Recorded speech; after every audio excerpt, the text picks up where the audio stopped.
I've been out all day doing bits and bobs.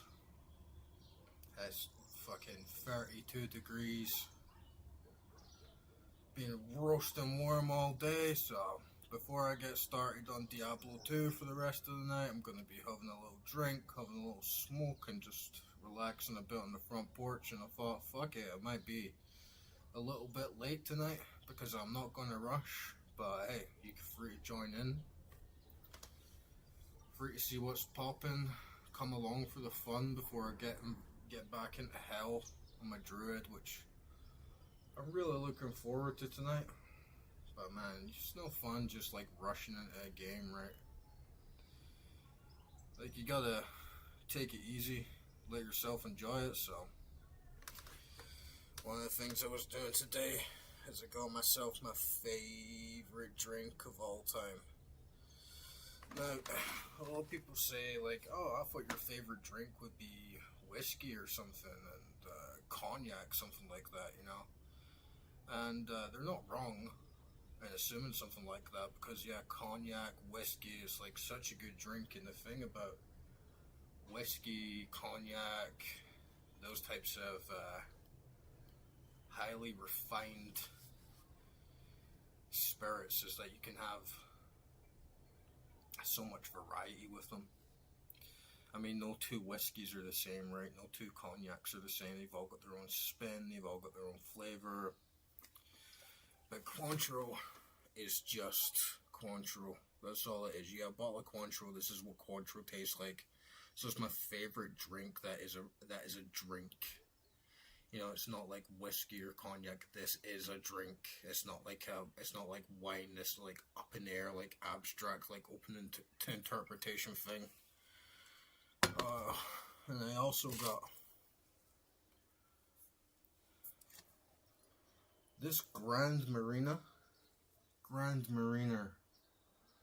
cognac mixed with orange liqueur, which is sort of the closest thing that I could find to this variation of Cointreu that I really like, which is called Cointreu Noir,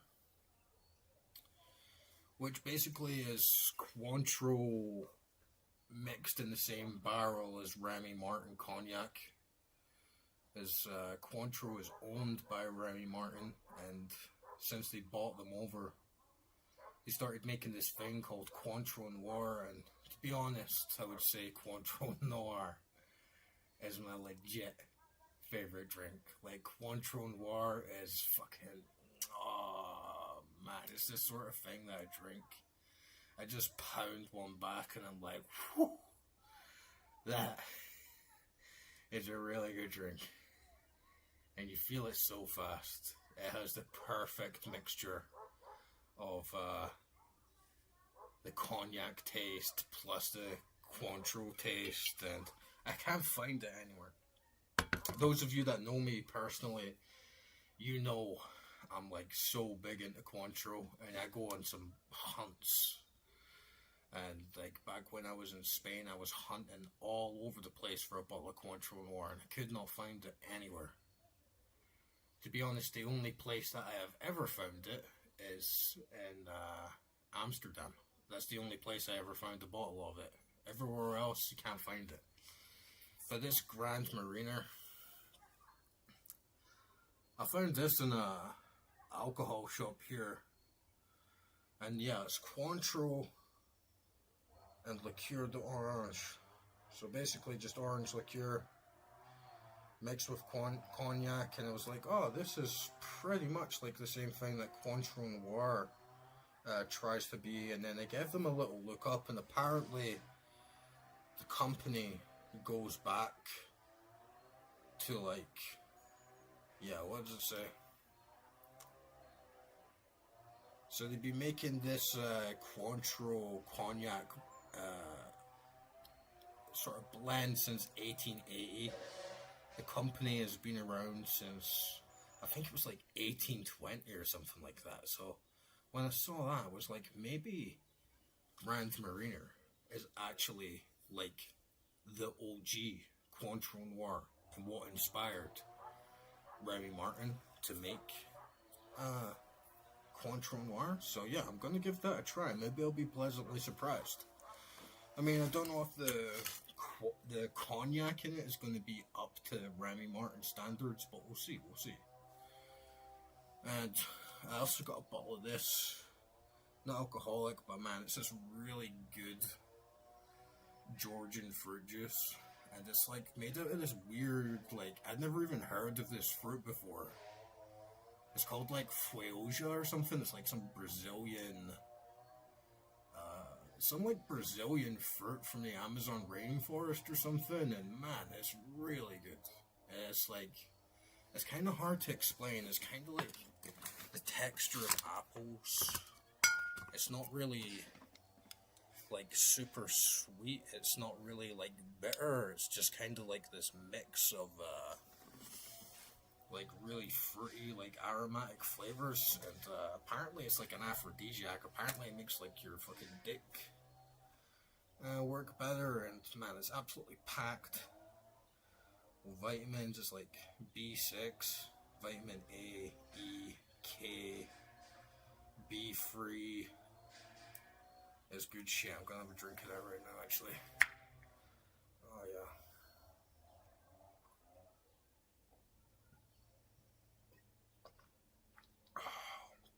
Oh yeah, man, it's like, it's really hard to describe.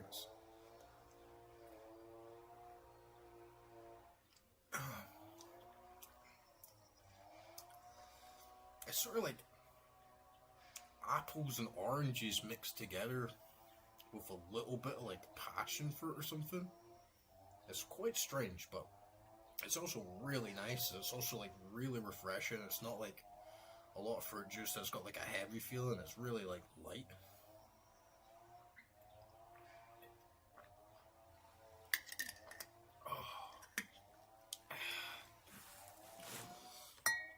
And they got me this good old bottle of Bacuriani.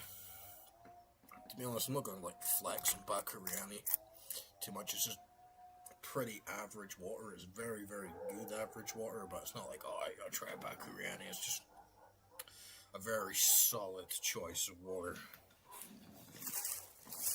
And yeah, as you might have seen from the title, I got myself a couple of goodies as well. And yeah, I'm on the front porch. I'm recording raw. You're going to hear some dogs bark. Welcome to my fucking life, guys. Welcome to my fucking life. Dogs barking 24 fucking 7. And you might hear some neighbors, you might hear some shit going on, but it's Saturday night, yeah. Everyone's doing their own thing, so you just roll with it. But yeah, I got 2 really nice cigars when I was down in the city today. I got an Oliva Melanio Maduro.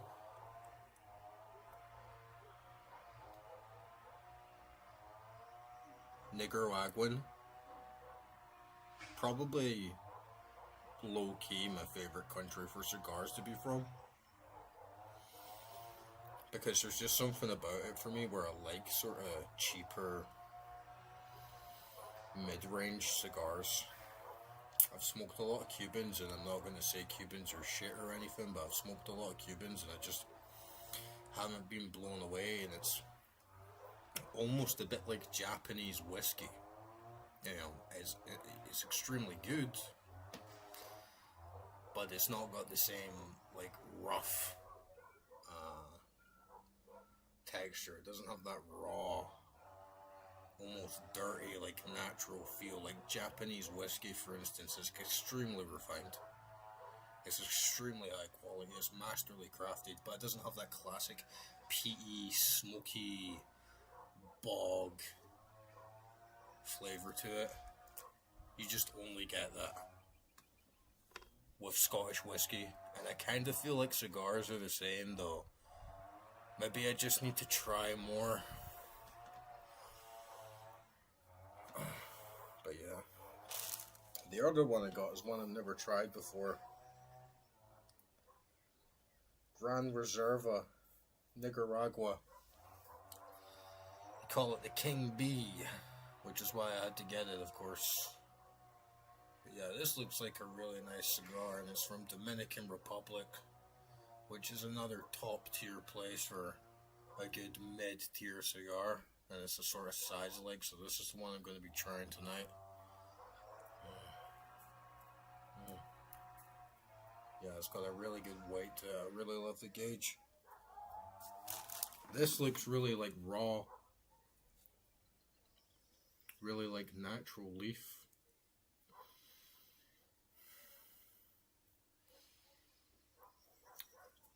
Like, you can tell by the way it's like rolled and like the shape of it, it just looks like a lot more like classic, whilst this is like a big boy. So yeah, let's see what this one's like.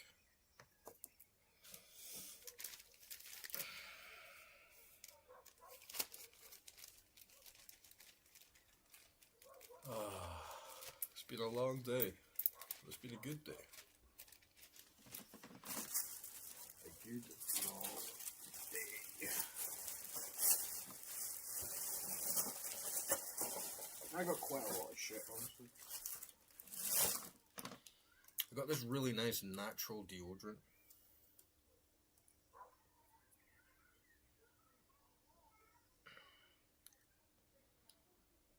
Took me fucking ages to find out what it actually smells like in the shop because they had no idea what the fuck I was saying, but yeah, it's pretty nice. Man, I need some good deodorant, but I hate aerosols, and yeah, I need something good, right? I need like a natural sort of like roll-on deodorant that's just gonna like keep the sweat away and give like a nice like natural smell, like not like a fucking shitty like Lynx like artificial smell. Man, this is pretty good. It kind of smells like cedar wood.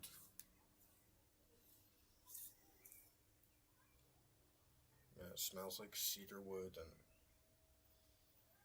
a little bit like sandalwood. Slightly floral is like really nice.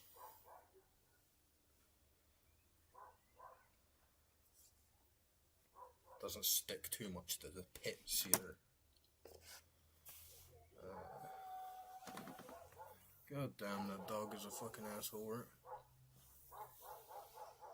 This is why I hate dogs, man, right? Because you're just like trying to relax, and here it's fucking non-stop. Like, you want to smoke a cigar on the porch, dogs barking. You want to fall asleep, dogs barking. You want to fucking listen to, you want to watch TV, dogs barking. You want to work, dogs barking. Fucking, it's absolutely non-stop. And it's not even just here, it's literally anywhere in the world you could go and you have to put up with this shit.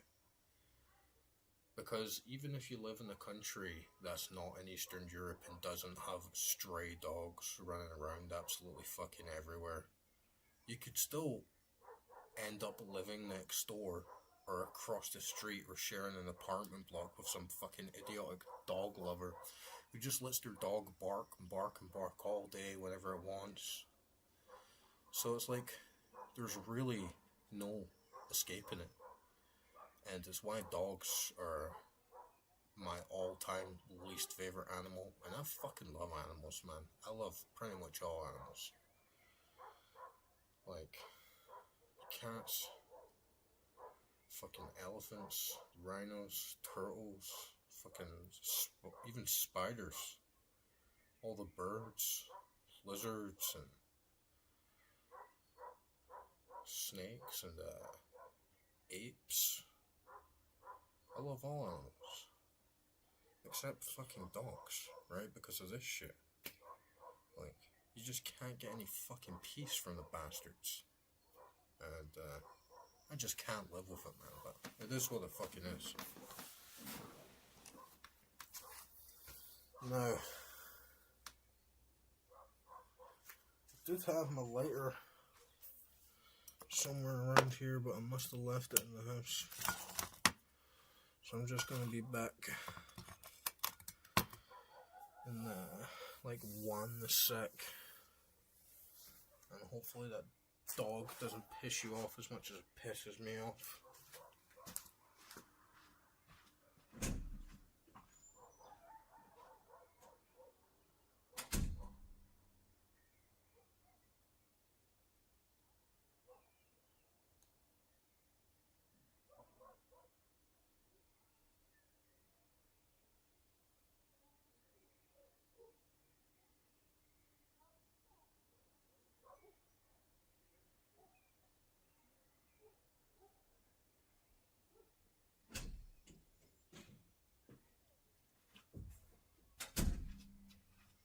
Oh wow.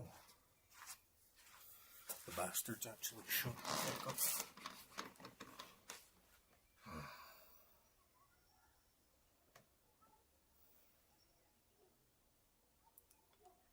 Don't worry, there'll be another one. There'll be another one. There's always another one. Oh, there he goes.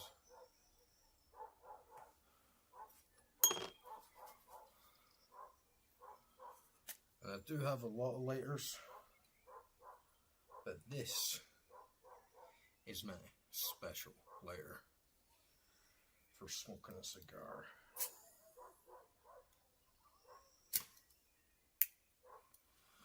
And this lighter has a lot of sentimental value to me. I got it last year. To be honest, it's not even that old, but I've taken it pretty much everywhere with me ever since. This is a really nice lighter.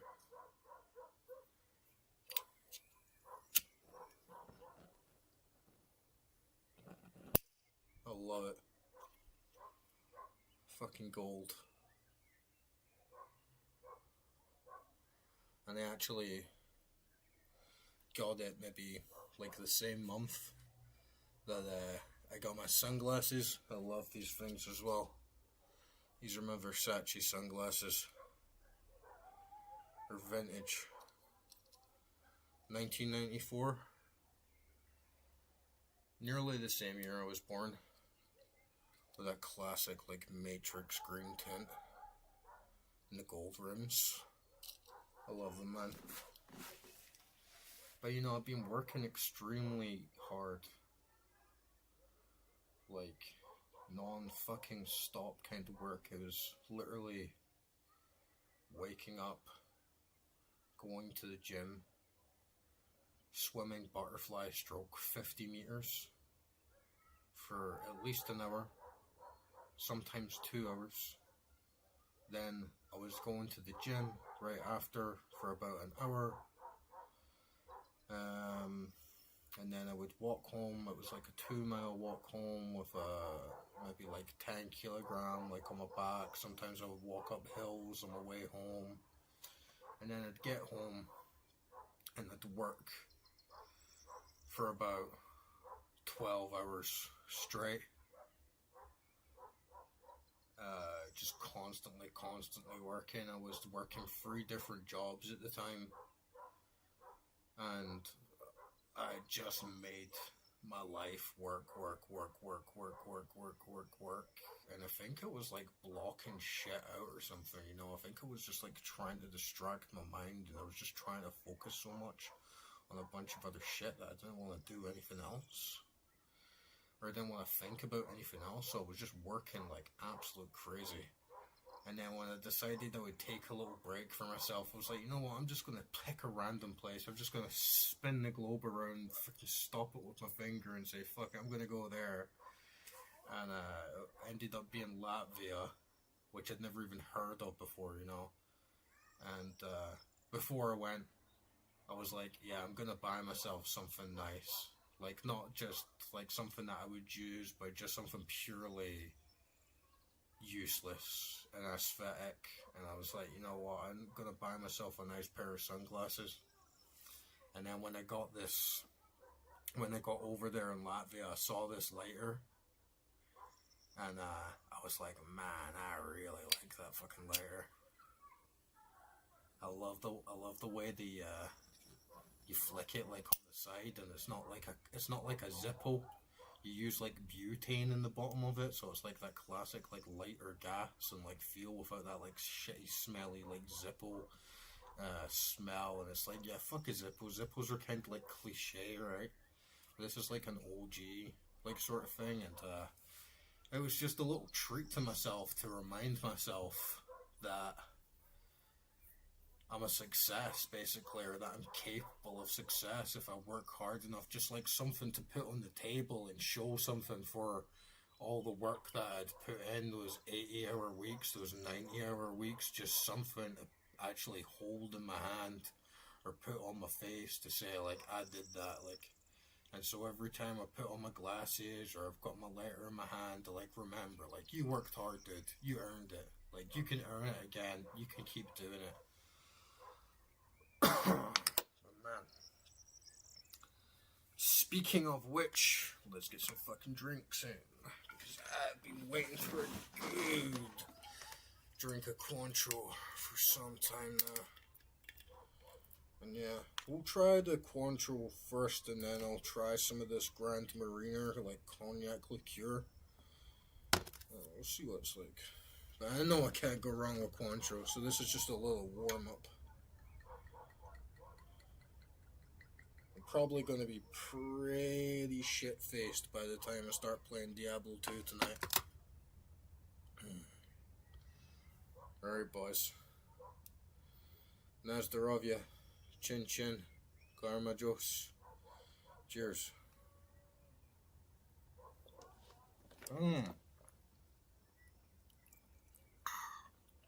That shot was way bigger than I thought.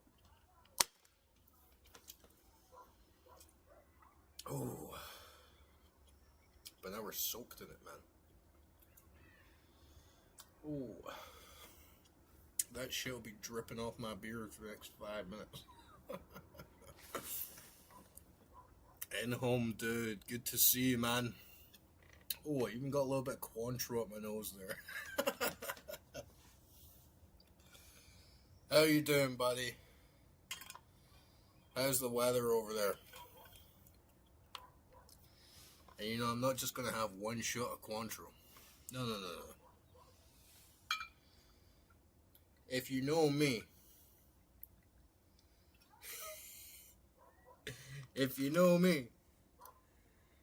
I just drink the Cointreu all fucking night. We don't mix that shit. Fuck that. And it's just my main drink. I just drink that shit all night. Yeah, man, and I hope that you got something to show for it as well. Because especially living in the West these days, it's like you could be putting in 80, 90 hours of work and then you're just cutting it. Because the government takes all the fucking money away. You have to pay so much on bills, basic living expenses. You could be working so fucking hard. So it's important that you get something for yourself. You know what I mean? That's good to hear. Yeah, I heard Canada can get crazy hot sometimes. And also get crazy cold. I guess it's like Georgia. You know, it can get really fucking hot and it can get really fucking cold depending on the time of the year. I just like cooling down a bit now. It's like sunset. It's probably chilling out to about like 25 degrees Celsius. But yeah, it's nice. I was down in the city like all day and it was like clammy, like sweaty, you know, like. But yeah, let's try some of this Grand Marina. I'm pretty interested if it's gonna fit the bill. Nice like wax up the bottle. I like little features like that, you know, it's got like nice like wax seal on the bottle. Okay. It's got a nice cork as well, that's a good sign. Cognac should have a cork.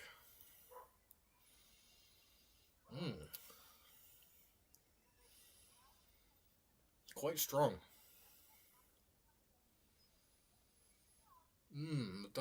does smell like really fucking nice. It smells like a very, very strong brandy, dark brandy, and like a more musky rather than sweet aroma of orange. Oh, let's see what this is like. Oh, look at the color of it. It is very dark. It is orange. I'm very interested to see what this tastes like. Grand Mariner. Okay.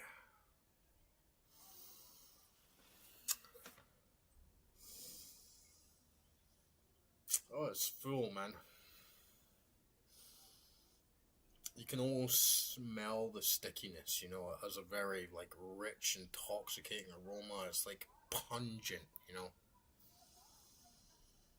And it smells sweet, but you can also really smell that, like, dark vanilla. Not quite smoky, but, like, baked sugar, you know. Okay, let's have a little taste.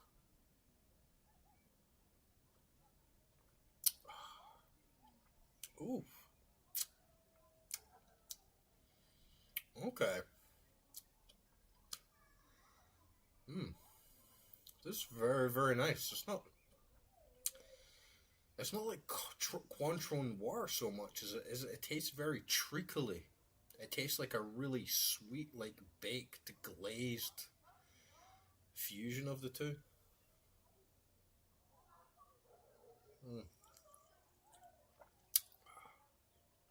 Ooh, it's quite nice though. I like that. Gonna go good with a cigar. For what, dude? Like, in the UK, if you're a freelancer, plus you like trade, plus you work a job, it wasn't like straight up, it wasn't like straight up income tax where they just tax a flat rate. No, no, no, no, no. They taxed the normal job, full rate income tax. They taxed the trading job, joined into the overall income tax plus 20%. Plus 20% on the capital gains tax. Then, doing freelance work, any services, you need to pay 20%. An extra 20% again. So you were talking seriously like nearly 70-75% tax of my income, and then you walk out fucking side, dilapidated buildings everywhere, broken roads, overflowing public transport, there's queues coming out the pharmacy, you can't get a fucking prescription, you can't get your fucking medicine, you can't get a fucking doctor's appointment. I was in an emergency situation once, and I had to wait over 24 hours for a fucking ambulance when the ambulance center was like 400 meters away from my house. And then you phone the police don't show up for shit that's going on outside. You're constantly getting fucked up the ass by the lack of social infrastructure and the services just like collapsing around you, and then you're like, I'm just getting fucking robbed, man. Like, I'm working my ass off, and for fucking what? Like, for nothing. For absolutely fucking nothing. It's a joke, man. You know how much tax I pay in Georgia? Huh? You know how much tax I pay in Georgia? 1%.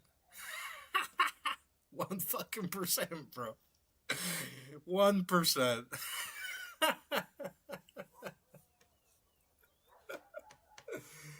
Oh, man.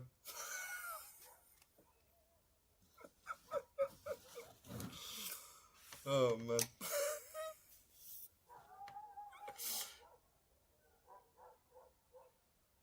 Yeah, man, that's all they fucking do. You put in 70% of your income. Plus, don't forget every single thing that you buy in Canada is taxed as well. Like every item you buy gas, you buy a car, you buy fucking anything, all that gets taxed as well. Where does it go? Up into thin air. They send it to Ukraine. They send it to fucking Israel. They send it into their own pockets. The banks get a bonus. Meanwhile, everything else is collapsing fucking around us and we're expected to pay the bill. Fuck that.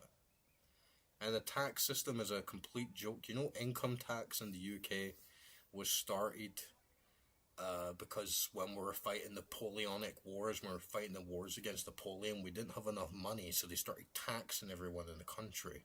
And then it just never went away. Even though they said it was a temporary measure. So it's a fucking scam, and it's just been drilled into us from birth. Oh, everyone needs to pay tax. If you don't pay tax, the country's not going to work.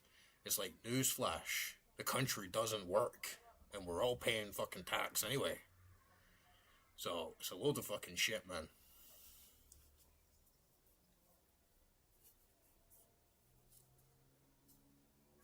Okay. Let's try this King B.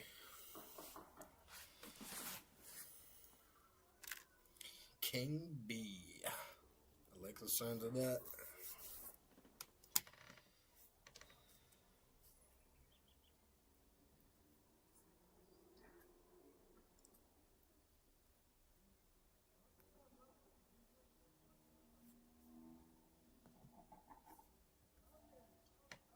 Yeah. Let me just move this chat up so everyone can actually see what the fuck's being said.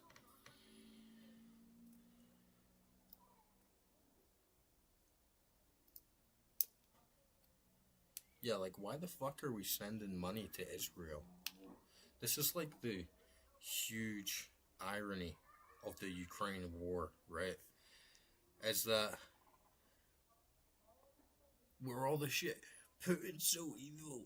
Putin's invaded Ukraine. Putin's killing Ukrainian civilians. Ugh. And then, what are we doing at the same time? Raping fucking Palestinians, bombing them, like running them into the dirt, and all our money is going to Israel and supporting that shit. So who's the fucking evil one? It's a complete load of fucking nonsense. Our moral high ground is completely gone. We have zero moral high ground. It's gone. Fuck the empire. You know what I mean?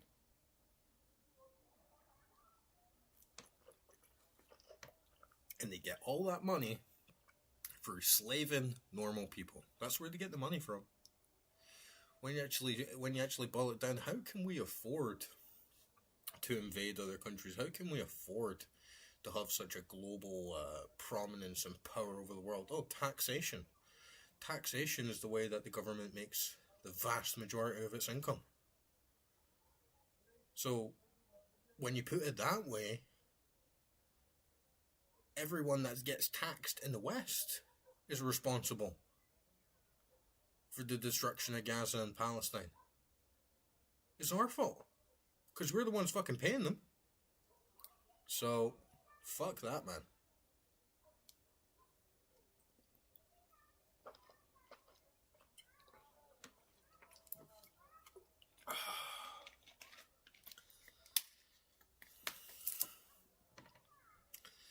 And yes, dude, I am a Christian. I believe in the power of Jesus Christ. But I wouldn't call myself a regular Christian. I don't follow institutional Christianity. No, not that I disrespect it.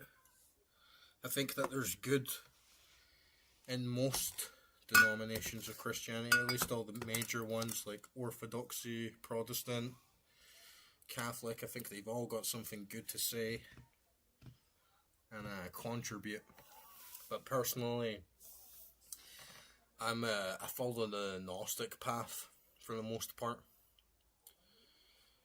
And while I do believe in Jesus Christ, it's not the only power that I believe in. I believe in Buddhist powers. I believe in gods from other cultures, mythologies, but Christ is king. Right? Christ is king at the end of the day. And one thing that's really nice about living here, aside from the 1% tax, is this is the most Christian country in the world, without a doubt. Georgia is the most Christian country in the world by far. Every single person has crucifixes. Every single person has icons. Every single taxi you go into, icons, crucifix hanging off the counter. Every bus you go on to any airports, businesses, there's Christian symbols absolutely everywhere. There's beautiful, amazing churches. There's monasteries everywhere. And the reverence is very powerful. Lots of people still go to church. I'd say most people still go to church. And even when people are just passing their church. All the time, man. All the time. People are doing this. All the time. Constantly. Oh, that's cool. See, I don't think there's really any difference between Buddha and Christ on that sort of highest level. Like, they taught basically the same things, and in many ways you could say that Jesus was like a bodhisattva. I believe Jesus is a Buddha. You know, if you follow Buddhist cosmology and you follow Buddhist teachings, then Jesus, in every sense of the word, is a bodhisattva. He's like a Buddha incarnate, so I really don't see any competition between the two. Obviously, the cosmologies are like completely different, but I feel like the majority of Christianity has been subdued. I don't believe that the Christianity that we have today, or that we had throughout the past, 1500 years, has been accurate. I feel like most of it's been oppressed, and I feel like most of the cosmology and the stuff about what actually happens to the soul after death, and discussing like what consciousness is, and like being Christ, just like being Buddha, has been like completely obscured. So I really don't see them as opposed to each other at all. I think the only religion really that's like opposed to Christianity, major religion, is Judaism. Even like Islam is like not really that far away from it on a core principle and basis. And I think also like Sufi Islam is quite close to like traditional like Christian teachings. But yeah, it's a shame that the world we live in, and I think Christianity is the most relaxed religion, right? I think Christians are like the most forgiving people. And Christians have a very open civilizations, very open societies, especially today. Like, here I am, I got a crucifix on, I'm smoking cigars, I'm having a drink. Christ forgives, man. You know what I mean? Like, Christ died for our sins. We're moving past the shame. We're moving past the bullshit. And we know he's got our back. We know he can see everything. That when we die, we're going to be judged, and only God can judge us, Christian societies, even in the very hardcore ones, are generally very, very open, and generally like very pro-freedom, I think. So yeah, I like Christianity a lot. Let's have a drink to Christ, huh?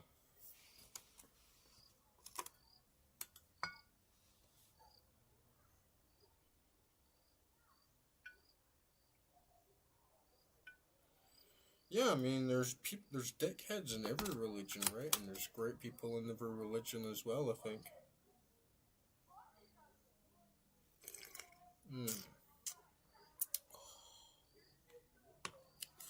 Man, it got dark pretty fast. Let me turn this light on.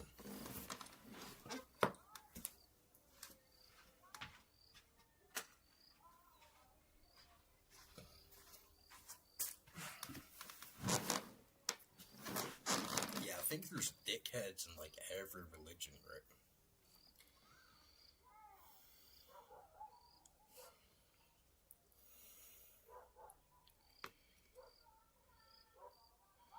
To Jesus Christ and Buddha.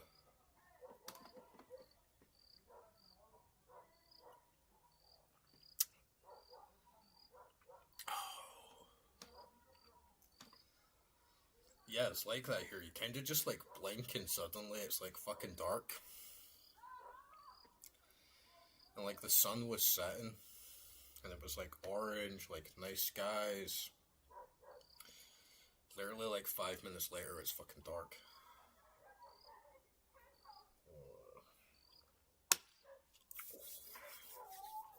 Okay. Let's have a cigar.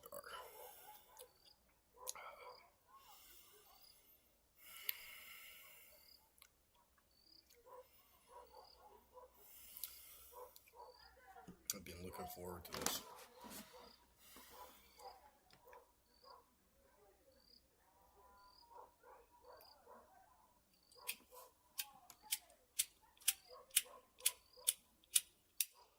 Oh, fucking God.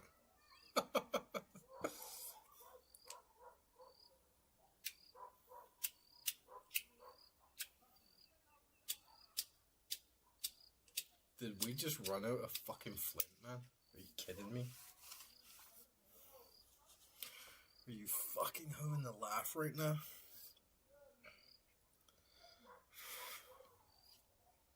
One sec.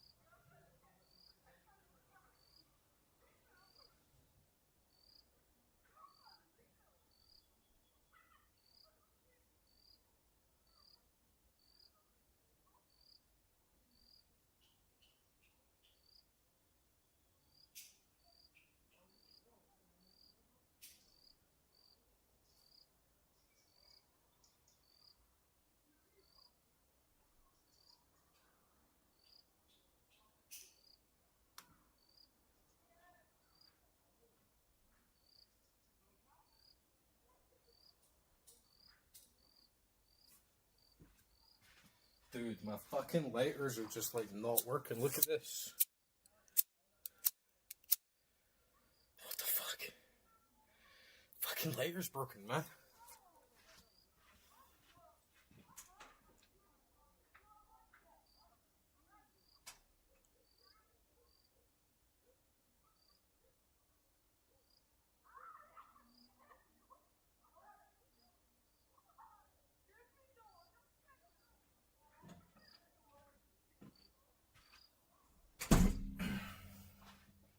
I'm not even gonna lie. It's a bad fucking omen that my lighter just broke down in there. And then the next one broke. This is like my ritual. I have a cigar once every while, you know. And then I get my premium lighter out, I light it with my lighter, I put my sunglasses on, I have a drink, it's like my moment, and now that's been taken away from me. I'm not happy. And, you know, part of what makes it such a good lighter is you flick it, it's on. You can just hold it. You know, it's like a gamer lighter. You know, if you're like Indiana Jones walking through a dungeon, for a cave, you just flick this thing on and you start walking through the dark and like holding it. Instead of like this clipper, you have to like hold it down while you're lighting it. That's low class, man. You know?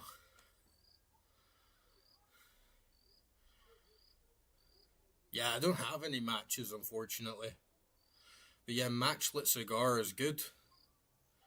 But when you have that like open flame lighter, you know, cigar matches, you're better having a long one.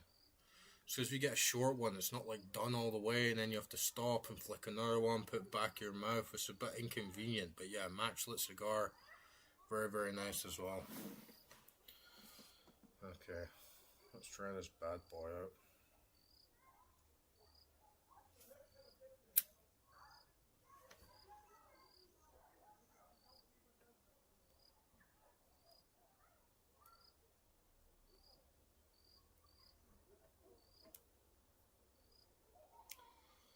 And there's no wind tonight, so that's good. It's a pretty calm night.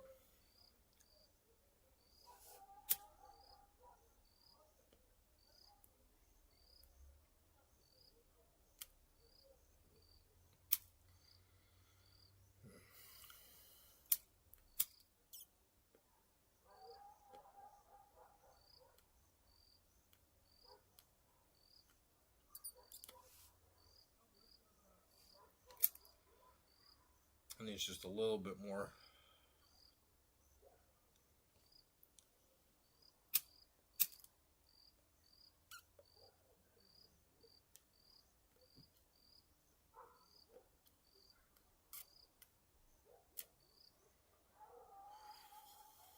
There we go.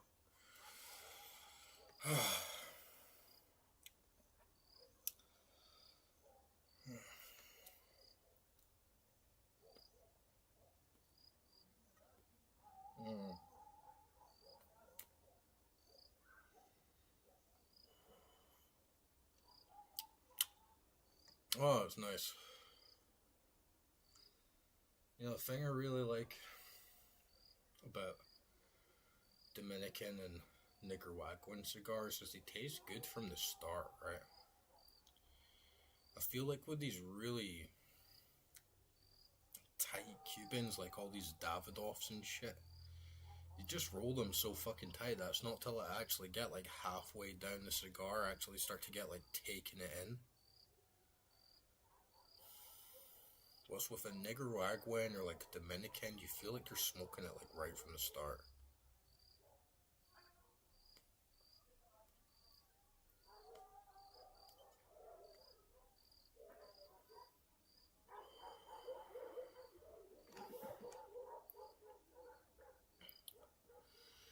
Yeah, this is the fucking countryside, dude. This is the Georgian countryside. Okay. This is Dog Bark City. That's what this place is. Dog Bark City.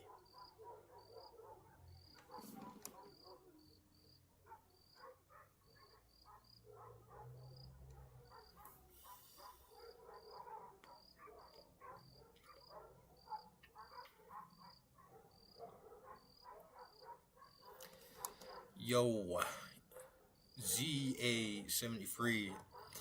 If you're not a bot, then the links to the Discord channel is in the description somewhere, so join there and DM me. But otherwise, like, have a good night. But yeah, Georgia is just constantly, man.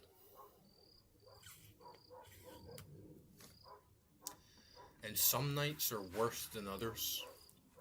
But honestly, during the day, they're actually like fairly chill and you don't hear it as much. But at night, the dogs start gangs and they have like gang wars with each other. And you might be hearing the train go past as well right now. Which I love the sound of. I like here in the summer, it's like thunderstorms all the time. In the UK, you'd maybe get a thunderstorm once every few years and then it'd happen for like a couple days tops. Here, you get thunderstorms like months and they happen like every other day. And the lightning in the sky is like a big Tesla ball, like big purple shit like ripping up the sky, you know? And the thing I've always loved about rain is like rain is like nature's way of telling everyone to shut the fuck up and go back inside. And when it rains here, all the dogs stop barking. There's no screaming outside. It's just rain, thunder, and trains, and it's fucking peak, honestly. It's fucking peak. Georgia has over 300,000 stray dogs. 300,000 stray dogs out of a population of roughly 3 million people. So that's roughly 10% of the population of Georgia is a stray dog. That's how bad it is here. And no, they don't have owners. But it's kind of part of the problem.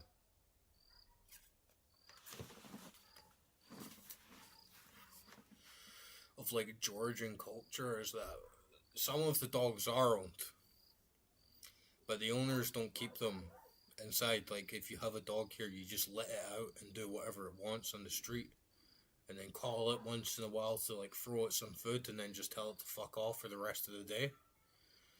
And there's this massive culture here of people give dogs to daughters or whatever for birthdays, Christmases, and then in a couple weeks they realize that they don't have any responsibility to actually look after the dog, so they just leave them on the side of the street, and then these dogs all multiply, like they breed with each other, and they form gangs.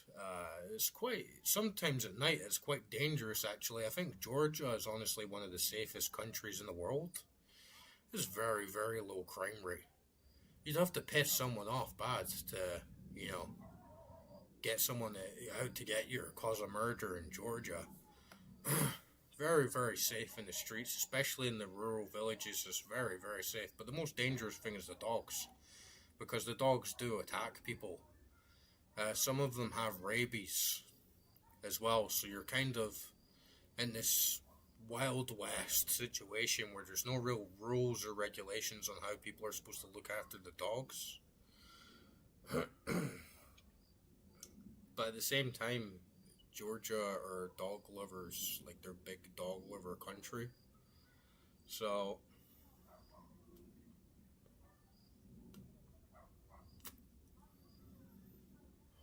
generally the dogs are pretty well looked after. You don't see many dogs like dying of starvation or actually like full on feral, if that makes sense. They're all like half domesticated because people will throw them food outside stores and they kind of build up a territory and they're kind of like locals. But people leave food out for them, so the dogs are like generally like well fed. But I'm a cat lover. I hate dogs. I really fucking hate dogs. They're my least favorite animal in the world by far. But I love cats. Cats are the opposite for me. Cats are probably my favorite animal. But in contrast, Georgians don't feed cats. I see cats all the time on death's door. Broken limbs, eyes taken out, rat tails, fur falling out. Like completely abandoned and abused.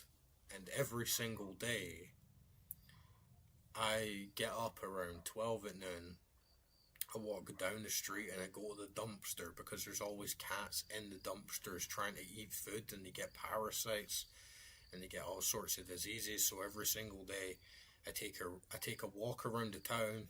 I take cans of tuna out with me, I take herring out with me, I take good food out with me. I look for any cats I can find and I feed them. And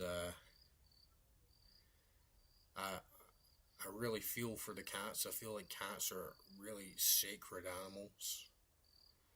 And yeah, that's true actually.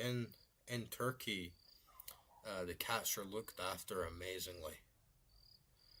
The cats are especially in Istanbul, like cats are like gods there. Cats are treated very, very well.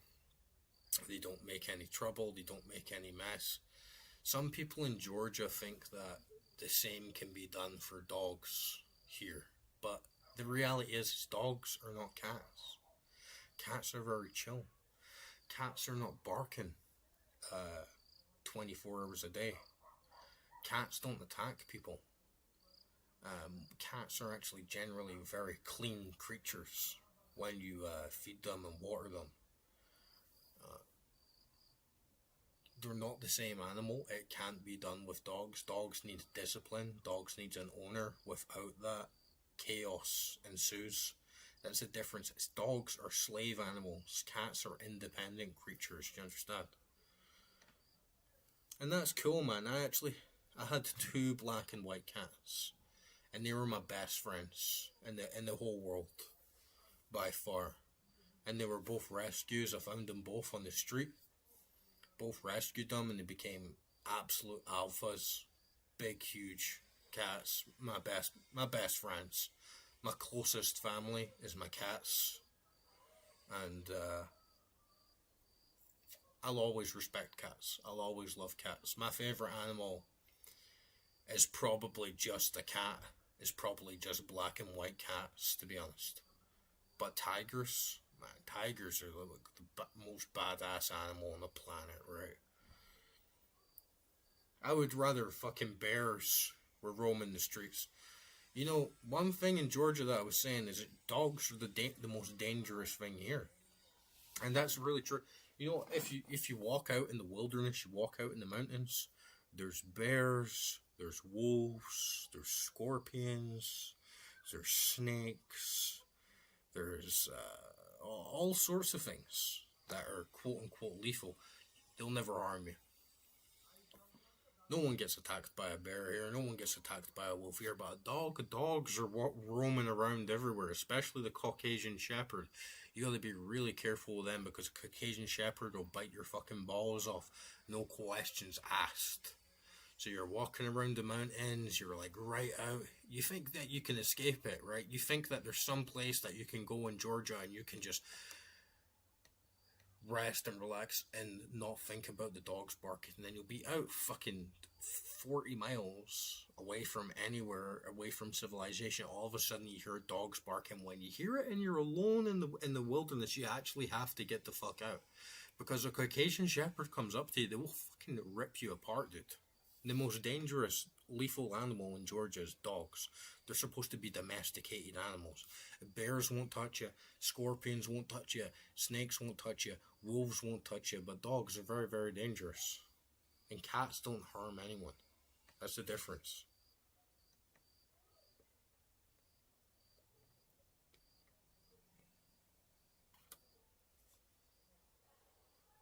But it's very bad what's happened to them.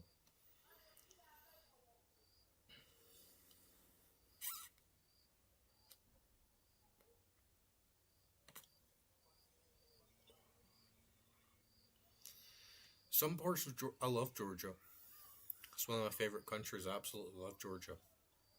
But some parts are very dated.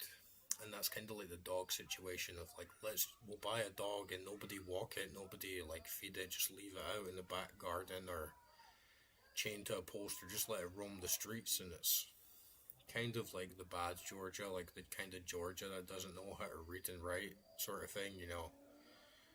But yeah, it's just kind of like life here, man. It's kind of like, why is 1% tax? Like, there's positives and negatives, and honestly, I gotta tell you, I hate dogs barking so fucking much that this was almost going to be the reason why I never want to come here. And so I'm literally put with my least favorite thing in the world, and I'm still here. So that says a lot about how good it is here, honestly.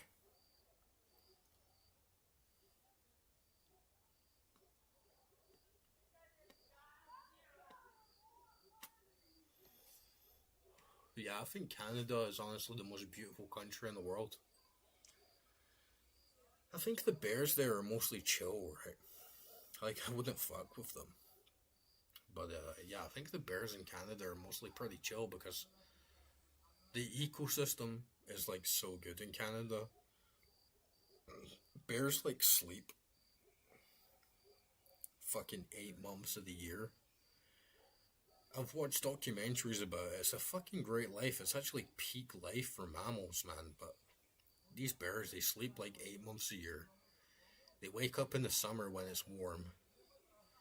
They literally stand up in the middle of a stream and just hold their mouth open like that. And the salmon jump in their mouth because the salmon are all like try to jump up the stream on the mating season. And they just get fat and then build up enough blubber to go sleep again for like 8 months, and then they'll fuck and have a bunch of babies, sleep, eat salmon. It's very, very simple. It's very, very easy. It's not like they're apex predators, but they kind of pretty civilized, honestly.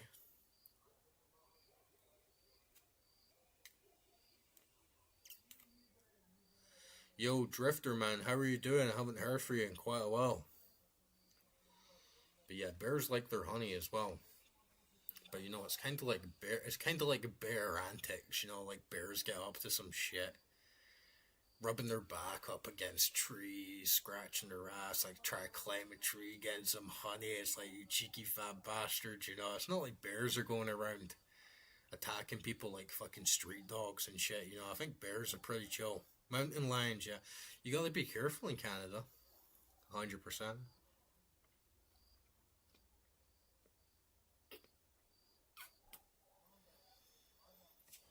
Like, you could be standing on the edge of a cliff in Canada, and a fucking eagle could try and like throw you off the side of the cliff. I've seen them do it with like big land animals. Like, eagle will just like attack like a big deer or something, send it off the side of a cliff, and then eat its remains. Like, they're smart fuckers. And the thing's very different from Scotland to Georgia, but similar in Canada. You have to respect nature. You're not going to be walking in rivers, right? Rivers going to fuck you up. Mountains going to fuck you up. There's a lot of things out there that's lethal to people, but you have to very, very much respect nature.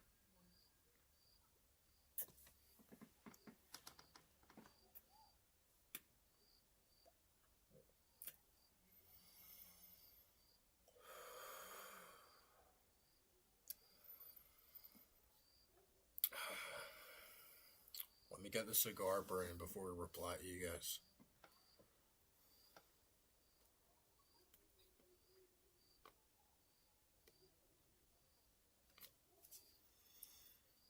Ooh.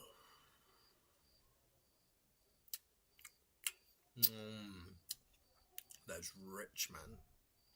The king bee. The king bee.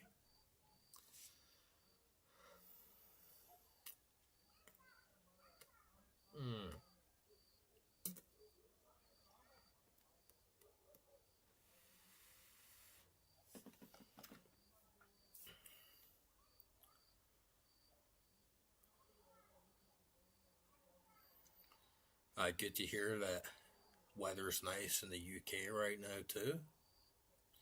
Man, it's been like 32 degrees here all day, and it's too fucking hot. I'm almost climatized to it. I'm getting used to it. I'm still white as fuck somehow. I'm out in the sun all the time in my vest. I'm still white as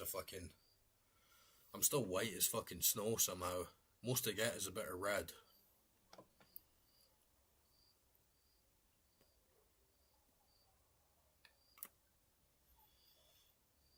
Yeah, moosies are fucking huge, man. Like, in Scotland, there's nothing that can kill you.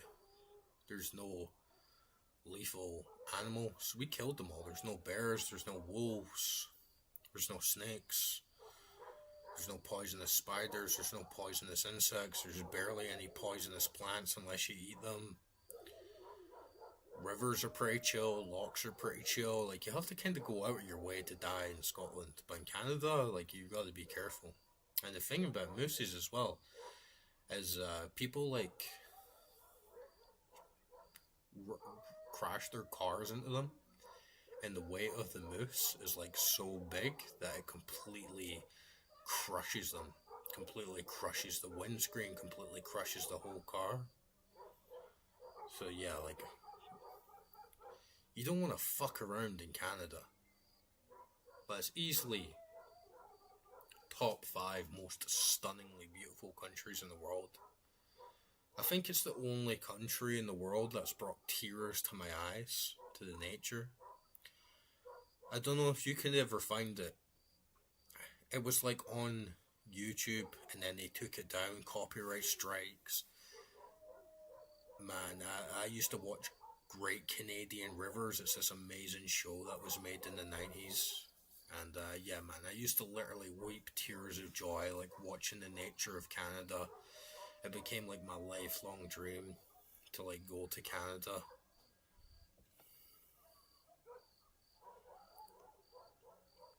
Yeah, I can't come to Canada. I can't come to Canada. It's a real pain in the ass. I gotta wait until like 2035 until I'm allowed to come to Canada. It's a fucking joke, man.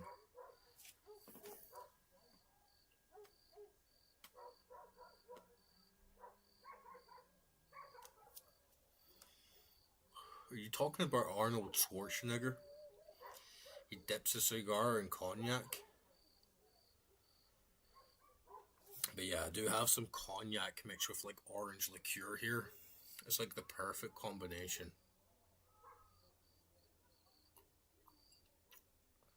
Ooh. Ooh. Oh. Man, that actually goes so well with the cigar. And that's what I actually like about a cigar. Is it such a culinary enhancing thing? The best thing ever, man, is a bloody as fuck rare steak, big fat cigar, and whiskey or brandy is peak shit, man. But yeah, the taste of this cognac and liqueur has completely changed smoking it with a cigar.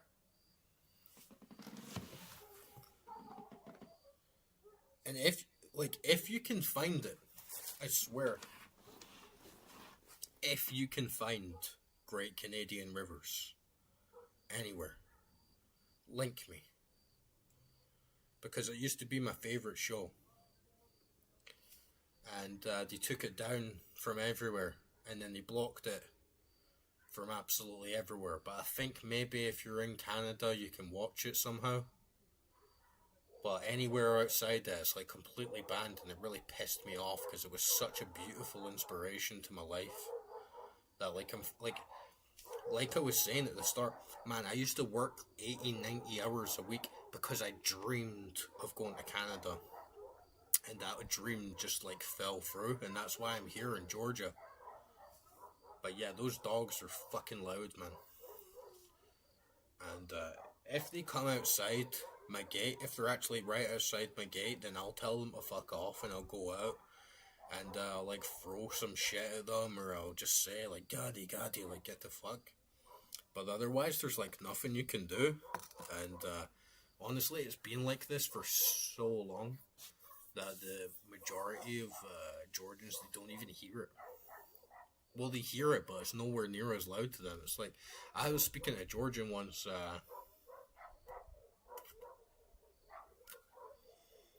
Who's like a landlord of this place I was renting, and I had to move out.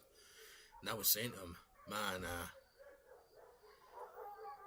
like the house is nice, but these dogs are like fucking crazy." Right, and these dogs are barking constantly, and there's dogs in the back, there's dogs at the front, all day, 24/7, dogs fucking barking, absolutely constantly. And he was offended, his Georgian pride was struck, and he was like, "Oh, it's just like the rain, it's just like the wind, it's dogs barking, it's nothing."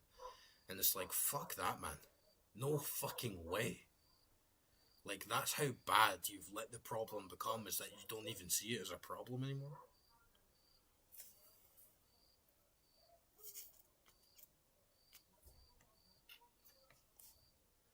Yeah, it's not even just them, it's like generational, dude. It's like generations upon generations are like completely used to it, and it's like dulled out.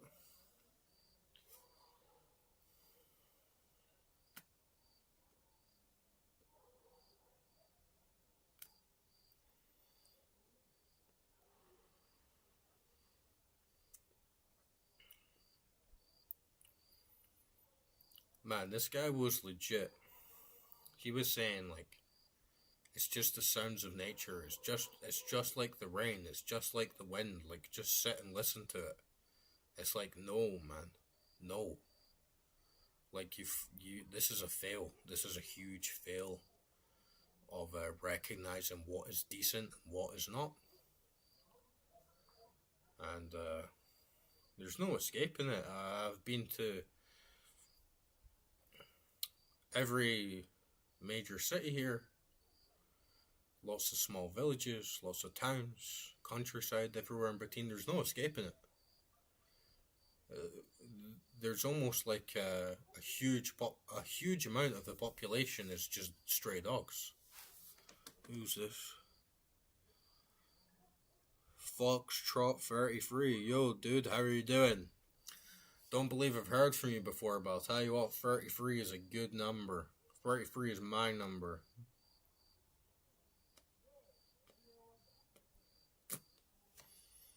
And Drifter. Like you're saying, man, I honestly don't have a clue. Every single night I put rain and thunder sounds on the Bluetooth speaker and fall asleep to that to drown out the sound of dogs. And I'm thinking to my neighbours, how do you live? How do you honestly live? How do you go to sleep each night? I have no idea.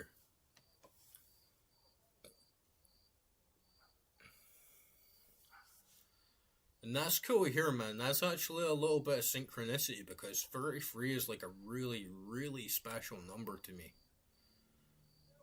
Like, I owe so much of my life to 33, honestly.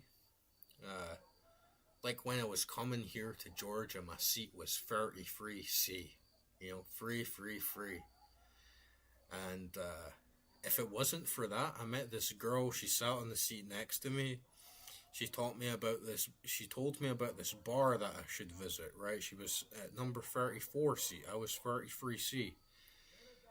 She told me about this bar that I should go to, this jazz bar in the city.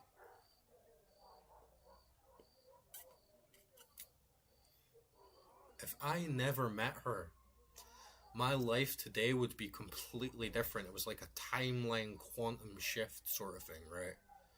I met my next girlfriend at that bar. I met my next best friend at that bar.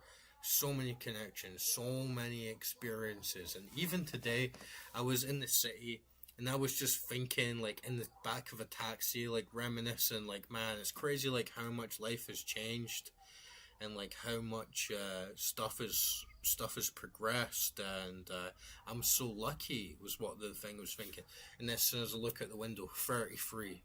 Big numbers on the side of a building, and I get 33 coming at me for years, man. For like so long I've been seeing the 33 like all over me, like all around me, and just the special key moments. And whenever I see it, it's like God is watching, man. You're on the right path, man. Something's going on here. Like, when I see that number 33, I know that I'm alive, if that makes sense. I know that things are the way that it's meant to be, that I'm following the right path of my destiny. And sometimes I see a 33, I'm like, I'm gonna go there. I have a hard choice, and then a 33 pops up, and I say, I'm gonna move this way, because this is where the numbers are telling me to go, right? And it's always worked, man. It's always worked. So that's a funny little coincidence that you just joined in and you got the 33 in your number, and the 33 is your lucky number as well. Help you? I don't know, dude. I don't know. Can you help yourself? What's the problem? And yeah, man, I love jazz. And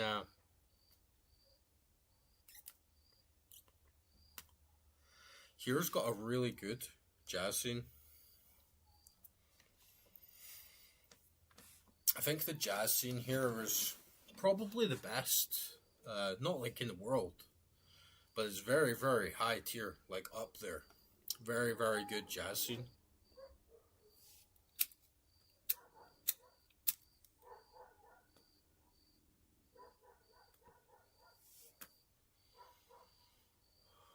And there's a lot of jazz bars kicking around that are all like really good.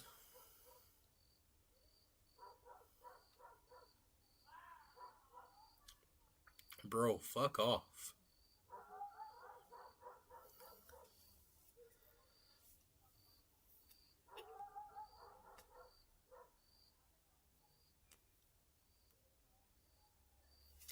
I don't play by that shit, man.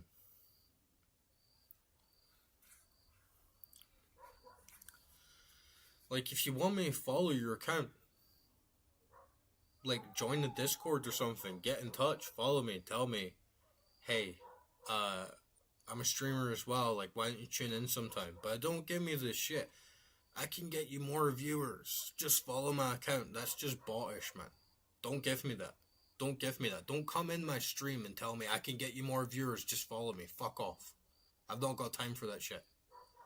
And it's like every single person on Twitch. It's always a catch. Always a catch. Everyone in YouTube comes in. Everyone in Kick comes in. They have genuine questions. Everyone on Twitch, come follow me. Come do this. Come do that. I'll get you more of this. I'll come do that more. I don't want it. Right? You're getting in the way of the conversation now. And you're right, Drifter. Jesus did pass away at 33. There's 33 segments in the spinal column. That's like your Kundalini energy right there. 33 segments.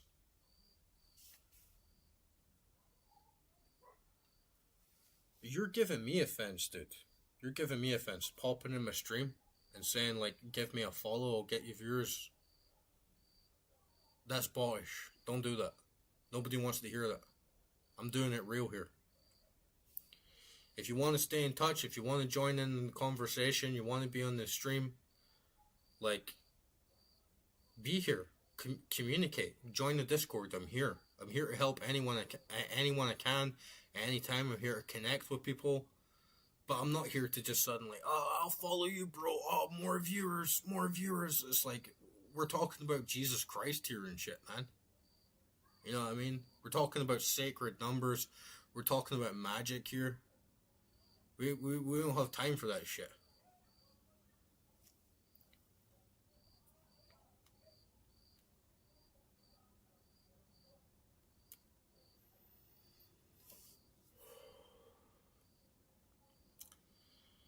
And yeah, Kundalini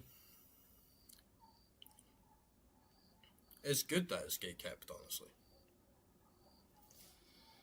It shouldn't be the sort of information that's like out there for like anyone to absorb, anyone to go through, because it can fuck you up. It can give you serious mental illness, right? But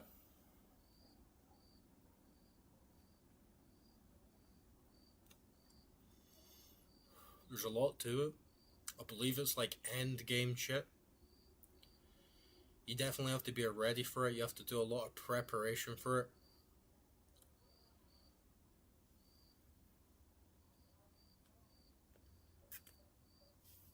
And it's not so much that the Freemasons and the Satanists gatekeep it, as much as they pervert it. And they use it to absorb other people's Kundalini, under other people's energy, or they use it to send their energy out from the lower points instead of sending it out to the crown. Like, one thing you'll notice about Satanists is that they're like very into using Kundalini energy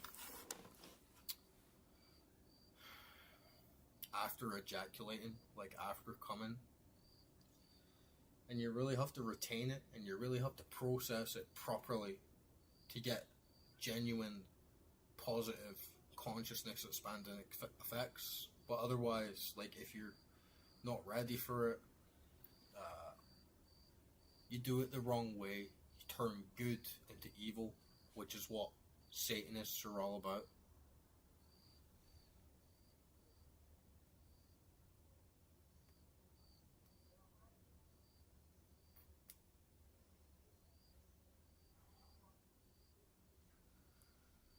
But you gotta be careful. I think 33 in many ways, like 33 is a very special number to Freemasons as well, right? It's a very special number to a lot of Freemasons, like the highest degree is 33rd degree Mason. Like, there's obviously something very much to it, but I think it's a beautiful number. I feel like 33 is a representation of infinity. You know how you have 10, or you have 1, and you divide 100% into exactly 1/3. You can't get that 0.1. It's 33.33333333333. It never ends, right? Because there's always this like slight, like abstract, like immaterial cutoff. It's like this boundary of mathematics that if you try and split 100 into exactly 3 parts, you can't really get it. You're always ended up with 99.9999999. I feel like this is something very integral to it. There's something about the 33, what it represents, like symbolically.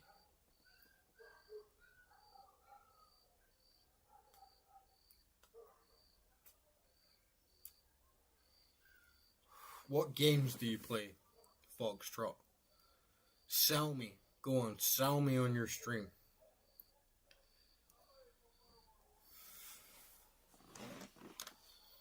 Man, those dogs are whining like bitches right now.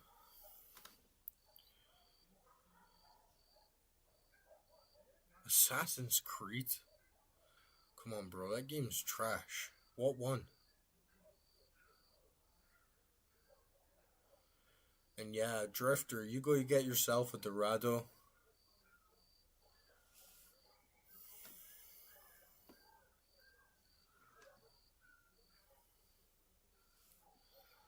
Assassin's Creed, man.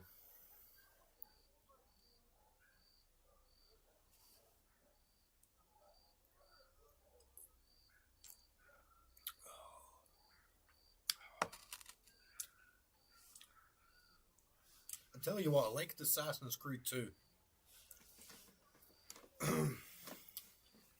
But you know when Assassin's Creed 1 came out?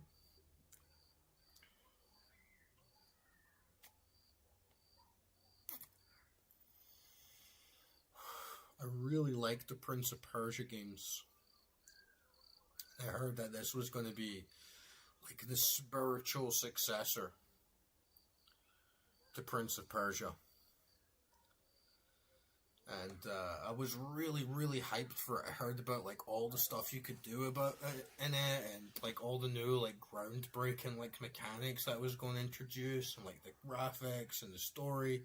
I was about like 15 years old or something.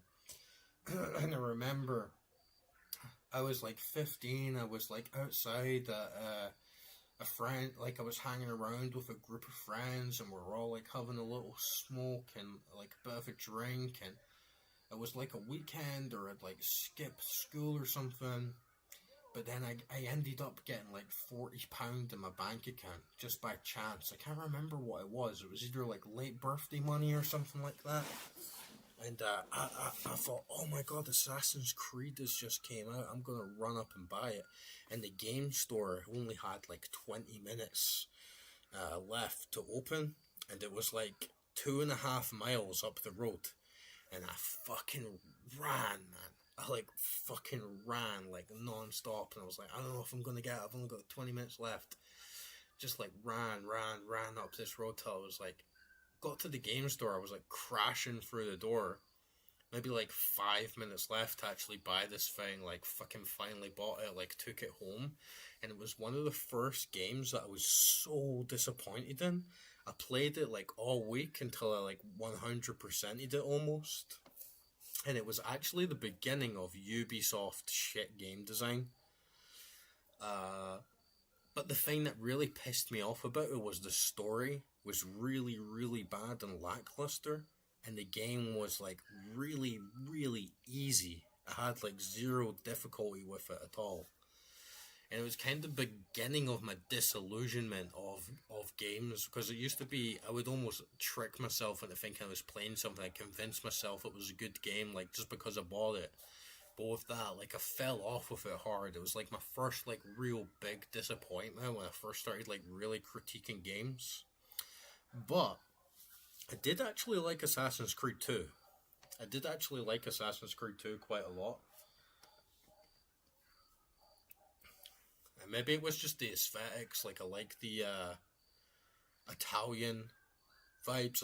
I liked being in Florence, and it just felt a little bit more developed and a little bit more refined, and you could kind of get rid of the whole like story. You didn't have to pay like so much attention to like you know how there's like two stories, like one in the historical world and then one in the with like Desmond and shit.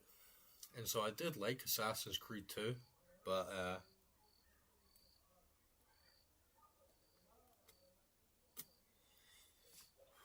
I didn't like the third one. I didn't play the fourth one, which honestly I heard was pretty good, and I probably would have had a better chance of liking that because I like bolts a lot. I really like bolts in Marine Warfare and shit. But I didn't like the third one. The third one was really bad, and they just feel really generic, like Ubisoft, like collectathons, like follow the pieces on the map without like much of a challenge, and like really dumb, like generic stories and shit. So I personally like never really got into them.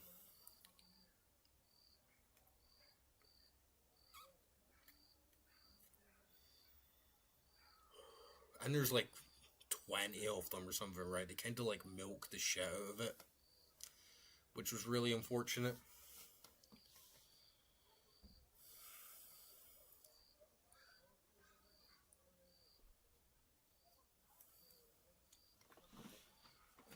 Similar story with Far Cry. Like, I really liked Far Cry 2. That was a good game when it came out. And I kind of liked Far Cry 3 as well, but then it just kind of, they just kept doing the same thing with like no real innovation.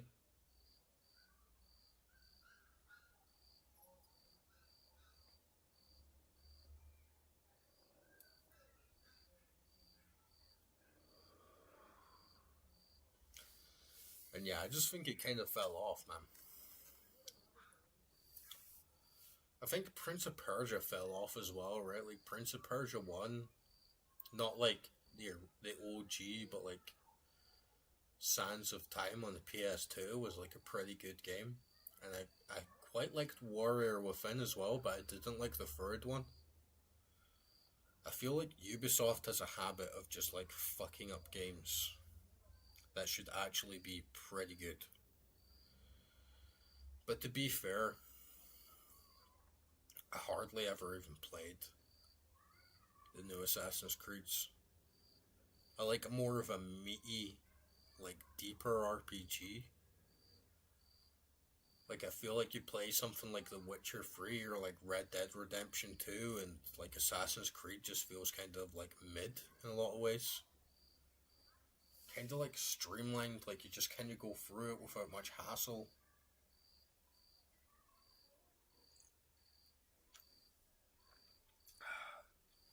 If it was to play one again today, if it was actually to try a new one, maybe like Valhalla. But like, I really didn't like Ghosts of Tsushima. I really didn't like Horizon Zero Dawn, and a bunch of other like games of its ilk that kind of follow the same formula. So I really don't imagine that I'm gonna like the other ones.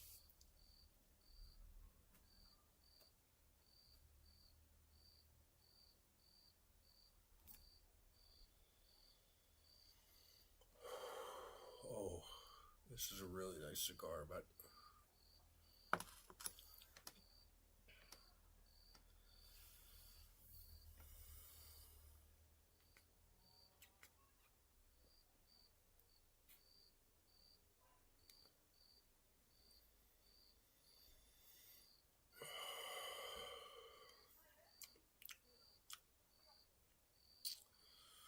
it's dark.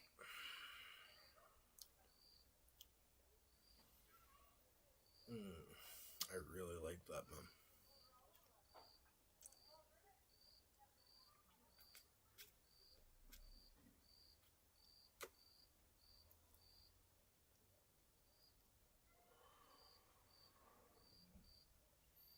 And the dogs have shut up.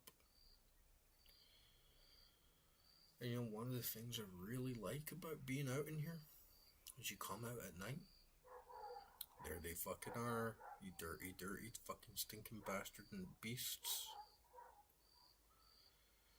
The one thing that's actually really nice when these dirty dog bastards actually shut the fuck up and you get to experience the natural soundscape is there's crickets, there's little birds, there's owls, there's frogs, there's toads. It's this very almost cliche nighttime soundscape that you just don't really get to experience in places like the UK. And I like that, man. It's relaxing.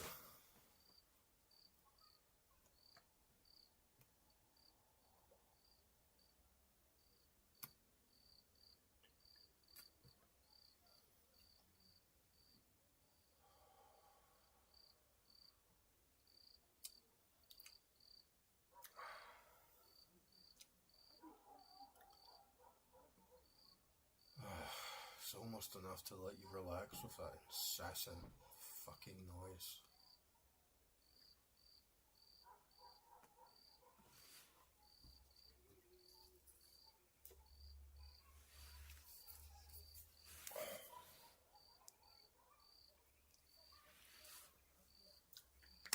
Back in that old place I was staying at, man, you should have heard the frogs. It was like a frog orgy every night. They were getting it on. Like fucking hundreds of them, man. Like you went outside your front door, the chorus of frogs was absolutely insane.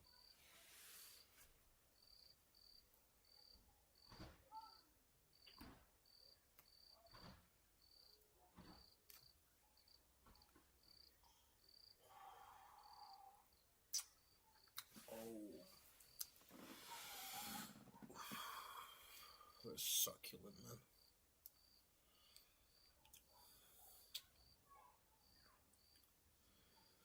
The king bee.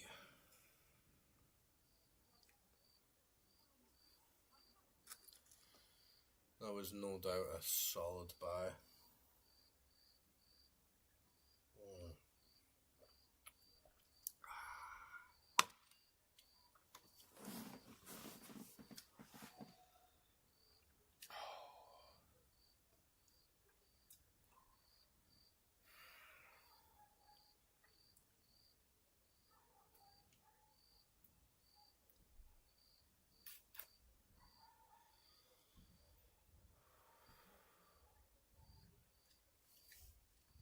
Yeah, I'm picky about my games, man.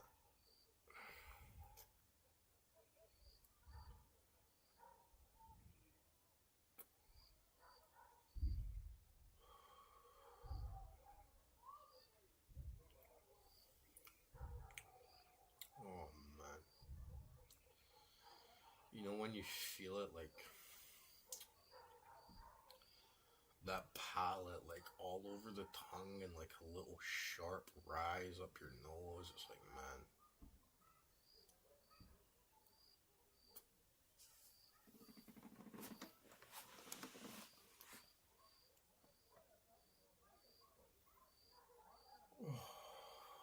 Fuck yeah.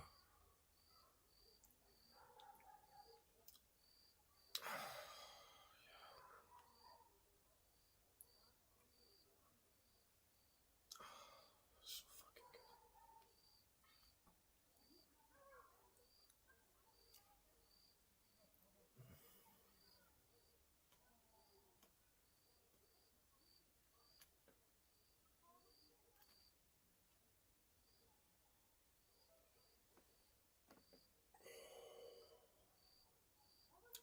Oh, man.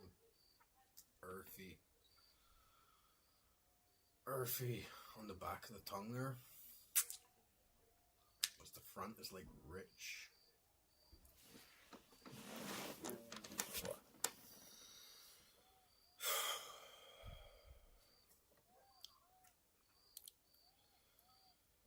And man, I'm such a foodie. I feel like I've got like enhanced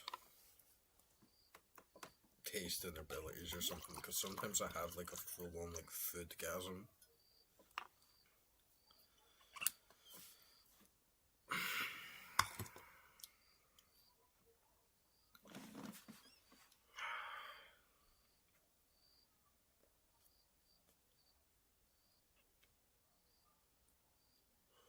like, I don't know if you can hear it,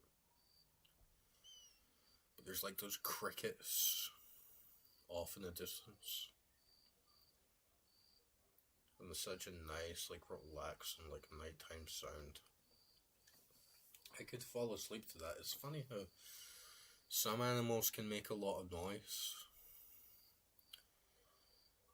and it just doesn't. It's almost like relaxing. It's almost like tranquil. Whilst other animals can make a similar amount of noise, and it's just a pain in the ass, right?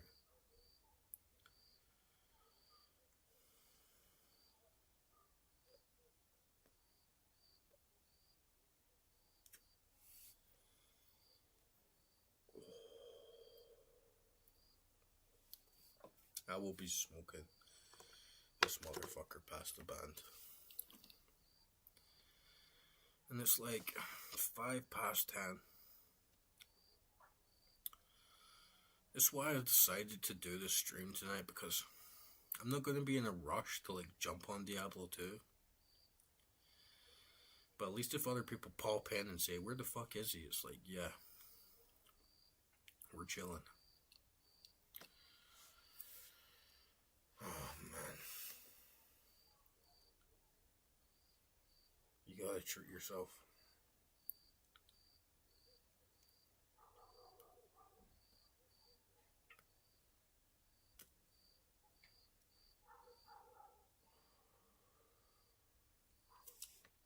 And if you're like a loner, like me, I've had a lot of friends in my life. I've had a lot of good Saturday nights. Don't get me wrong. But like here, I don't know too many people. But when it comes like Saturday night, don't ever be like sitting alone and thinking like, oh, it's Saturday night and everyone else is having a good time and I'm sitting here doing fuck all. Fuck that, man. You make your own night, right? Do something nice for yourself. Whether it's having a drink, smoking a cigar, whatever it is you like to do. You always gotta have time for yourself. You always gotta have time to just remember like why you're even doing shit. And if you do that, life is good. If you don't do that, you're always on the grind. You always gotta be one step ahead to the grind.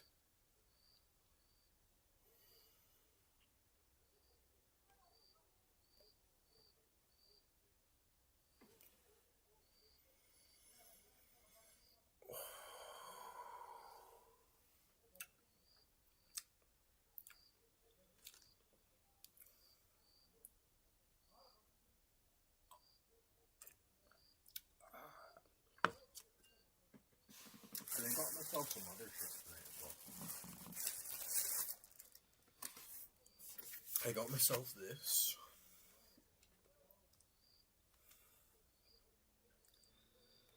It's like an oil diffuser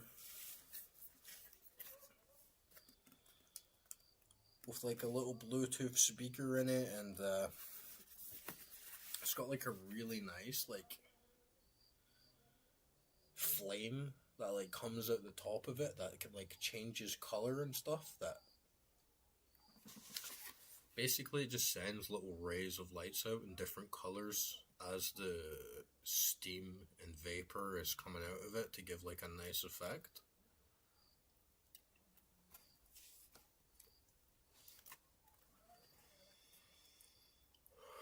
And I think it's so important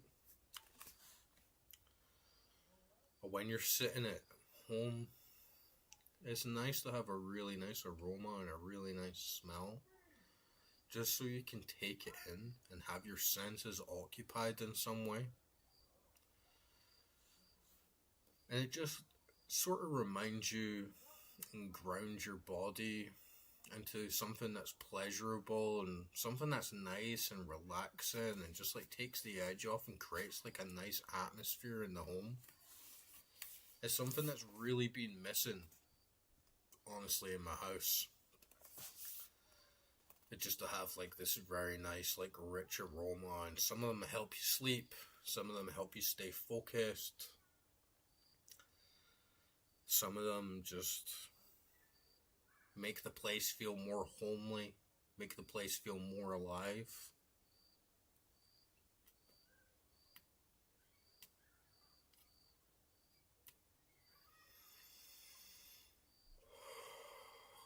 And some smells, I feel, bring you back to certain memories and certain mentalities in your head. It's very good for meditation.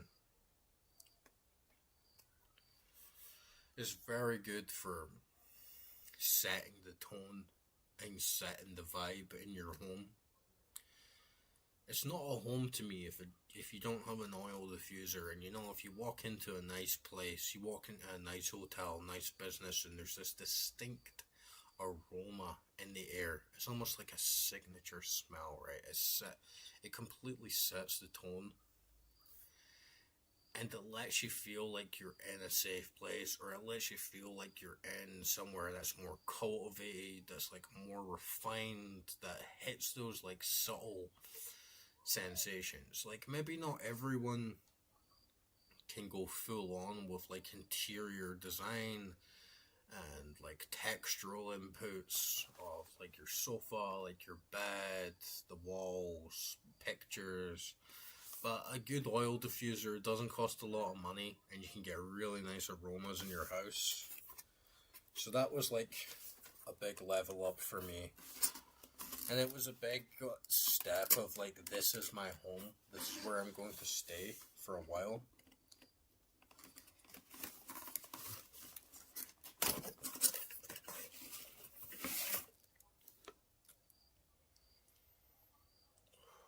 I'll need to set this up. I don't think you get any aromas with it, but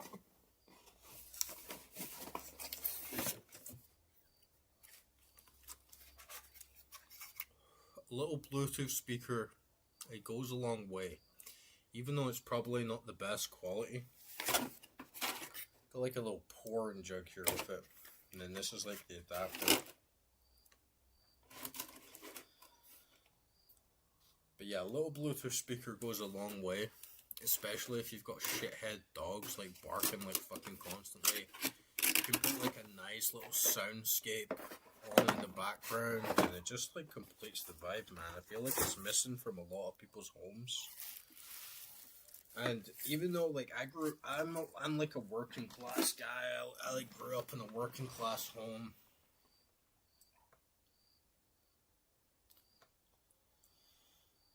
Even people that came into my house who were also working class, council scheme estate, low grade apartment. People came into my house and were like, wow, that's a really nice smell. Like, that's a really nice, what is that, It's a conversation starter.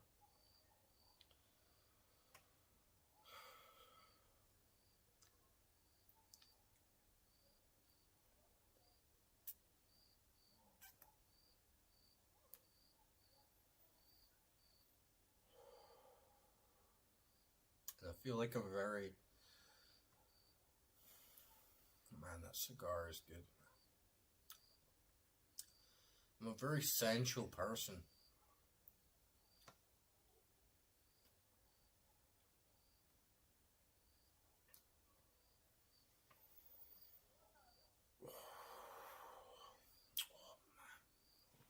I like scents. I like tastes. I like sounds. I like aromas. It grounds me in the human experience,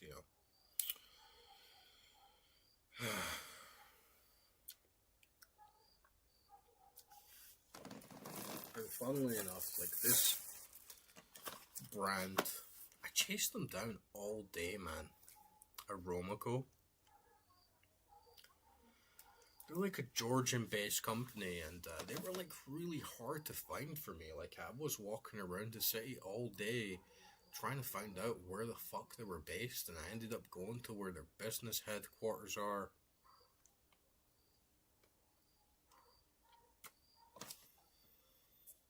Phoning the number, phoning them up, like, what the fuck is going on? Like, I'm standing outside I looked up on Google Maps, like, where are you? I want to buy some of these oils. And they're like telling me, I don't know where you are. Like, why is the store closed? Why can't you get in? Why are you moving into the store and everything's just locked? We don't understand what's going on. I ended up walking to their business headquarters where they're like based on an administrative level instead of actually like a retail store. I was like, man, I just want to like find out where this place is, because they had like such a good vibe of saying like, this isn't just for the home. We like tailor aromas and scents to fit different contexts for like businesses. Define your own signature scent for like a hotel, a store, a restaurant, a spa, somewhere where people can actually be embedded with this aroma. And I got this like cedarwood aroma, which is like one of my all-time favorites. It's such a masculine scent, man. It's such a masculine, like, musky scent.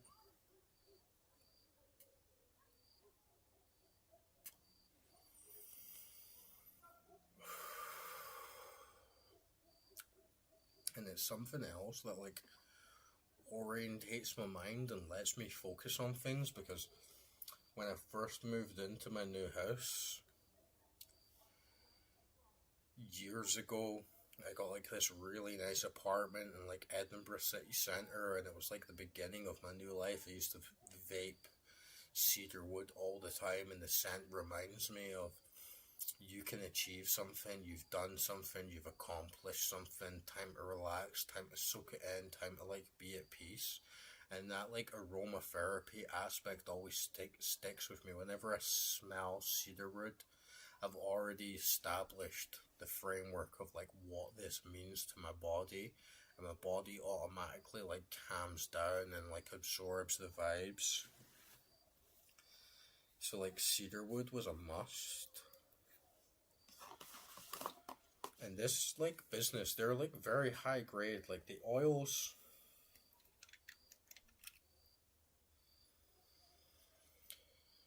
ooh, it's really refined. You know, you get some,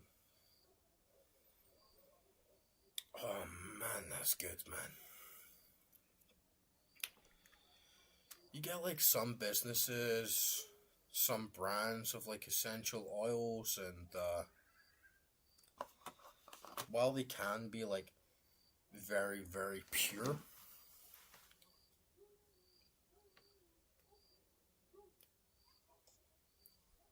sometimes they're a bit too pure, and the liquid viscosity of the oil itself is very, very thick, and they've used just like a pure steaming process where they've extracted all the essential oils in an almost very harsh way, which is still very high quality.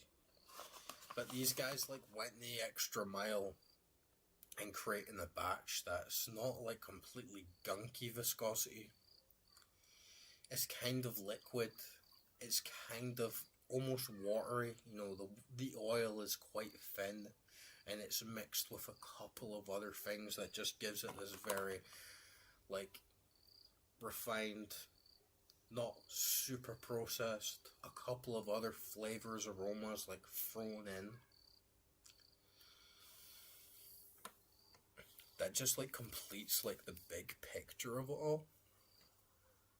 And I can't wait to like set this thing up and burn it. But I really love a masculine, musky smell. I don't like things like too floral. And like, ironically, I got this, like the second one, which is called Floral. And I'm going through their whole catalogue when I finally found the store. After like an hour of walking around, where the fuck is this place? I finally found it. And I'm flicking through their whole catalogue. Let me smell that. Let me smell this. I'm like, they're all kind of the same. They're all kind of very, very light.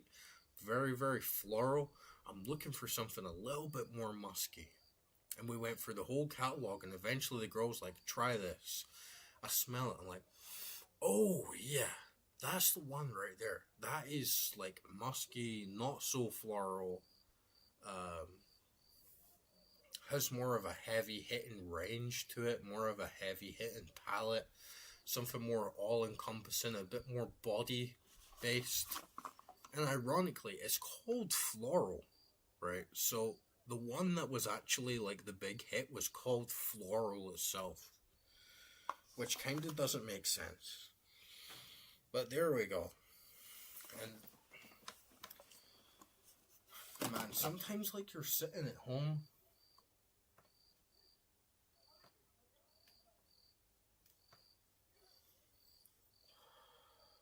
and you have this restless mind that's always thinking, what am I going to do? What game am I going to play? What book am I going to read? What documentary am I going to watch?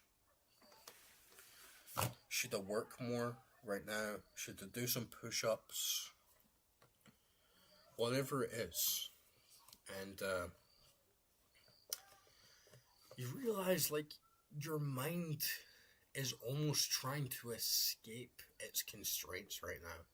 There's silence. There's nothing going on. But then you have some really, really nice aroma permeating the whole home. It really just grounds you back of saying, you know what, why don't I just breathe for 5 minutes? Why don't I just take a break for 5 minutes and just appreciate life in the sense around me? And that was really like a level up for me today, is getting that like oil diffuser and a couple of nice aromas to like have around the home and just really appreciate life on a basic level, especially when you're going to sleep, thinking of this, thinking of that. Just breathe, man. A nice aroma, a nice vibe. That's all you need.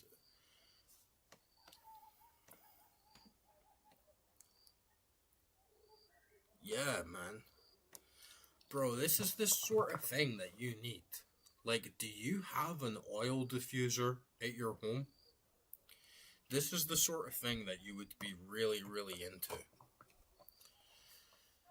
Because it just sort of completes the atmosphere in your home and lets you take control back of your environment and the source. This is definitely the sort of thing that you'd be into, Drifter. And that's awesome, man. Like, I'm getting a bit fat, not gonna lie. I've been in worse shape. And like, you know, sometimes I get up in the mirror and I'm like, man, you've kind of let yourself go a bit, but I can still see like my upper abs. And there's a bit of flab on the arms, you know what I mean? Compared to like working out like every single day and like going hard at it. But I'm still like, yeah, you just need to get in the gym, control your diet a little bit. You'll be back in like peak shape. And the oil diffuser is going to be so good for that, because instead of like trying to chase sensations through the mouth and taste, I can just like inhale and absorb things. I can already smell it, like so good with the cigar, the brandy. Man, you gotta treat yourself, guys. You gotta treat yourself. But that's awesome, man. Like, keep doing your squats, keep doing your push-ups.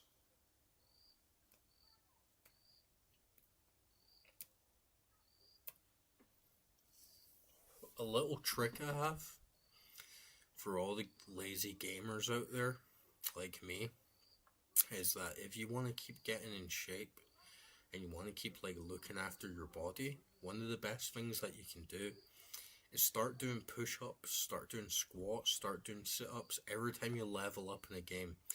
Say you're playing Diablo 2 or a JRPG or something else. It's so easy to just get stuck on the couch and be sitting there for hours. But see, every time you level up, every time you get like a good piece of gear, do 20 push-ups, do 20 squats, do like a little bit of exercise and level up like in tandem with your character. It really goes a long way to helping you. And it gets you fit, it gets you motivated, it gives you an excuse to like get off your arse and start doing something good. But yeah, I highly recommend every time you level up in a game, do 20 push-ups. If you're a huge gamer like me, the next thing you know, you've done like 200 push-ups in a day, in a night. You keep doing that every single day. You join lifting, exercising up with your gaming session. And you're going to get fucking strong. Like, you're going to get a lot of exercising. Way more than you probably would just dedicating 1 hour a day to, like, going to the gym or whatever. It's a really good idea.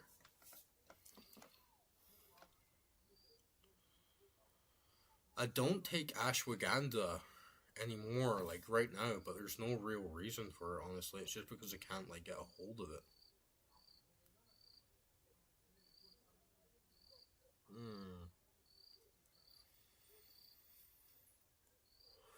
Oh yeah, eucalyptus and frankincense is peak shit, man.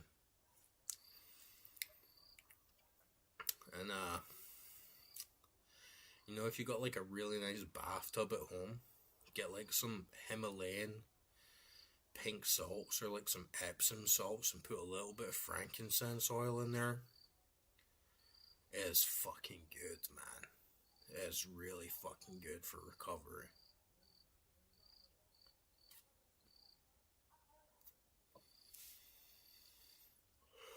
It's kind of hard to find shit like ashwagandha here, and you kind of realize that a lot of it is a fad just because it's cultural.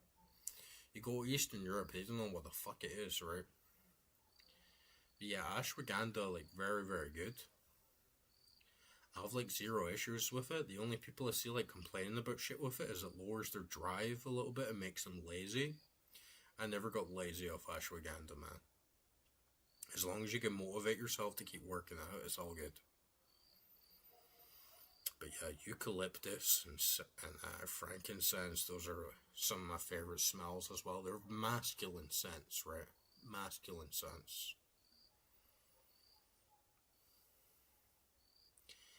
Man, you've been doing mace swings and sandbag carries and kettlebells, man. That's the shit that I'm like really getting into these days.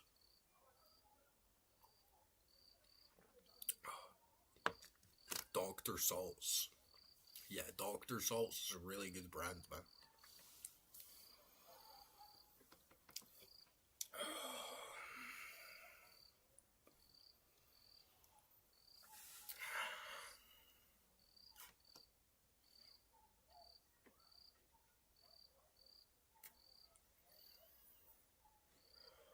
I don't have a bath here.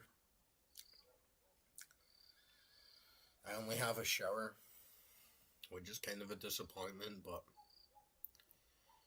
there's a lot of cheap spas here. You can go to a spa and they do a lot of balneology and they do like a lot of hydrovent massages, and those are peak, man. Those are really peak for like a decent bit of recovery.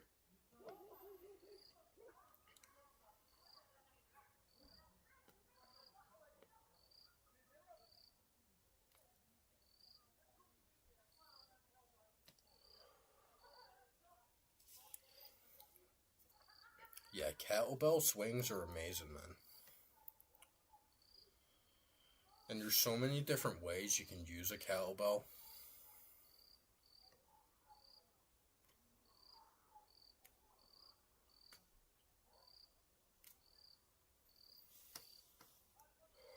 Like, you can do the squat, lift them up over your head, switch the arm. It does like your whole fucking side, man. Kettlebell swings like through the groin, boom, up, boom, up. I used to lift a 32 kilogram kettlebell every day. Just swing it down, swing it back up, boom, boom, boom. Such a great mix of high intensity workout. Such a great mix of cardio and like weightlifting. It's so good for you, man. And like sandbag carries and shit as well. It's like such a natural movement of your body. It's like really good functionally. It goes a long way. If you're doing that like every time you level up, you got a kettlebell in your room, You start doing like 20 kettlebell swings every time you level up in a game. Gamer's gonna get fucking ripped, man. Gamer's gonna get fucking ripped doing that shit all day. You know, if you're clocking in like 8-9 hours a day into a game, MMOs, RPGs, FPS, whatever it is, every time you get a solid win, check in on your body. You're gonna get a lot out of that.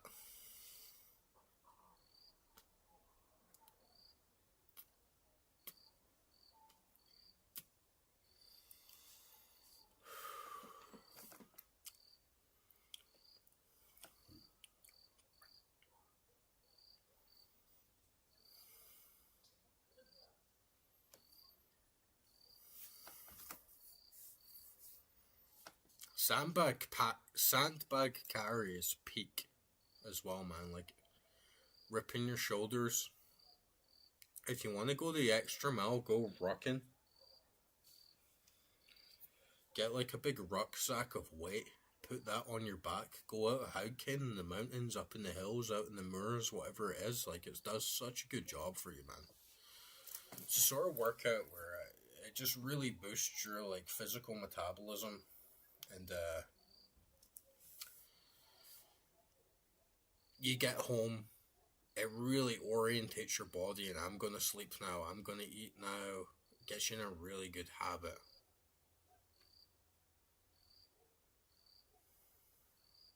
Yeah, man, that is peak. Every 30 minutes, you keep doing that like over and over and over again, it's like peak shit, man.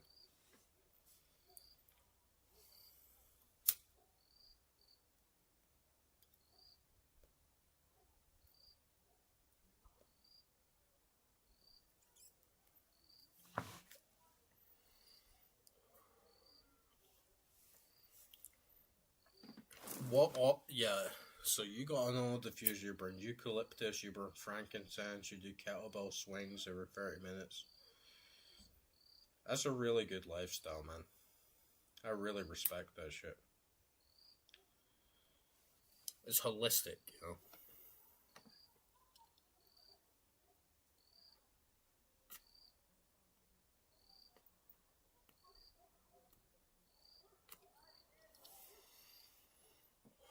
And fuck yeah, man. Rocking. How much more functional fitness can you get, honestly?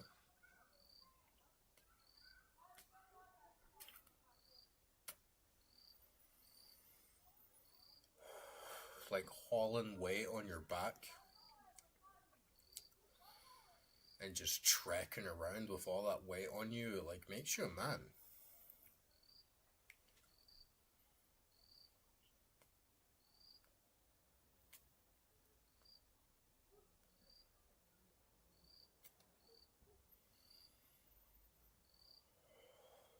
So many workouts these days. They're like too gym based, you know. You go to the gym for an hour, you do 3 sets of that, 3 sets of this.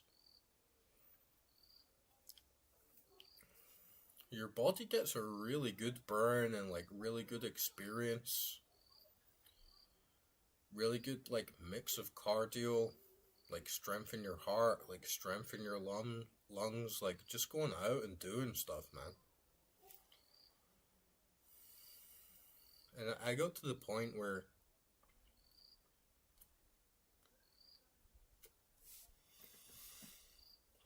I'd be doing like big shops and I just come out with a big rucksack, maybe like a couple plastic bags, hold them in my hands, big rucksack, and like cashier would be like, man, how the fuck do you lift all this shit? And it's like, it's nothing. Just like walk. Just like walk and hold shit and carry shit. It's like,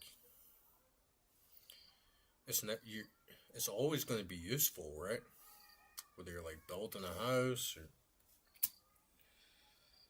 helping a friend, like you're moving stuff around, like it's always good for you. Does your core, does your back, does your arms, does your legs, everything at once. Does your heart, does your lungs, everything.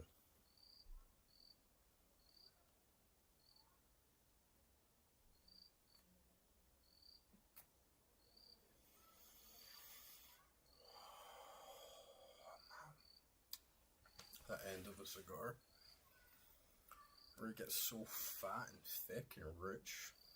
Oh man.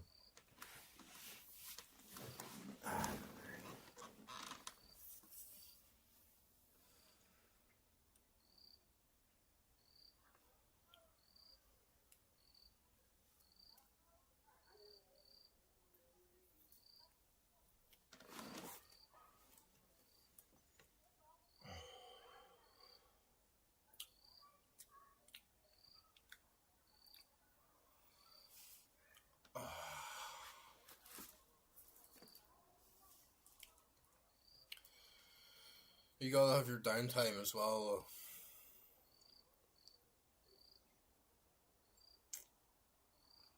though.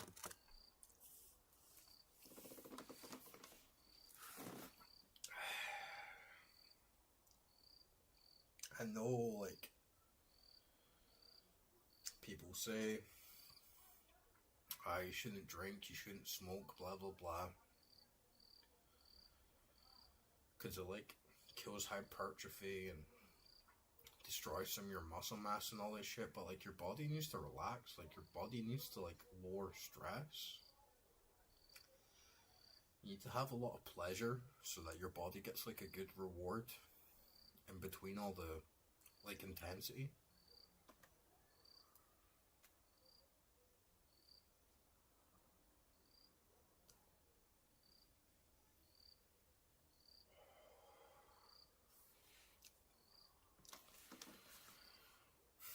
So you gotta find some way to unwind now and then, right? Like,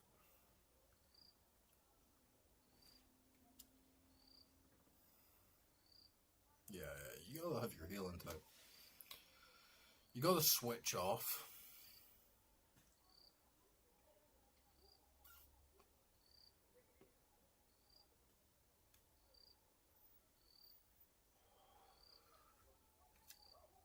And it's something I learned the hard way. But sometimes you just work, and you're always focused on the goals. Honestly, it's kind of like Tantra in a lot of ways, because if you're always focused on the end, you miss, like, the true core of it, which is the process and adapting and going along on your way. So you always gotta, like, have moments where you just come back down to earth and ground yourself in the essentials and, like, what you like to do. And this is part of, like, the self-discovery process, right? Like, maybe not everyone likes to do the same things, but yeah, you gotta have some downtime, you gotta do what you enjoy.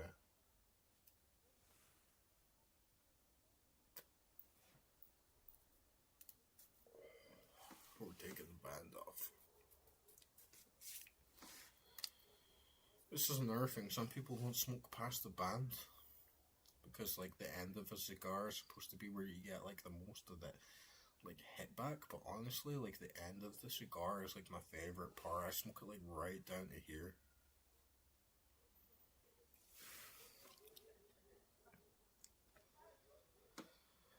Yeah, man, you're so fucking right. Like, you need pleasure in this life. You need something, like, to make it worth it, and I think that it provides so much psychological benefit of grounding yourself of, I'm a winner, I'm a success, I have the reward in my life.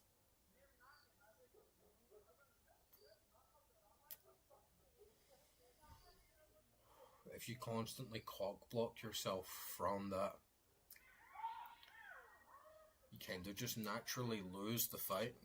I mean, fair enough, if you're, like, an Olympic athlete,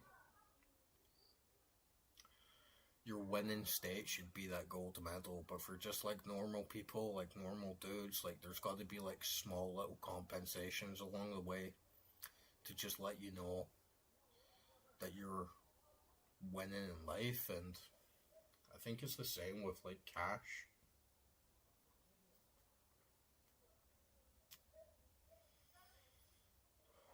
Because, like, the money race, like, the rat race for, like, cash and, like, capital, it can be, like, so enslaving, and you can constantly keep playing games with yourself and telling yourself that this is not enough, And if you just go one step further, you can just get that little bit more and get yourself that little bit ahead of the game, which is true, don't get me wrong. But all these like billionaires at like 70 years old, they would do anything to be 33 again, man. You know what I mean? So sometimes it's time to spend, sometimes it's time to consume, sometimes it's just like time to live your life and do what you want to do. And let all that saving and let all that like piling up and like hoarding game come at the end of life when it's fully necessary. But don't like waste your whole life grinding and grinding and grinding and grinding, and then you're 70 years old and then you're like, oh, now I'm gonna live my life, now I'm gonna do the things that I want to do. It's like, no.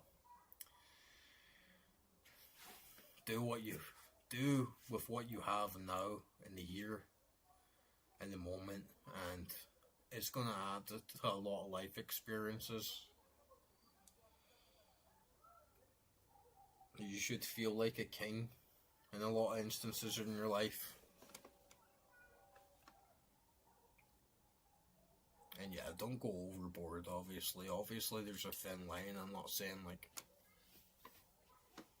just do whatever the fuck you want, whenever the fuck you want, and then handle the rest when the bridge comes. Like, you have to hedge a little bit, and you have to, like, min-max, but overall, especially when you're in your younger years and you're, like, fit and you've got, like, a lot going on and, like, a lot to offer, you should do more to just appreciate life and just, like, enhance your character and be happy and, like, low stress. Like, fuck waiting for all that shit when you're 70 years old and you can hardly get a fucking hard on, right? Like, you gotta do it now.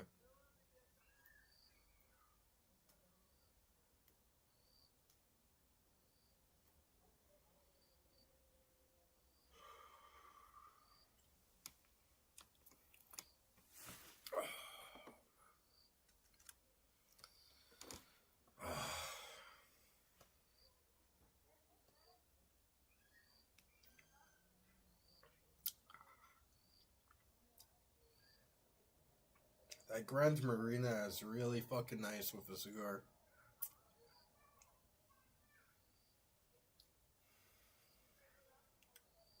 And you know what, man? Like, Drifter, you should do that. You should abide by your own words a little more. Stop drinking whiskey every day, right? Drink whiskey once in a while and get a really nice bottle, and it goes a long way.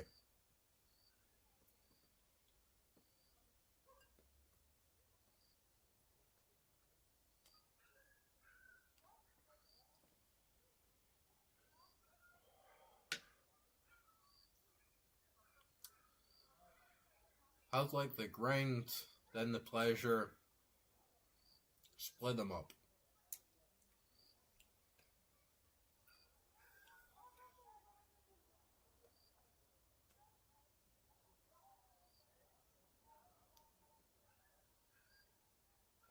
But life's too short, man.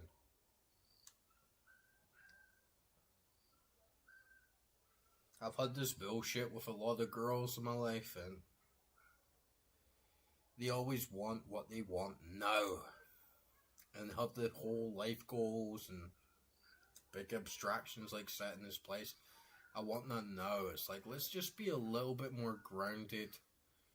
Let's just appreciate that, like, the true beauty in life, like a true satisfaction is just like being with each other.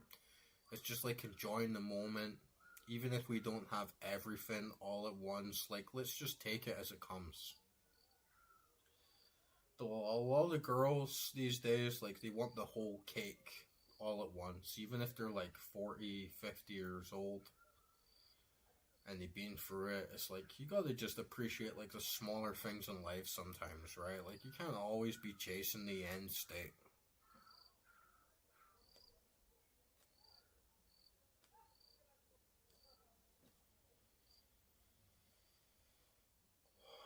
like, the end state is the end state. It's the friends we make along the way. I know it sounds cliche, but it's the truth. Like, it's the things we do, it's the things we experience, it's the life that we live amidst all the bullshit, amidst all the chaos, making the most out of what we have. Man, you hear those fucking dogs? They're screaming like chimps, man.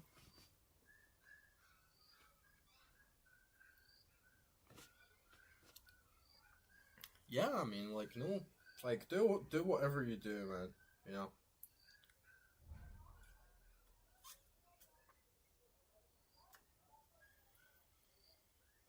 But for me, personally, instead of doing, like, 4 shots a day, or whatever, I'll go, like, 1 to 3 months of the grind, and then, once it's over, I'll get a really nice bottle of whiskey. Like a really, really nice bottle of whiskey. Like the sort of whiskey you take 1 sip of and you're like, that is fucking good. And it really, like, puts things back into perspective. It makes you feel like a king. It makes you feel like a lord, you know. And same with, like, the smoking. Like, it's a lot of micromanagement of pleasure. Like, delayed gratification, and then getting, like, really good gratification. I feel like if you can really manage that balance well, like, things can go a long way.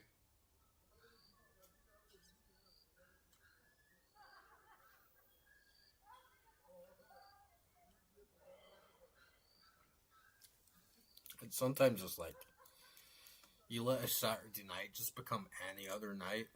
And Saturday is the same as a Monday or a Wednesday. I feel like it's almost part of your circadian rhythm, natural circadian rhythm, to have, like, that delayed gratification and to stop yourself, prevent yourself, and then you get, like, the big payload, and it kind of makes you work harder. At least that's, like, my experience.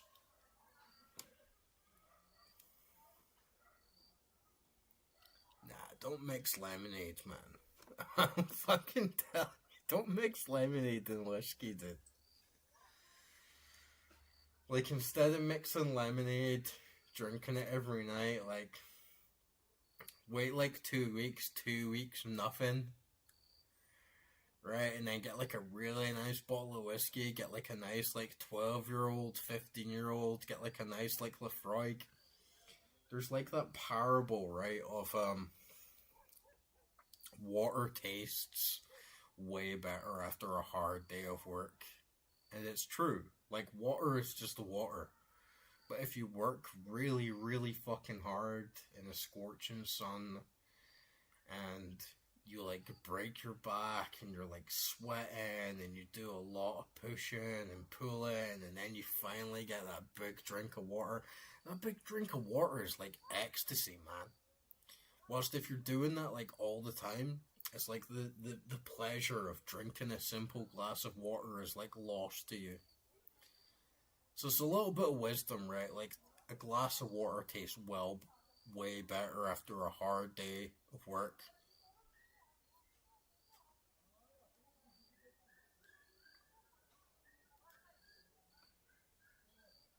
Oh.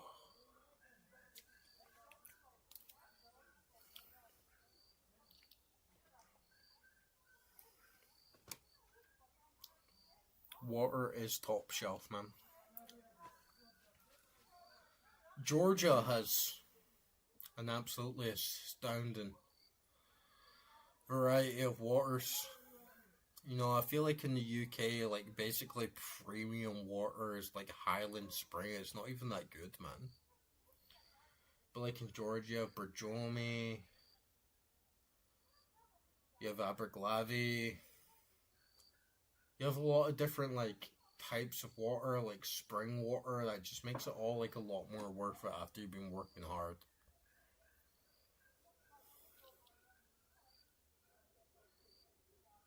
Yeah, it's true, man. Like, it's really true.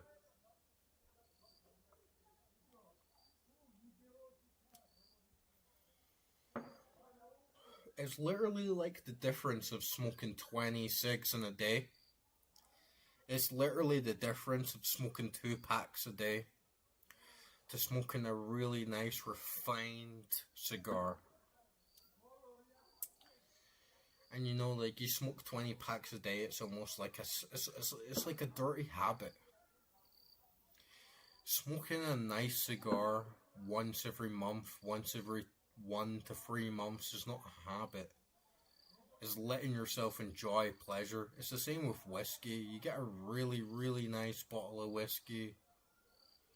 You sit back, you drink it, you take like one sip of it, you're like, that is really fucking good. It's a totally different game to drinking like White and Mackay, like blends and like mixing it with lemonade. It's a totally different vibe, man. Totally different. And you feel way more like a king. It's really good to feel like a king, man.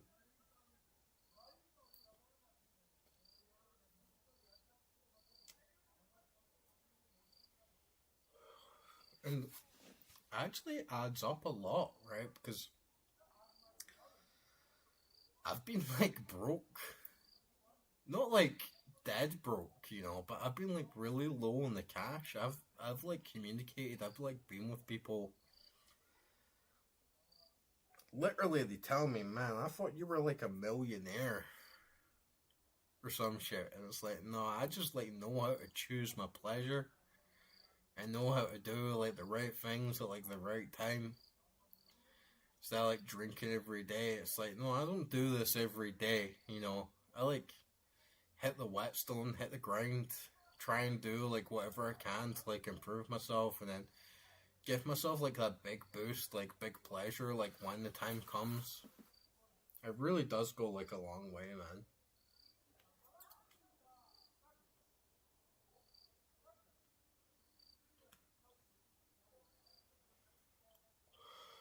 Smoking like a pack, 2 packs a day is just, it's low grade. And literally, if you could just delay that gratification, just that little haggling, just that little tick inside your head that says more and more and more and more and more. If you could just delay that a little bit and say, I'm going to do it all at once, 2 weeks from now, a month from now, it goes a long, long way. Instead of eating that bag of Doritos, I'm going to have a fucking 5-course meal at the end of the month, and all those bags of Doritos that I would have eaten every single day, I'm just going to have it all in a big meal. It goes a long way, man.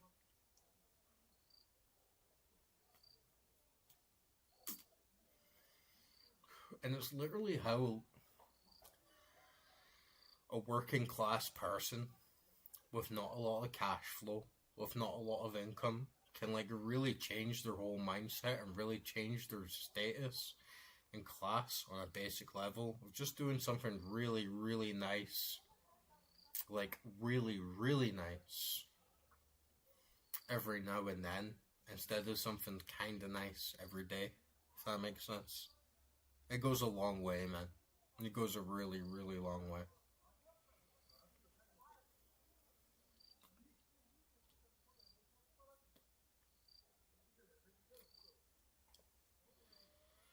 Yeah, consumption. Balancing consumption is such a pivotal and central ordeal of humankind. Because we're always driven to consume, we're always driven to pleasure ourselves. But the reality is, if you constantly pleasure yourself, you like cock block yourself from the ultimate. So you gotta take things in moderation, you gotta do things slower. Good things come to those who wait, right?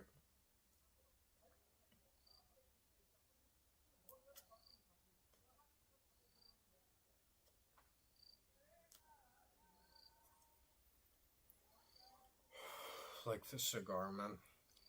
That was a really nice cigar.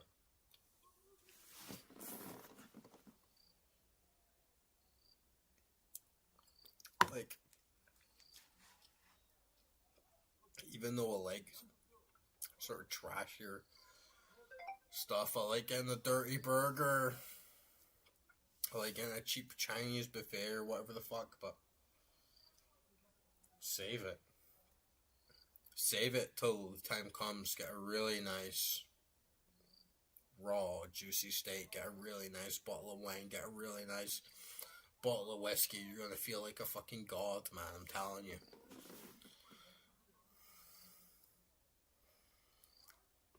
Whole Foods, yeah, man. I'm trying to get on the same. I'm trying to get on the same page with that. Like, food is my weakness. I'm such a fat cunt.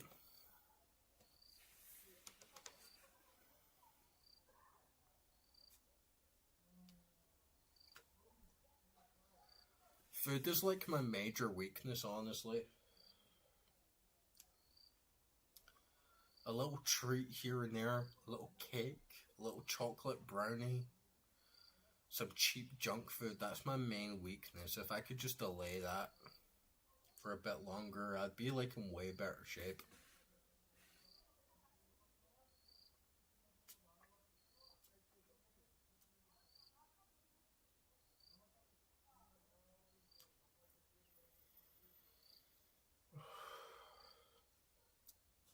Man, it's so nice when the dogs aren't barking constantly.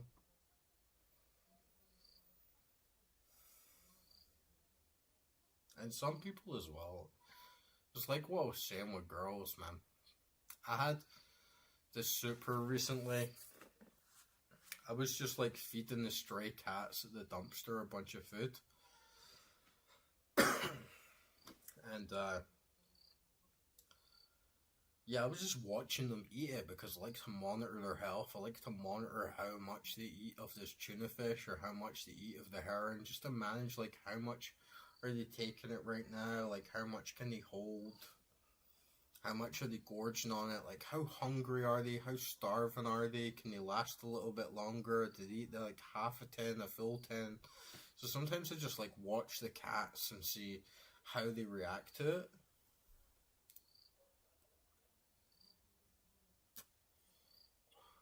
And then at that like same time, I was like watching the cats and a bunch of gorging dudes. One of them came up to me and he said, "Hey, like, have a Supra. We're having a Supra. Like, come down. Like, come drink with us. We've seen you feeding these cats and you're like a really noble soul for like feeding these animals. So, like, really respect that. So, like, come and have a drink with us." And I'm like, "Sure. Like, let's go have a drink."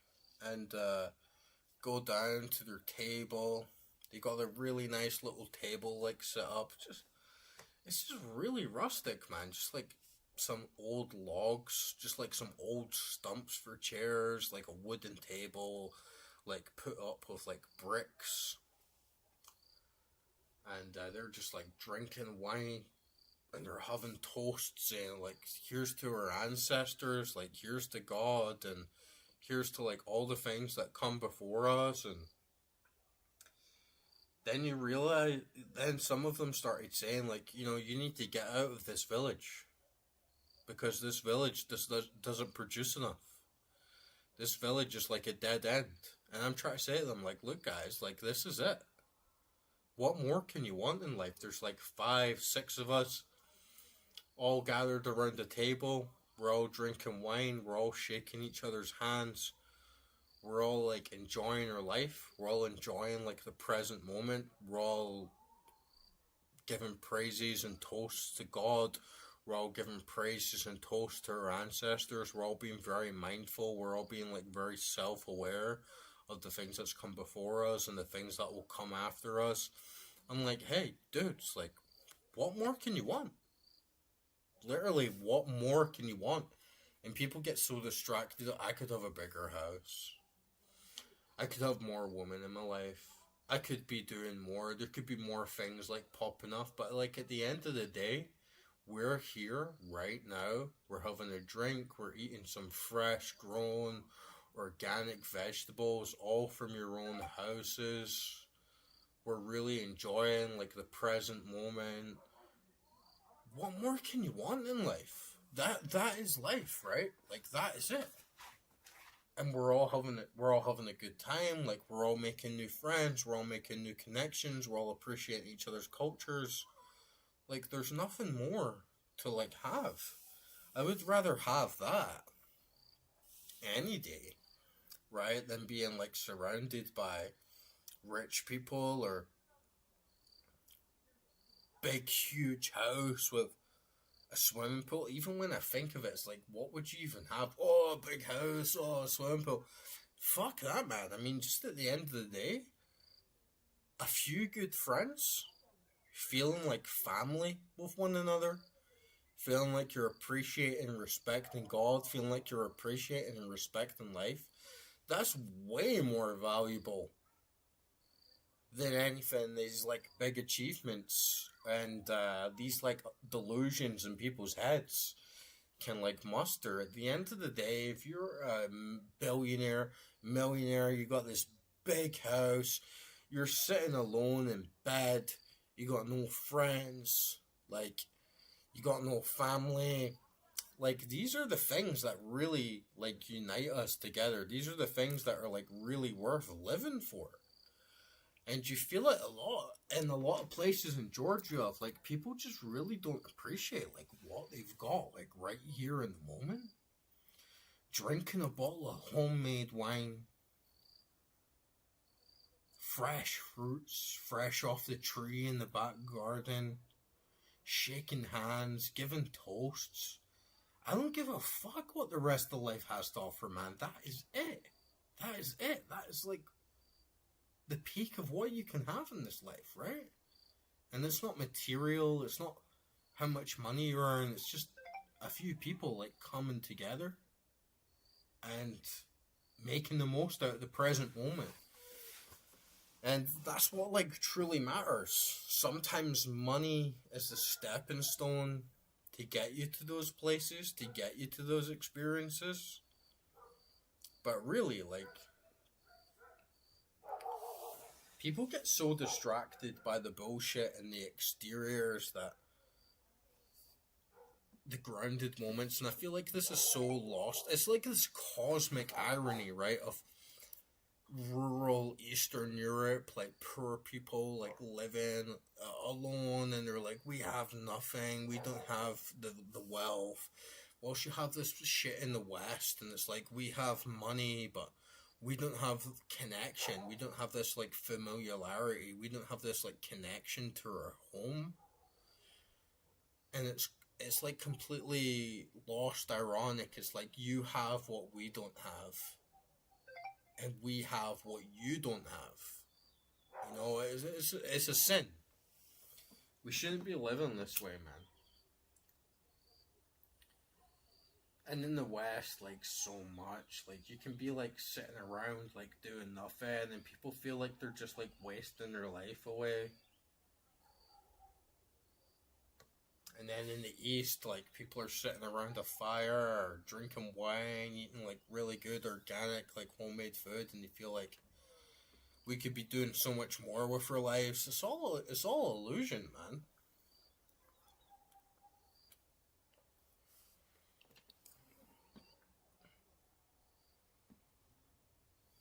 Yeah, man. This is like how life is.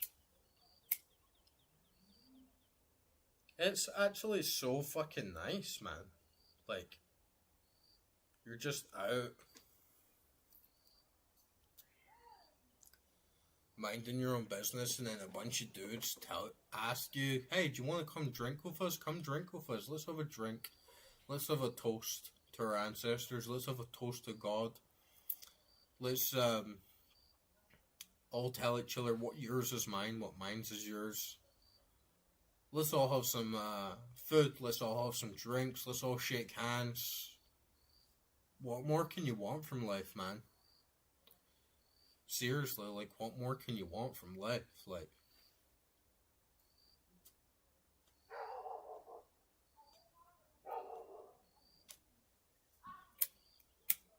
and then the West is so corrupted. How can we get more? How can we get more? oh, this guy's cool, but he doesn't believe in XYZ, so he's like not part of our crew, and so divisive, man.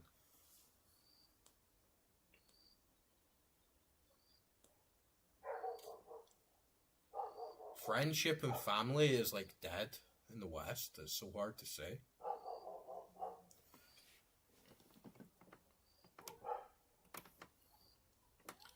Yo, Brennan, man, nice to hear from you, man.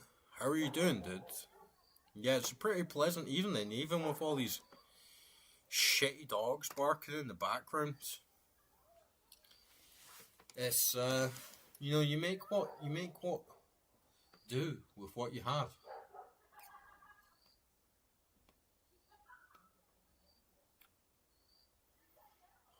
And so many people here in Georgia, it's like this mismatch, man. You go around to their place to say, how are you doing? They don't even speak your language, man. You know, you're maybe getting like 2, 3, 4 words between each other of what each other's actually saying.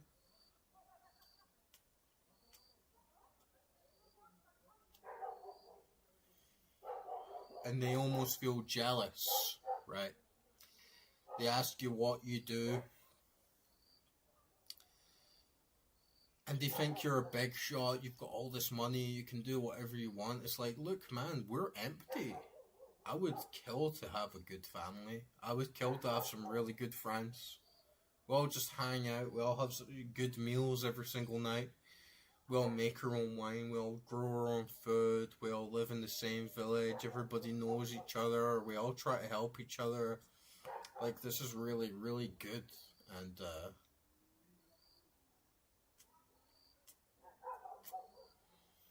so many of the men, 20, 30, 40, 50, they say, you gotta get out of here, because this place is a dead end. And it's like, yeah, it's true. To, like, some extent. Like, you're not gonna grow proficiently here. But then you have that community, you have that family, you have that sense of belonging, you have that sense of, like, knowing everyone. It's irreplaceable. And then you look in the West and everything's so divided, everything's like so broken up. It's not good, right? Like,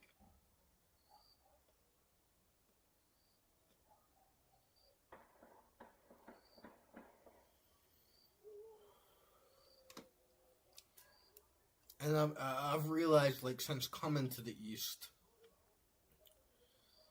it's not so much you have all the answers and we have all the problems and vice versa, but there's a common middle ground between us that's really important to recognize about, like, how we just go on our daily lives and how we build communities and how we have recognition between one another's, like, souls and families and groups and little tribes and clans. Like, it's really, really important.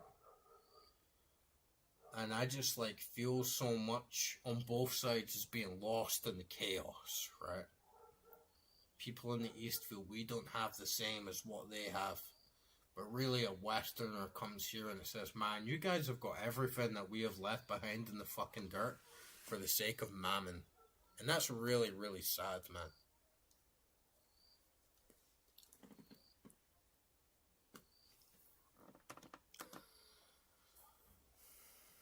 Psychic consultancy. Okay, that's interesting. Psychic consultancy. And yeah, man, Ireland is like, you wanna elaborate on psychic consultancy? That seems like an interesting concept.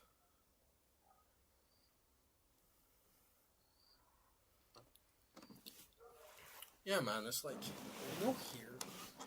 I go to the supermarket, everybody knows who I am, I know who they are.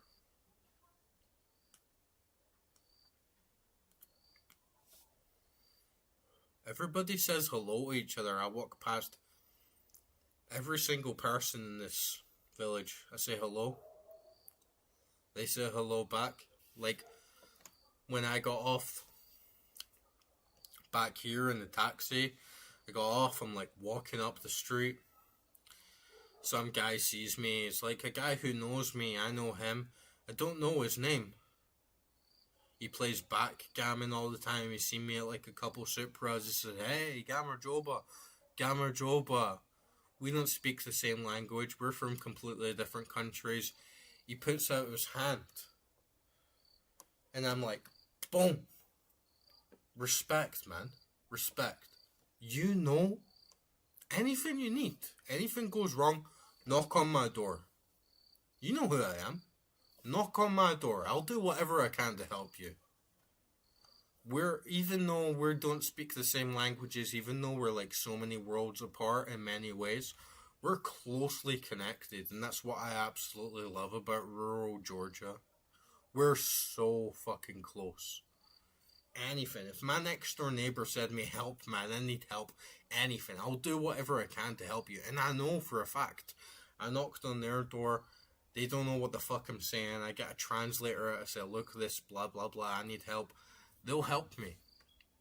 Because we're like a real community. We're like a real family. Like all between us. I know every single person.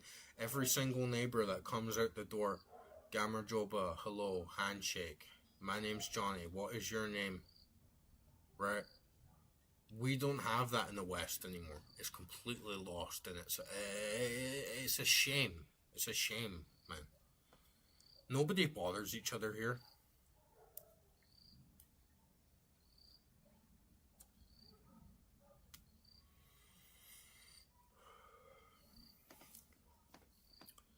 Everyone's on the same vibe here. We don't have all this shit. Oh, he's right wing. He's left wing. I'm trans. He's not trans. I'm LGBTQ. I'm pro EU. He's not pro EU. There's none of that. Absolutely none of that whatsoever. I'm a human being. You're a human being. You live here. I live here. Whatever you need, whatever you want, tell me. I would actually be offended if any of my neighbours, if anyone in this town didn't tell me their problems so that I couldn't be an aid to them, and that's the exact same relationship I feel from everyone else. If I told anyone, if I told the neighbours across the street, if I told the neighbours down the road, "I'm really struggling, something's gone wrong. The house got set on fire, I don't have a bathroom, I need a new mattress," whatever it fucking is, I'm unemployed, I lost my job, I'm here for you. What can we do here and now to like make things better for each other? And that's just lost, man. It's just like completely lost.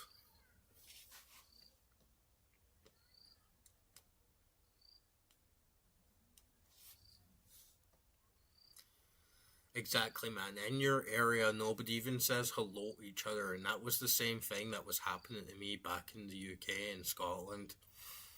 You live in this area completely surrounded by other people. Nobody knows each other's names. Nobody knows what people's problems are. Everyone's just like, "I want to do this. I want to do that." And if you don't like it, like, fuck off. I have the right to do this. I have the right to do that. And it's all because of this like cultural split. Like everyone has their own agenda. Everyone has like their own goals.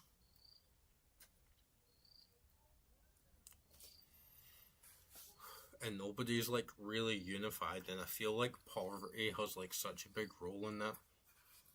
I know so many people in this village, like they don't have a lot of money, and so family connections, like what you can do for each other, like that's the really interesting thing about Georgia. People don't have a lot of money, people don't have a lot of resources to be able to do things, but then you meet these people, they say, "Come drink with us," right? "Come eat my food. This is all I have, but you're free to it." Totally different from I'm getting taxed out the fucking arse by this government. Totally different to it. I'm walking down the street, there's danger everywhere, there's stabbings, there's muggings, like the culture's getting displaced. We're fighting all these stupid wars, like the government's doing all this dumbass fucking shit every fucking day. There's none of that. It's just, you're here, I'm here. We're all family. and I've never experienced that anywhere else in the world. And it really makes me realize how being poor and not having as much as what other nations aspire to be is like the total opposite, like, end game of like what we should actually be like moving towards as a society and a civilization. And if the people of Georgia could actually come together and unify on this like universal level and get the right things that like need to be done, it's like there's no stopping them. This would be like peak life, man. There's just a couple of like rough edges around the corners that needs to be like creased out, and then it's like we have it. This is life. And I feel like Orthodox Christianity being so strong here is like such a big part of that. I feel like in the West, people are so split up into their own little world and their own little ideologies, or like in their own little jobs and their own little like income levels and like classism that like really, really like splits people apart in an unhealthy way.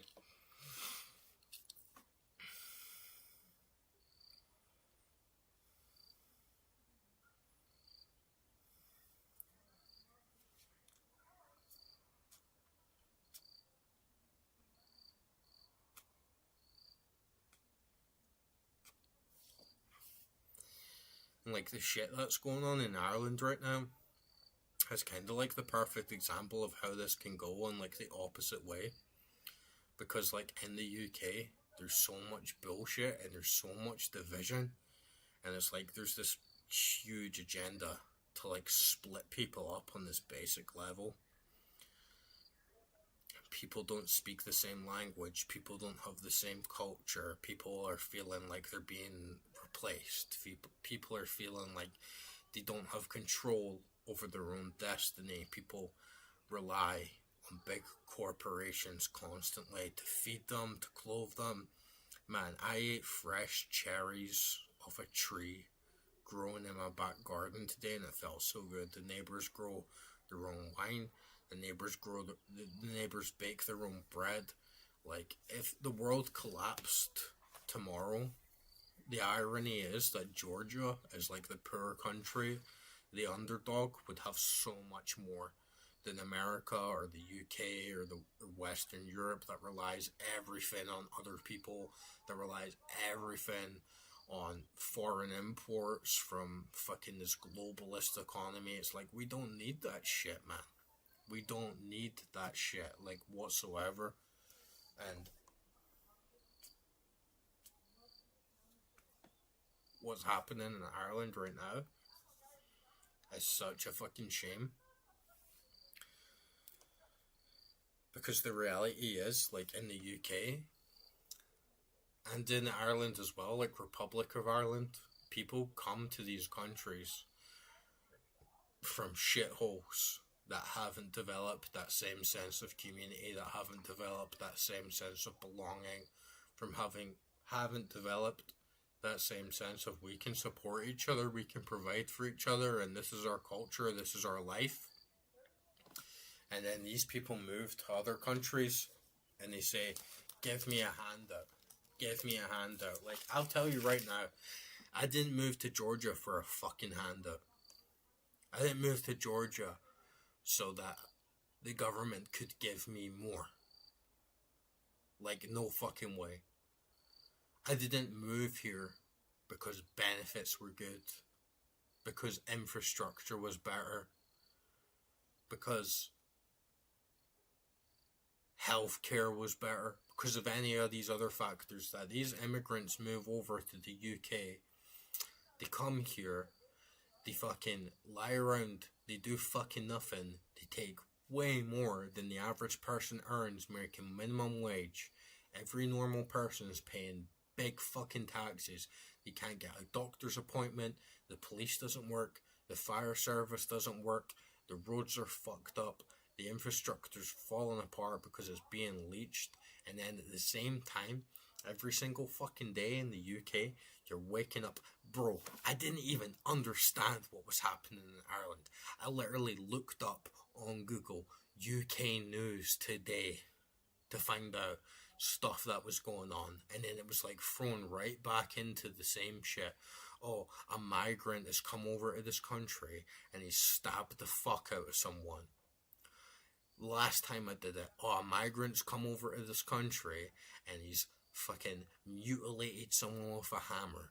Oh, the last time I looked up, oh, an immigrant has come to this country, has stabbed an 18-year-old kid, and then he has tried to blame that 18-year-old kid with racism, right? It's completely fucking ridiculous what has happened to the UK and to the West. And in Ireland especially, I have an Irish family. I have very strong Irish roots. I'm extremely proud of my Celtic brothers and sisters for standing up against the British Empire, for taking their country back, for saying enough is enough. We will not deal with this oppression. We will not deal with this bullshit. But the nationalist spirit has been so fucking attacked and waned that now at this point we're letting people come into this country unvetted, undocumented, literally waging war and violence against our own people, claiming our benefits, taking away from our tax systems, like not contributing like anything at all. It's a complete travesty. It should never happen. It's like the first time in the entire world where things have ever been this bad for like any country in terms of immigration. The UK is a fucking shithole. We've lost our national spirit. We've lost our national identity. And we're letting people just come in and steamroll us 100% to do whatever the fuck they want. And even at the point where someone comes into the country and mutilates someone and stabs someone in the fucking face, or walks into a nursery, kills a bunch of kids, is fucking suicide bombing stadiums, all the rest of the shit, people still say, you're just racist, you're just right wing. It's like, fuck off. We have a right to preserve who we are. Our identity is important. Our culture is important. The money that we slave away for these toxic governments is extremely important. And to just have all that like taken away, and for your like national identity and your spirit and like who you are as a people to just be displaced and like moved over for some fucking Somalian or some guy from Sudan to like come in and start stabbing little kids or start stabbing some disabled person, is unacceptable.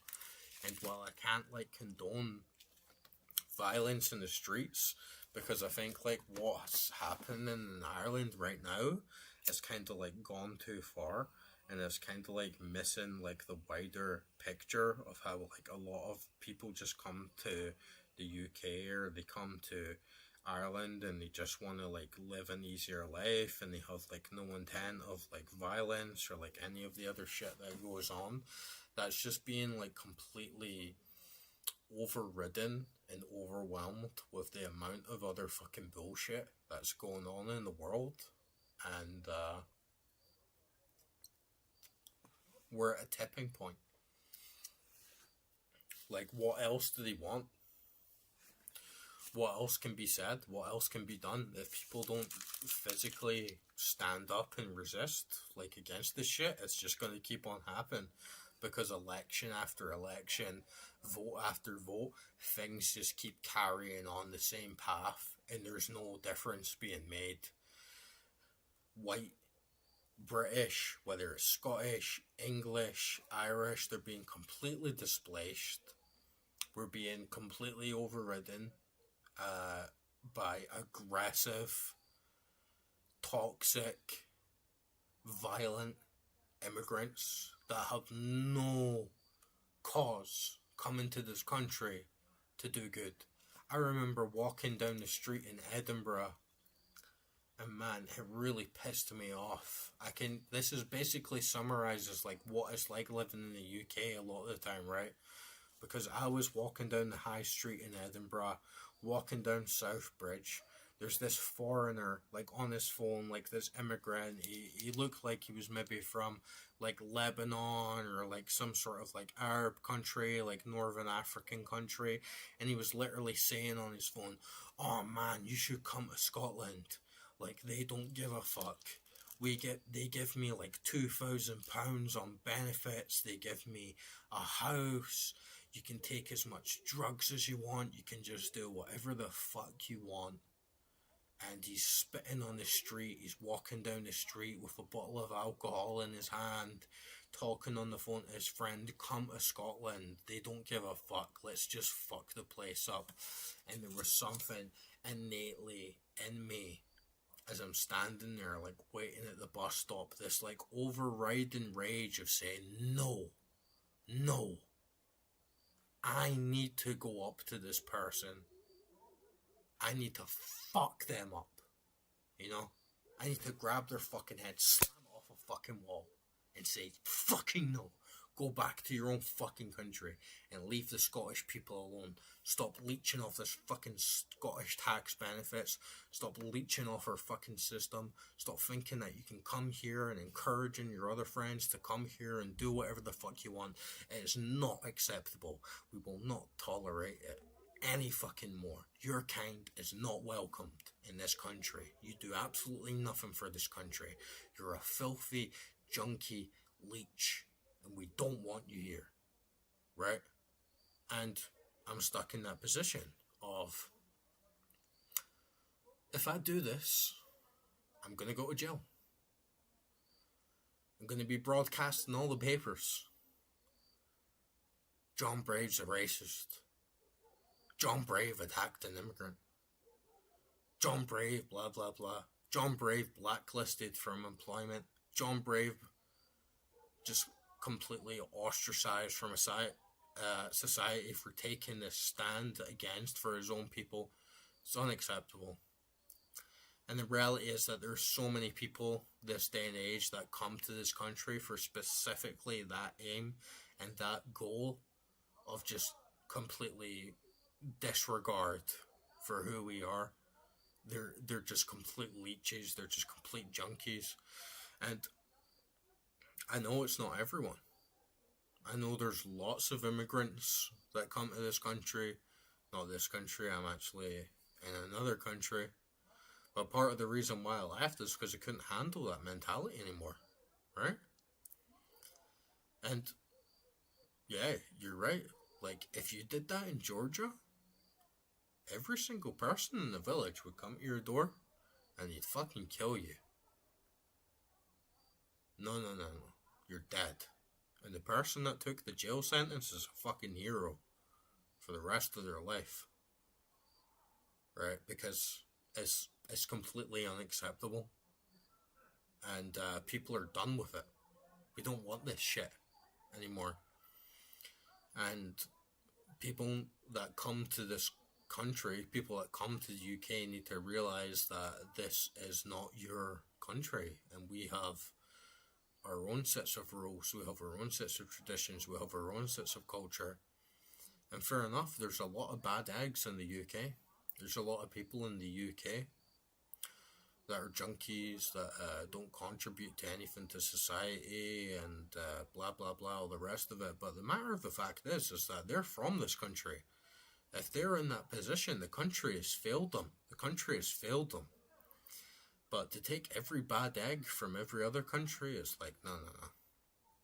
We can't tolerate that. We can't sustain that. We can't provide for that.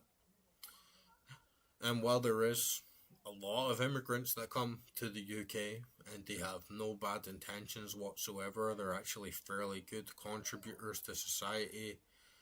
They're actually fairly good contributors to what we want to do and like what is like generally good for the country. There's just far too many idiots that come here, stab kids, stab old people, have absolutely zero respect for our culture, have zero respect for our religion, for our traditional norms, and it's all planned at the end of the day. I don't care what anyone fucking says. Like, it's all being fucking planned. Like, you hear these politicians like Keir Starmer, and they're just openly like accepting it like it's fucking normal, like it's the way that things like should be. Whilst if you go to like these countries, like you go to Pakistan, you go to Afghanistan, you go to Iraq, you go to Iran, you go to Lebanon, like you go to all these other countries where so many people are like coming in, like Nigeria, they're not gonna tolerate it either. If I went to their country and start playing the same game, they're not gonna fucking tolerate it. So it's like completely one sided. And so while I can't support openly all the shit that's going on in Ireland right now, it honestly feels like a natural consequence of all the shit that's been building up for like so long. And they're just naturally, it's going to be a pushback from it to an overwhelming degree when politicians don't recognize the huge problems of immigration. When we should be a people like Georgia, where everyone in the village knows each other's names.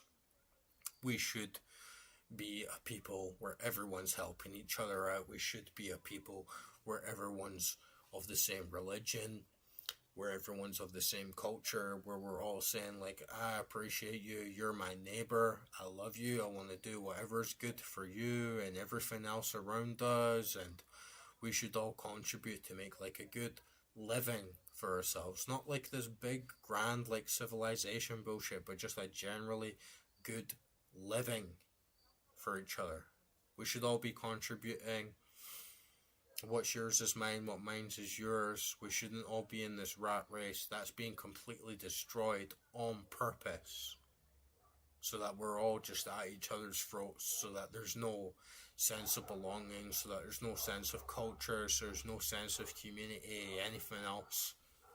It's all planned, it's all by design, and the reason is because that power, that spirit is the number one threat to governments. That power, that spirit is why the Irish gained independence, like for themselves, because they had that backing themselves up, because they could fall back on that, because they said, we've got a religion, we've got a community, we have a sense of ethnic pride, we have a sense of belonging to each other. That's all being intentionally destroyed, so we have like no capacity to like rise up. And I go to other countries around the world, I tell them about the shit that's happening. Not even they already know. They're already looking online and saying, man, this stuff in the UK is like crazy. Lots of people ask me, what do all these people want? Why are they at war with your country? It's like what you're saying, Brendan, it's an invasion. And these people ask me, why are they invading your country? What is their problem? Like, what did you do to them that made you want to go, that made them want to go to war with your country? And I'm like, I don't know. I honestly don't know why people come to this country and just want to like fuck everything up. It kind of just seems like we're attracting like the worst case of people, right? Yeah. I'll be back to read the chat in a second. I need to go for a piss. But good chat, guys. Good chat.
Let's read up on this chat.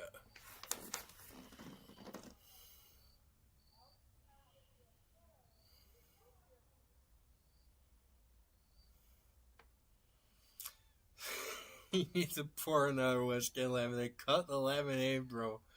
Cut the lemonade. Let's go pure whiskey, pure cognac, pure liqueur.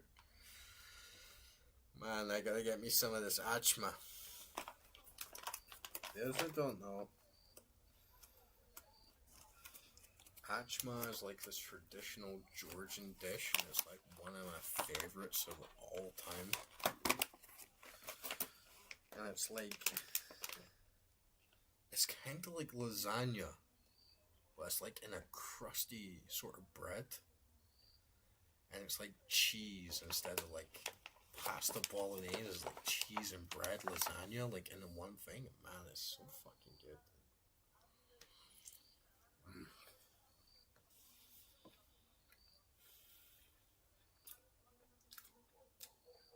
Oh yeah.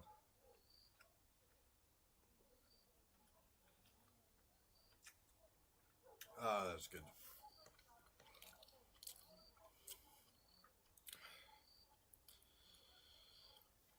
Man, you know what's like fucked up?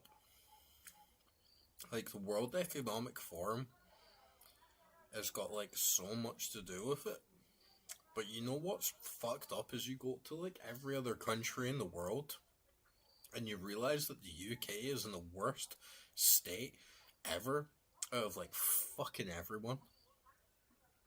Like, you go to like Latvia, you go to Lithuania, you go to like Poland, you go to like Netherlands, you go to like fucking France, you go to like Spain, you go to Belarus, you go to Georgia. Everyone's like, what the fuck is going on in the UK? It's like, do I wake up in Georgia every day and some asylum seeker has started stabbing a fucking old man with learning disabilities in the head? No. Do I go to any of these other countries and some asylum seeker or some immigrant has started fucking attacking little kids? Fucking rape gangs, Yorkshire rape gangs, bombings, stabbings, fucking all the rest of the shit? No. It's only the UK. And then you start to realize, wow, the UK is like at the epicenter of this fucking crazy, like, immigrant dystopian, like, fucking shit. And it's only natural that people start to come to realize, like, enough is enough. We don't want this. We don't want this fucking here in our fucking country anymore, right? And this is achma, man. It's like lasagna, but it's like just like thick Georgian cheese. It's almost like a macaroni pie, but like the Georgian version, and it's so fucking good.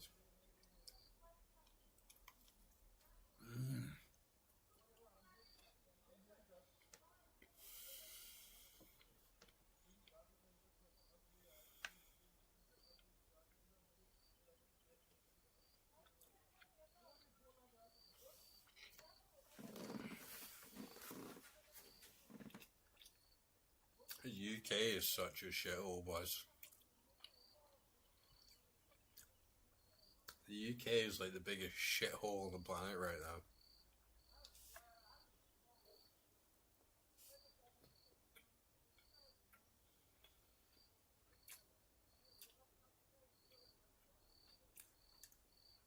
And like everyone's leaving, man.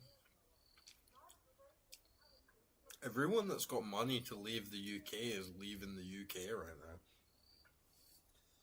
And then at the same time, you have all these people from like third world, like shitty countries, like you can't wait to get into the UK.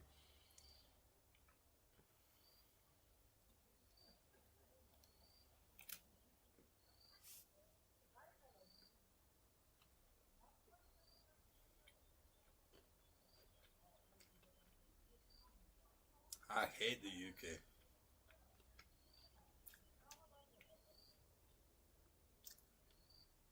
I fucking despise the UK, man.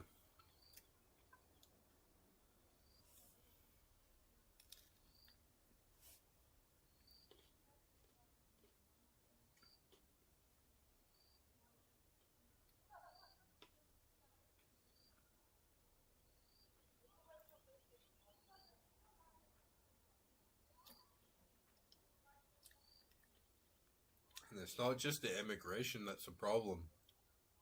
It's like the normal culture as well is just completely fucked. And nobody's got each other's backs in the UK at all.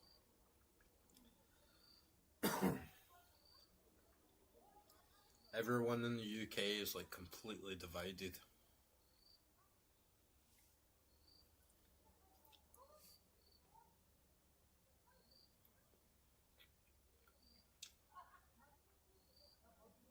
I fucking hate living in the UK. I fucking hate being there. I hate the people that live there. It just feels like a degenerate shithole. Like all across the board. With like zero redeeming factors, honestly. I fucking hate it. I hate the UK so much.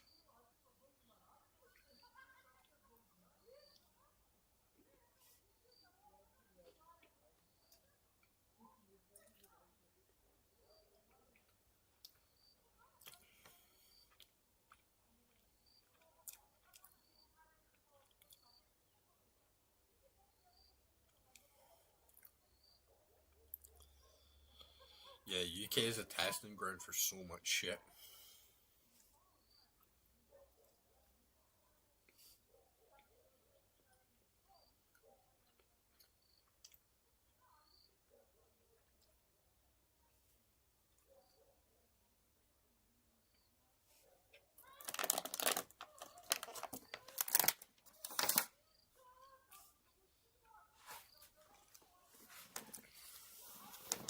The really hard thing about living in the UK, honestly, was that I don't know what it's like for all of it, but I'm talking about my experiences in Scotland. Was that there were so many people in Scotland where it was like we could all collectively recognize that something was wrong, and there's just like zero effort to make things done, and the amount of depravity was just overwhelming to see that like so many of like my Scottish brothers and sisters every single day had just turned to a life of crime and just turned to a life of like drug addiction and alcoholism and just the day-to-day depravity of we're being like completely replaced, and it's not even just like ethnically replaced, we're being like worn out, we're being completely demoralized to that or men that should be working very heavily and like close together to be building something better, or like all addicted to smack or crack or drinking themselves to death, and everyone like queuing out the chemist and realizing like, oh yeah, the best way out is just to give up and to like claim benefits and get more than what most people do working, and this is it, like life is over, there's no point in like really trying to do anything more creative. And this is coming from like Scotland, who like we invented everything, man. Scotland invented the television, the telephone, antibiotics, modern economy, like from Adam Smith, like capitalism. We had so much of an impact economically on shipbuilding, just these huge pieces of infrastructure like bridge building all throughout the late 18th century, early 19th century. Like Scotland was an absolute powerhouse. Scotland has home to some of the greatest philosophers, inventors, engineers, like scientists of like all time. And to just like have that reality like in your face and knowing like how much Scotland has achieved as a country, to seeing it being reduced to like junkies was just like heartbreaking, and realizes you like how much of like the situation has just like got out of hand. And I feel like in Ireland, things are actually a little bit better because Irish are actually a little bit more like close knit. But Scotland, everyone just gives up. And it really wears you down as a person to know that you could be speaking sense, you could be well educated, you could have some like great ideas. It doesn't matter worth a fuck because so many people are just like in their house all day, like taking smack and like drinking all day and waiting outside to the chemist and just like completely addicted and like chained to the wheel. It just like wears you down as like a human being, and then you have so many of the other people that actually have like a little bit of power or a little bit of control, and they're just completely brainwashed. So many like LGBT leftists, people that hate white men, so many old women just like desperate for like a small piece of power that have been like slaved and abused like their whole life, and they're just waiting to refuse you for a doctor's appointment, waiting to make things just a little bit harder for you in any way, shape or form that they can, to be going around like the Highlands and it's just filled with English people. There's just so much like wrong with Scotland, and it hasn't taken like any responsibility for itself like at all. Like the SNP's fucked the place up. Everything just feels like it's going straight down the fucking hole, and you can't have a reasonable conversation with people. Everything feels like it's split up into cliques. Every social group feels like it's fucking split up between classism. It really, really gets you down, like. And cool, Brennan. I hope you have a good day at work, man. I'll catch you later on. Don't forget to give a shout out in the Discord. Drifter, you should join the Discord as well. I've been missing your little inputs.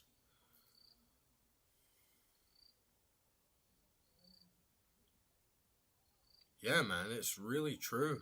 Like, there's so many people in the UK, and they come from like working class families, and there's a lot of like substance abuse and homelessness, like overwhelming amount of homelessness, man. And dilapidated buildings everywhere, like the infrastructure collapsing, like people giving up, like a real lack of like solid education. And it's true what they say, enough is enough. Because why are people being able to come to this country on day one and they get like given a house and everything just goes well for them, and they're given benefits and they're given like all the boosts that possibly can be given to them that their own country wouldn't give a shit about them, and then your own people, like your own flesh and blood, are like on the side of the street begging for change just so they can get another bottle to drink, just so that they can get something else to pass them through the next day. And there's no NHS, there's no fucking help from the council, there's nothing. Everything's just like rigged against them. If you get a job, you earn less than you do like on benefits.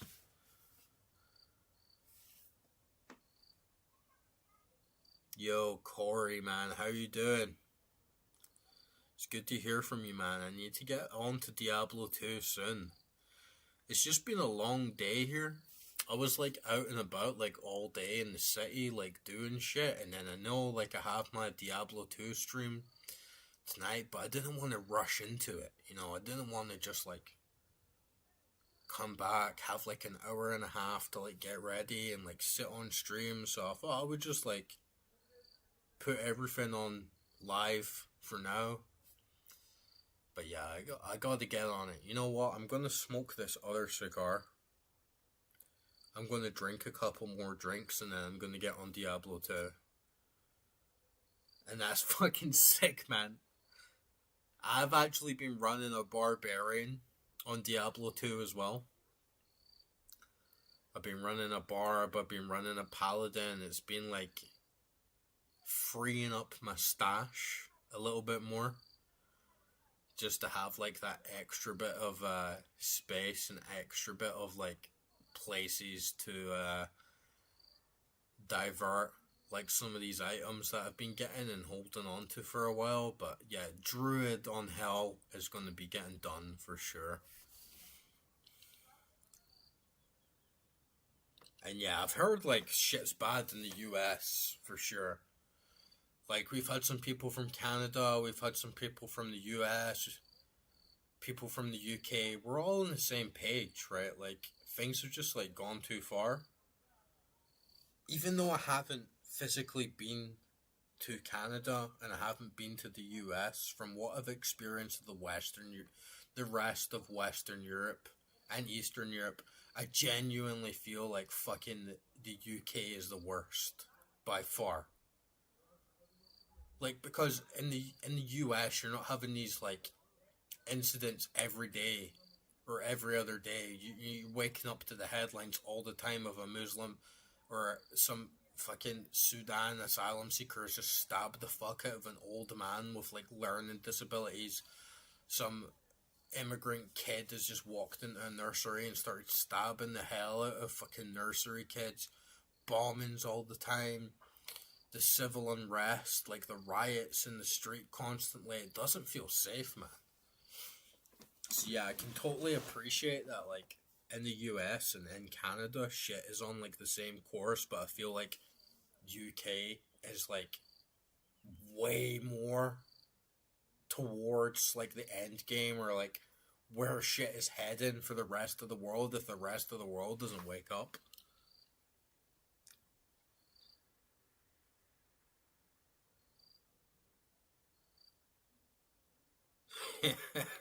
Thanks, man. Yeah, Twitch is kind of like whatever it is. Like, seems like everyone that follows me on Twitch is like an OnlyFans bot or like someone saying I can get you like more followers or whatever. So it's kind of like a dead game, but like worth to like get yourself out there on as many places as possible. I think anyway.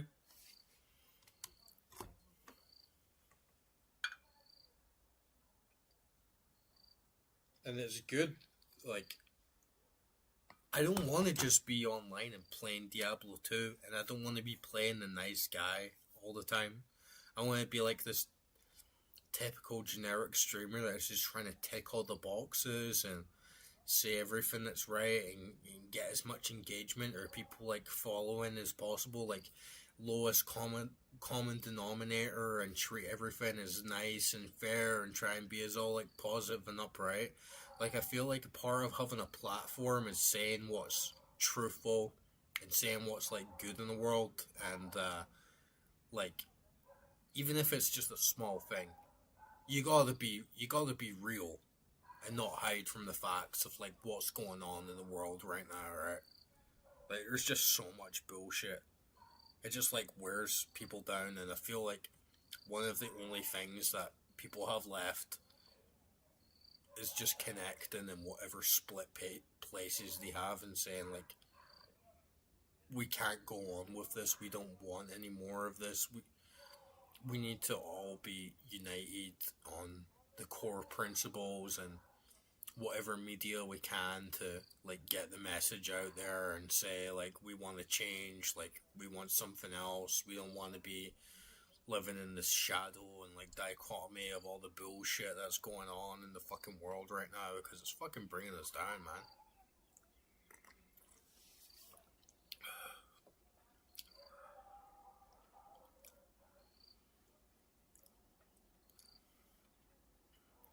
Yeah, that's true. There is a lot of good being done.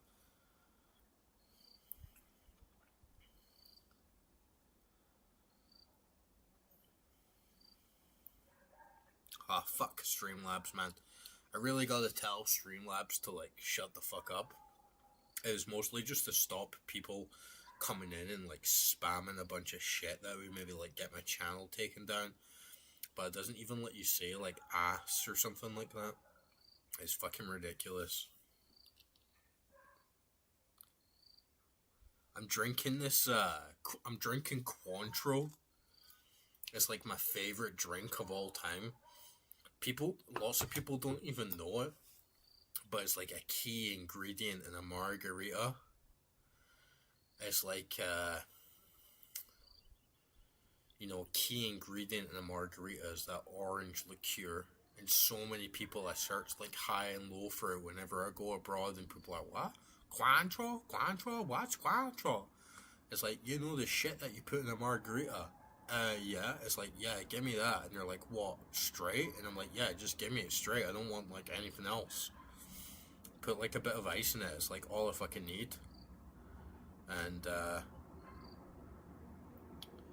I'm also drinking this like Grand Marina. It's like cognac mixed with orange liqueur, so it's kind of like cognac like mixed with Cointreau, and it's really, really nice as well. Nah, it's not quite tequila. Tequila is more like a bit like salty. This is way more like sweet. This is way more like liqueur based. It's still like 40%. It's like strong as fuck. But like the cognac is really like grounds it and gives that like full bodied like flavor. It's like OG like Parisian like drink shit, and man, when you like mix it with a cigar, it's like so good, dude. Yeah, Cointreu. Cointrau. It's like some French like liqueur shit. It's really fucking nice. Yeah, like orange brandy. It's really fucking nice, man. It's like my favorite drink. Whenever I go abroad, I'm always like looking for it, trying to track like a bottle down. Oh man, you're the guy. Like, you know, it is like so good with a cigar.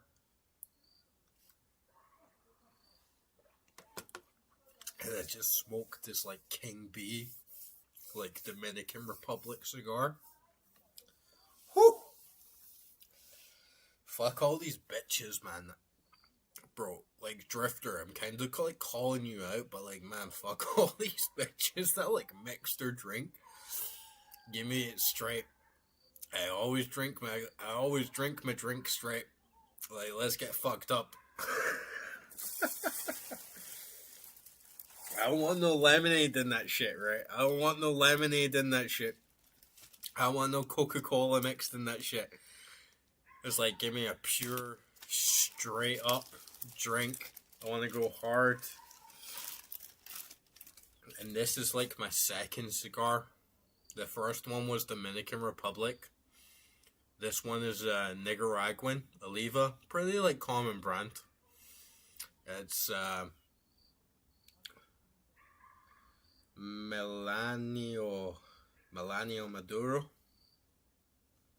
Really fucking nice.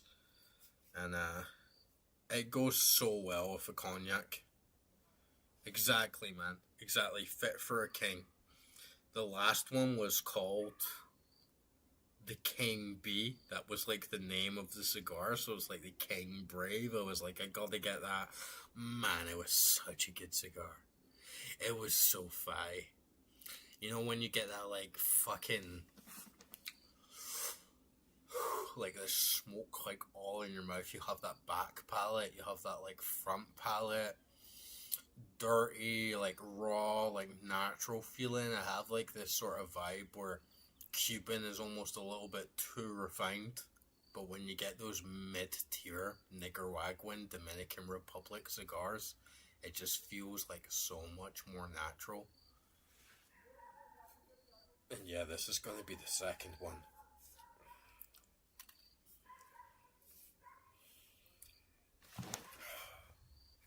And I can't believe, like, I have this, like, sick lighter, man. Where is it? Where is my sick lighter?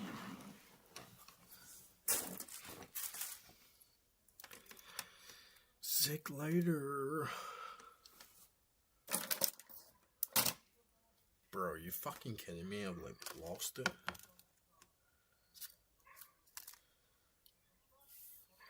I have this, like, sick gold, like, flip-up lighter with, like, a flint, like, that goes on the side of it, and, like, always has, like, a consistent flame. But, like, unfortunately, the flint died tonight, like, just when I was gonna use it. The flint like died for the first time in like 8 months. As I've been using like a standard clipper. But man, it's like such a cool lighter. You've never had a proper cigar?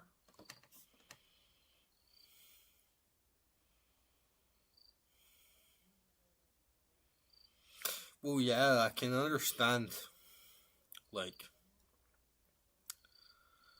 if you're in the US and you're in the UK, like they fuck you up the ass with the taxes on cigars, right? But like this really nice Oliva Nicaraguan cigar, this cost me. Let me calculate. Like $24. It's not that much, really.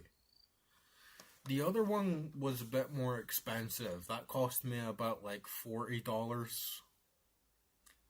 But like really like not too bad. Whilst like if you're in the UK, they have like a fucking like 50% tobacco taxed. So it would have cost me like way, way more.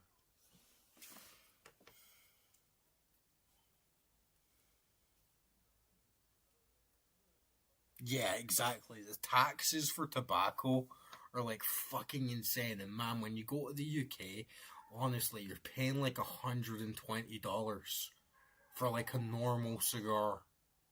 Because the tobacco tax is like so fucking insane. And it just makes it pointless. And then they have all these rules and regulations where you can't even like smoke inside. And if you want to have a indoor cigar lounge, there's all these like loopholes that you have to jump through, and technically it's outside, but it's actually not, and it's a whole fucking charade, man. But in Georgia, you pay just the straight up price of like what it is, which ends up being like really, really cheap for like imported tobacco. And in Georgia, I pay $6 for 20 smokes, which is pretty good. Don't listen to Streamlabs. Streamlabs, fuck off. I wonder if I can get like Streamlabs to like fuck off.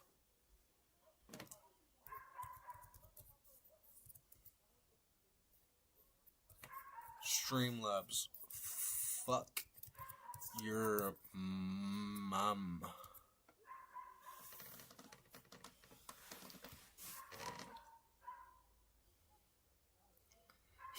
Yeah, Streamlabs is honest. Streamlabs didn't even post. Streamlabs doesn't even let me post my post. I'm like, fuck your mum, Streamlabs. It's like not even saying it. It's like not even coming up in the chat. It's like, fuck.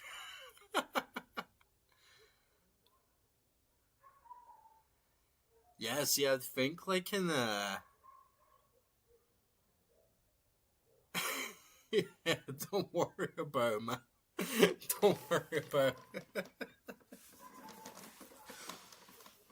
Someone was even saying like, oh, the drops in Diablo 2 are ass, and Streamlabs is coming in like, oh, check your language. It's like, I was kind of just wanting auto moderation on Streamlabs to like stop like extreme trolling and like spam, but it's just like gone too far, man. But yeah, I just feel like Kentucky is a little bit lax on that sort of thing overall. Like, you get a lot of tobacco grown in that area in the south of like America, right? But I pay like $5-6 for a 20 pack of smokes in Georgia, and in the UK it would cost me like no shit, like fucking $35 for the same thing. It's crazy.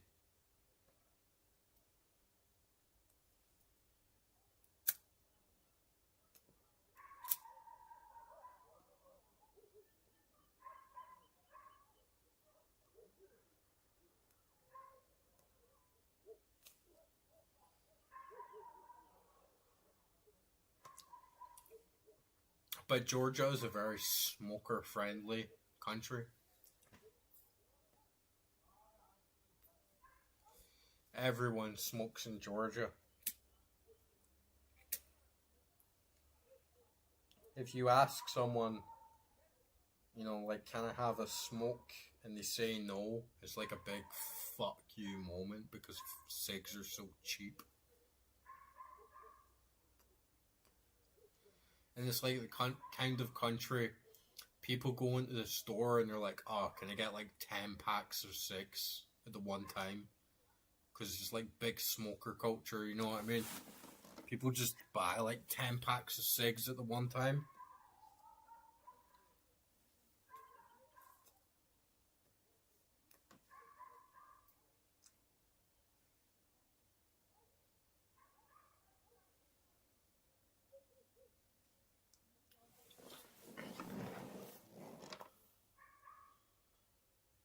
What kind of barb am I playing? I'm playing like dual axes. Yeah, like people actually grow tobacco. I used to grow my own tobacco, like on the windowsill in the UK.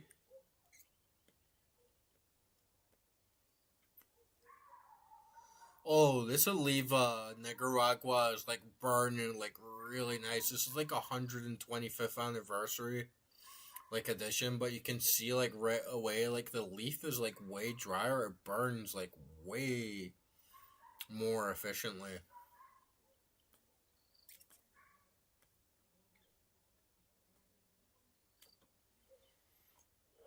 Like right away you're getting that like big fat burn. Oh, almost makes you want to spit, man. Up in Kentucky, spitting on the porch. Spitting on the front porch in Kentucky.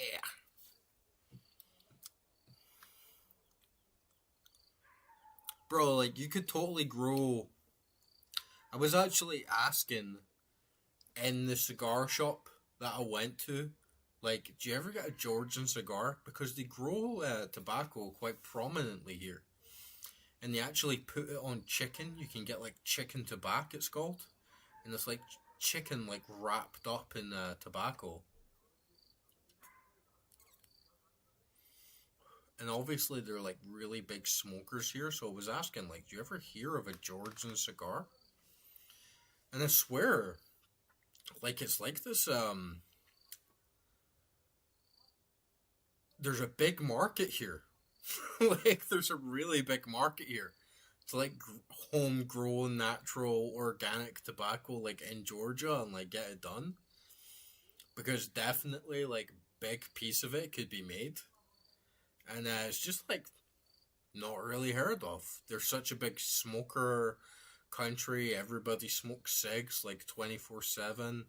You buy like 10 packs at a time at the store, and people just smoking like chain smoking like all the time. So it's quite bizarre actually that you never really got people from the country itself like rolling their own cigars or like rolling their own tobacco. But I swear, like, it's got to be done. I used to grow my own tobacco like in the UK, but it was like nowhere near the quality of like Nicaraguan and like Cuban and stuff like that, you know.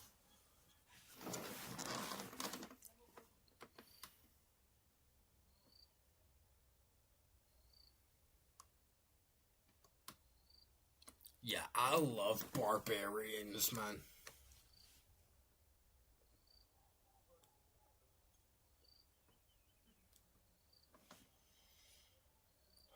Anytime I make a like party and like a big CRPG like Pillars of Eternity or like Baldur's Gate, I always like going to Barbarian. And I love like Conan the Barbarian, like the books and like the fan fiction, because like the archetype of a barb of just like the noble savage, it's just like such a good vibe, right? And I feel like it's too not woke to be appreciated. You never see like a good barbarian these days, right?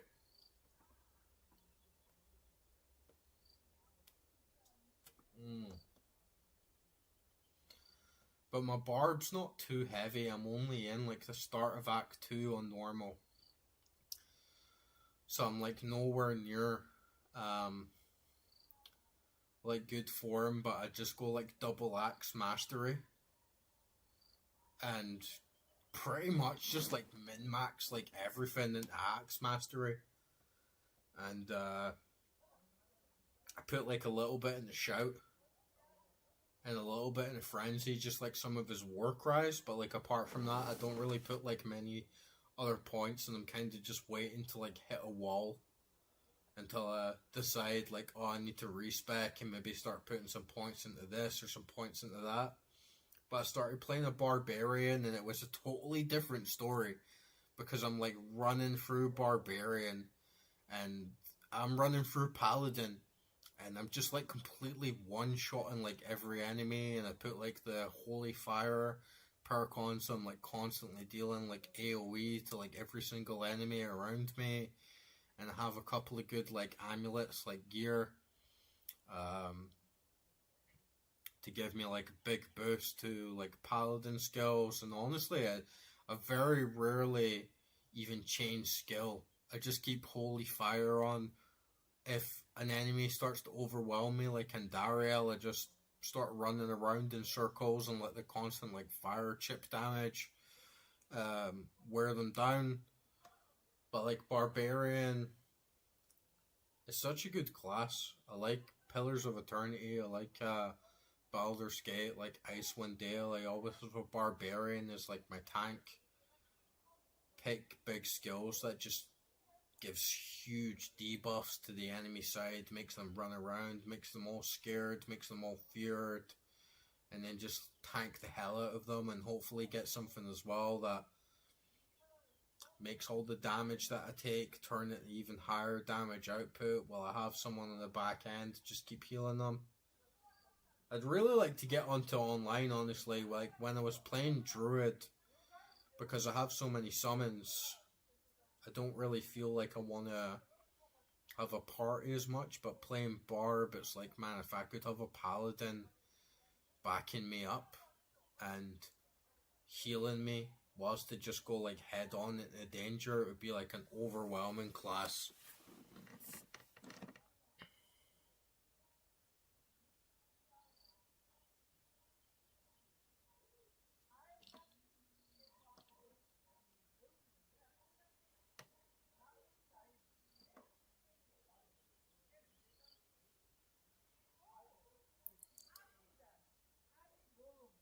It's not even Twitch, dude, it's Streamlabs.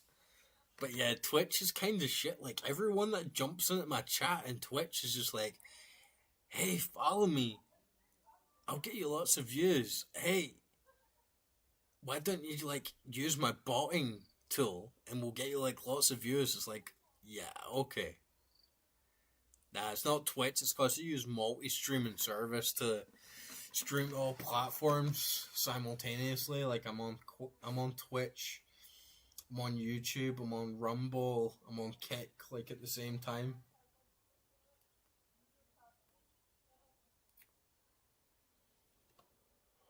But yeah, it's a good shout. I should rearrange my like shitty Streamlabs like Autobot moderation shit. Alright, cheers to you, my guy. And John, Tibet, like if you're there as well. In home. Nazdarovya to your health. Take a drink, boys. It's Saturday night. Have a good time.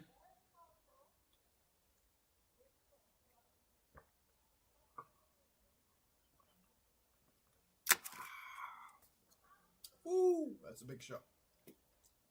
Ah. Ooh, ooh, ooh, ooh, ooh. But yeah, there's nothing like sitting on the front porch having a big fat fucking cigar and a few drinks, man.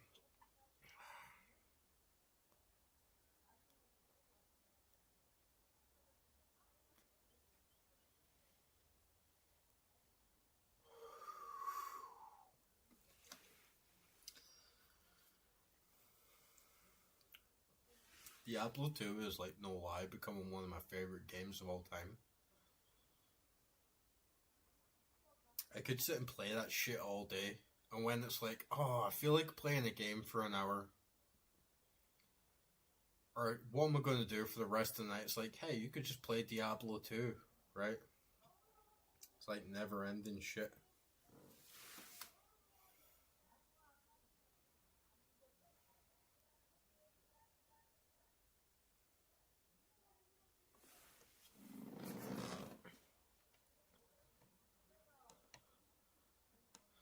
Man, I actually went to Kentucky before.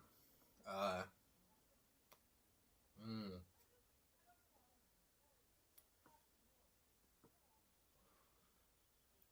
went to Florida a long time ago. And we did like a bit of a road trip through Alabama and Kentucky. And yeah, like sitting on the front porch feels to me like a genuine American vibe. In fact, you know what? I'm gonna be right back in a fucking second. Oh yeah, man, sitting on the front porch, like blowing a fucking J, like that is life, man.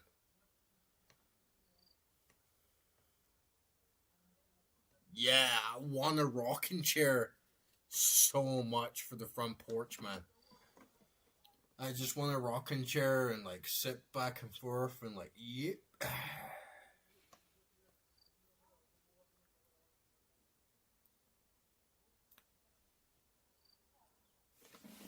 But I'll show you something cool. I'll show you guys something cool that I got.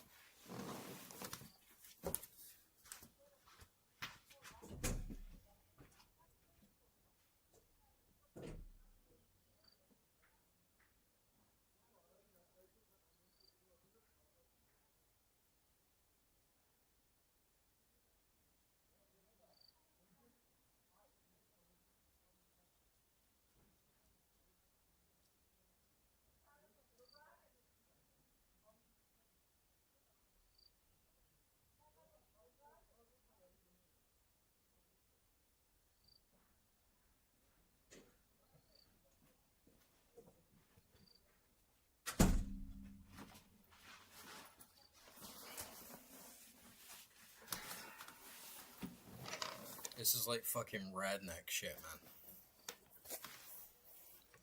I want to sit on the porch, drink me some drink, smoke me some smoke, and play me some play.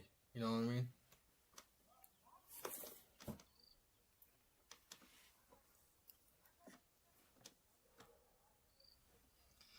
And I kind of have like low-key fantasies of like moving to somewhere like Kentucky or like Texas or like Alabama or something and just sitting out on the porch, my rocking chair, like not giving a fuck.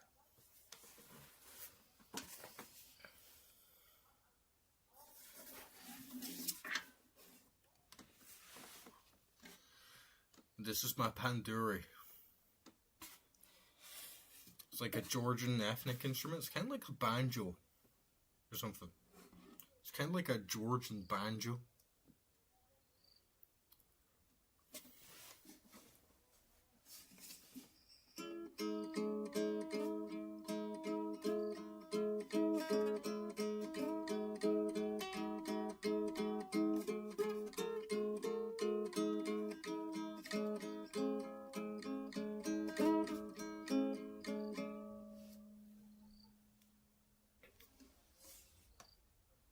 But I could see myself just not giving a fuck. Smoking and drinking and playing my panduri on the front porch, you know.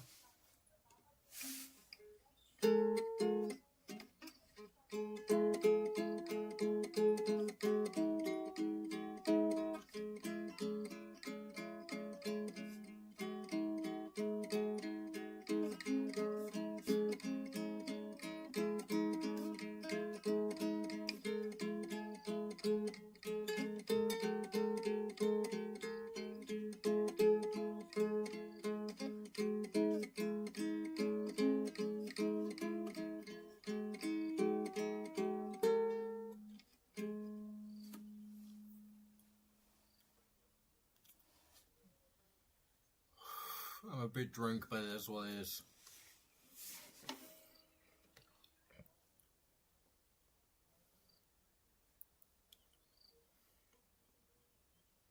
Exactly, it's redneck shit. Redneck shit. It's kind of like Diablo vibes, honestly. It's not a lute, it's a panduri. It's like a Georgian guitar. Bro, you're mentioning Stalker Drifter. Where are you? You're a big Stalker fan, right? I can play like more like up key shit on it as well.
Ooh, that is a good cigar. See, I'm like chained between my pleasures. I got my Panduri, I got my cigar, I got my drink here. I'm on stream.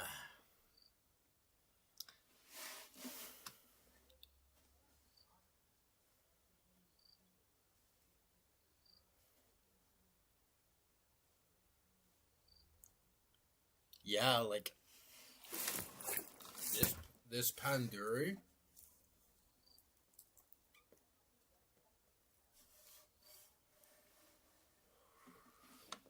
It's like handmade in Georgia.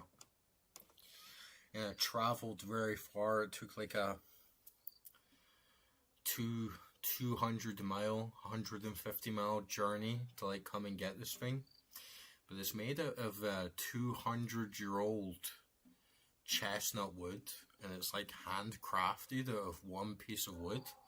I'm honestly like very, very honored to like receive this instrument. Like really, really nice instrument, professional grade instrument, and straight from like the Georgian heartlands, straight from like the ethnic background and heritage and tradition, like all of this culture and all of the people and like all of this land.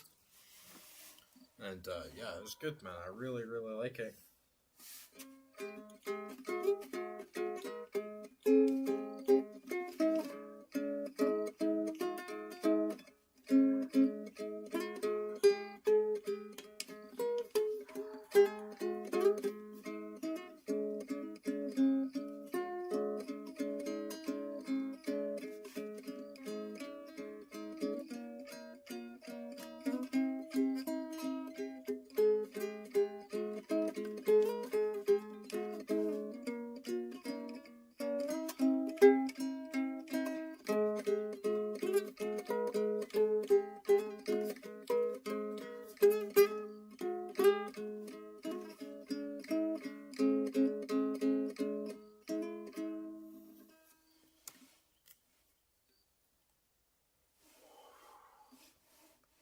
It's a really, really dope instrument.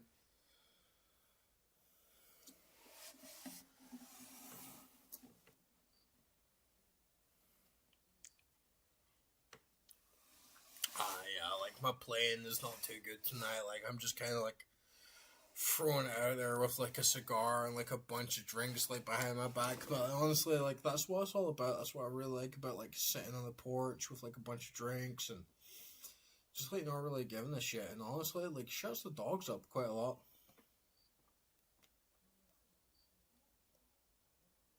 Mm. The cigar. Nice. But that's not all I got. That's not all I got. But yeah, this is 200-year-old chestnut. And the guys that like make this stuff, you can see like the Georgian cross in the middle. It's like a Christian symbol. It's like a Georgian like Christian symbol, like right in the middle there. And these guys are legends, man. Like, these guys are like fucking tight.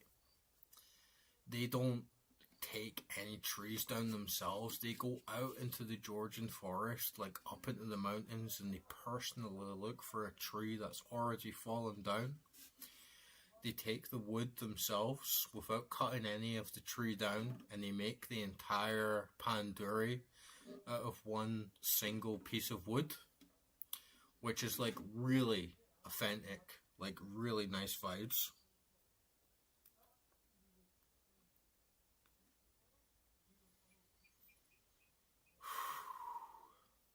When I met them, and I told them, like, yeah, you know, like, I'm a singer-songwriter, and started playing a bit of the panduri and getting a try of it, the guy was like, no, this is the one for you. He had like 3 or 4 other panduris there. He's like, no, trust me. It was like, this is the one that you should have. Like, this is the one that was made for you. And he was like, this one has the right resonance. This one like fits like your whole vibe.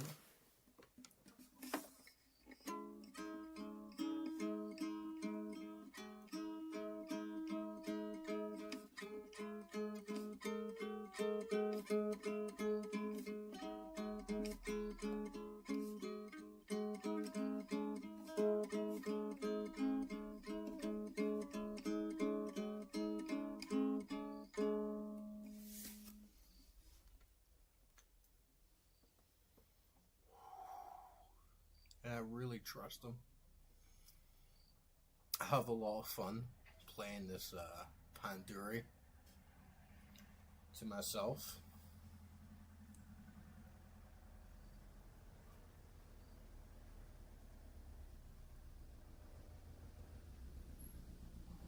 And it's like really big respect from the neighbors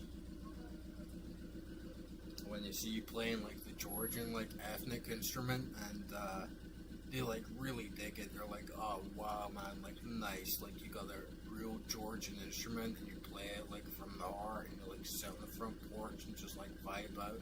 They like really dig it, which is not something that you normally get from like playing a guitar or something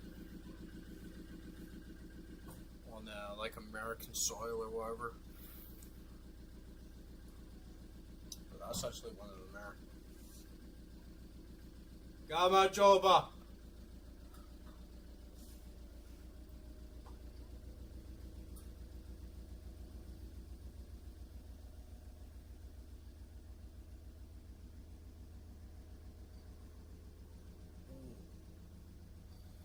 That cigar is thick, man. Oh, that cigar is thick.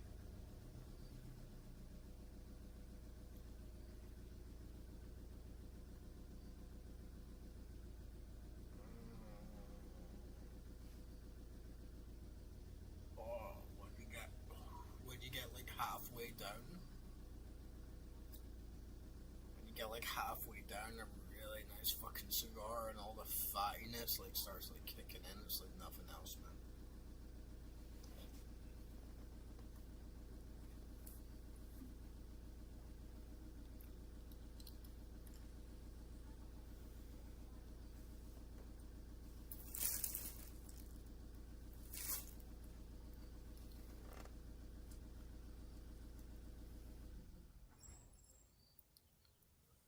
Bro, it's kind of like OG shit, right? Like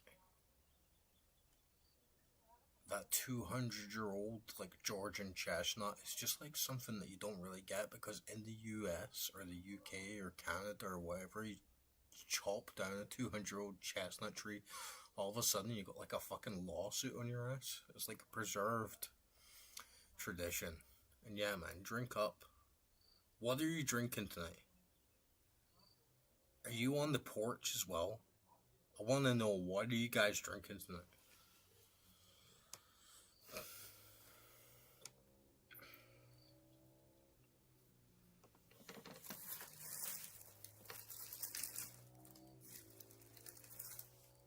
But yeah, when you play the Panduri for like Georgians, you're sitting on the front porch like playing the Panduri. In Georgia, it's like a massive flex, bro. They're like, holy shit, this guy's a fucking Georgian, right?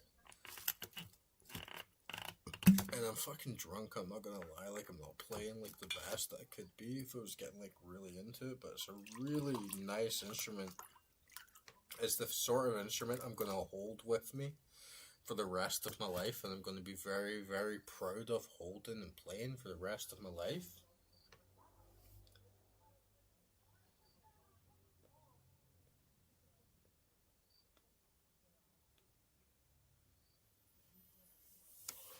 And you can literally hear it, bro.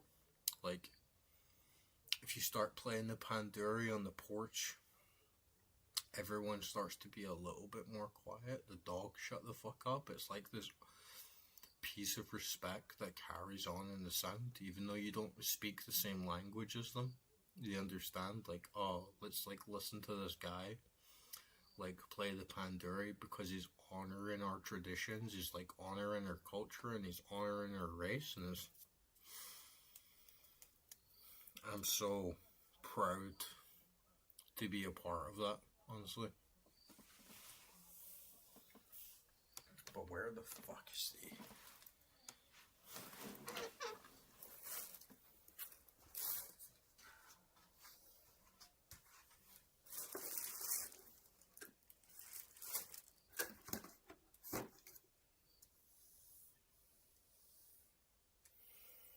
Where the fuck is my Salamuri? One sec.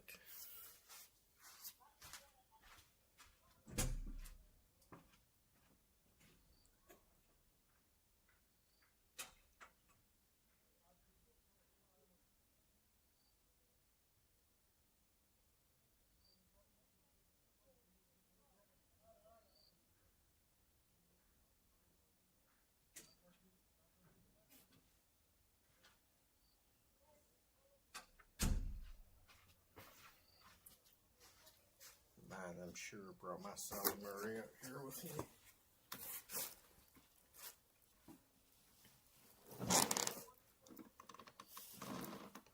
Yeah, I got it right here.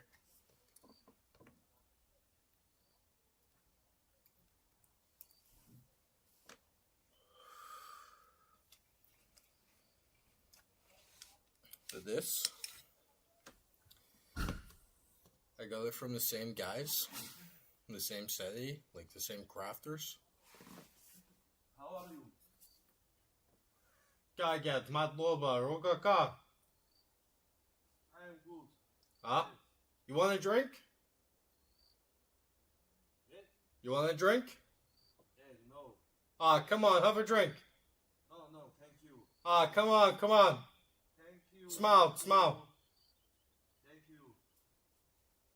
Good night. Knock on this.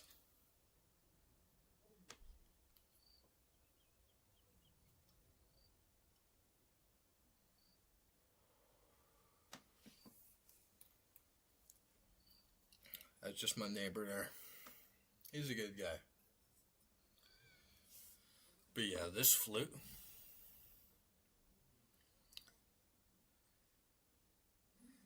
Yeah, I thought he was gonna come as well. I thought he was gonna come as well. Like, come on, kind of like force him, like, you know. This flute is made from pure apricot wood. Alto! Alto! Come have a drink. God Majos! Alto! Come have a drink. Come. Jamie, smile. Come.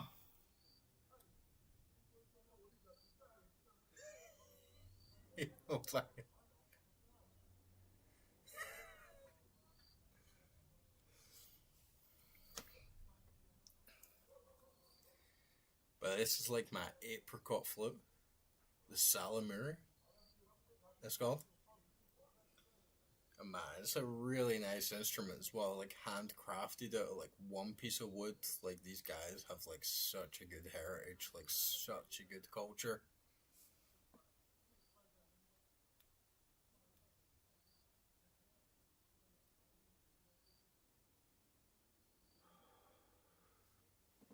I don't even know if I can play it tonight, honestly.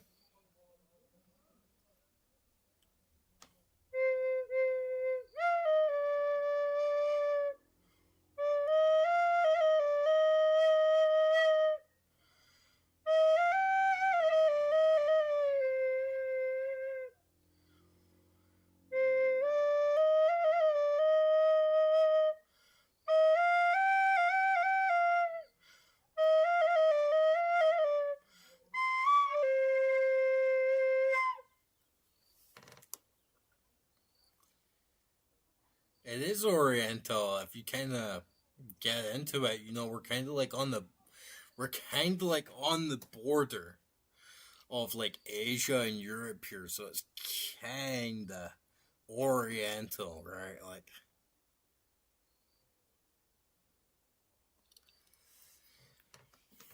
but yeah, you don't want to drink tonight.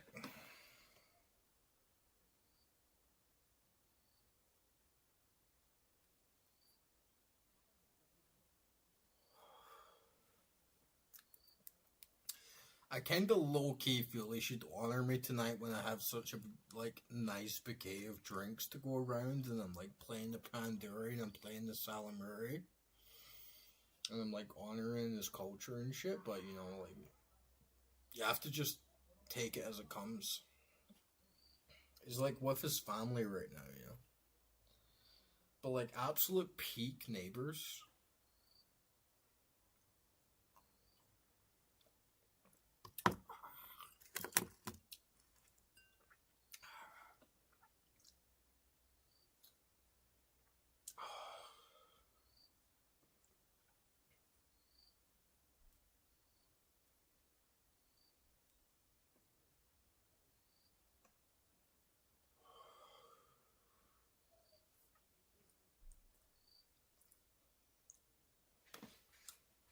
But they're very humble.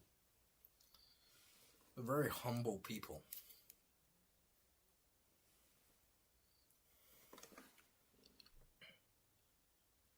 Yeah, I mean, like some of these dudes, when you're like drinking this homemade wine, it's like a moonshine, right? It's like full on moonshine, and the wine that they make is like 25, like 30%. The cha cha that they make is like a Georgian spirit. It's like made from the refined grapes of wine. It's about like 70, 80% proof. That stuff is strong. But a lot of them are like, yeah, you sure you can handle this? It's like, I'm Scottish, dude. I'm Scottish. Like, we can fucking drink. I drink, you know?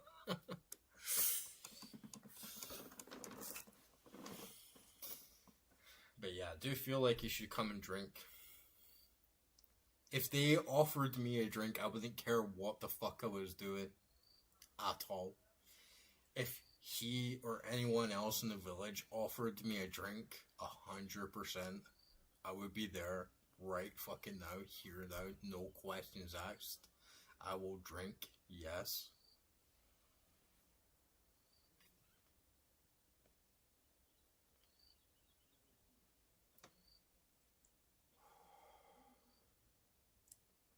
But I'm also like kind of a big personality in the village, I feel. But yeah, a lot of the guys, they'll be like, "You want a drink?" And I'm like, "Hell yeah, I want a fucking drink, right?" Get the wine out, get the cha cha out, like, I drink you under the fucking table, like, let's fucking go. And, yeah, I hold my own. I hold my own, yeah. But these guys with their families, like,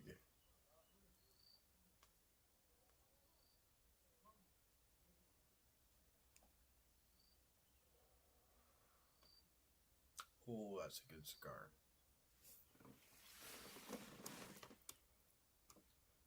fucking shandy.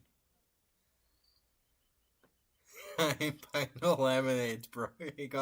You're in the wrong place if you think I'm gonna be mixing the fucking lemonade with this shit. No way. No way. I ain't mixing no lemonades with this shit.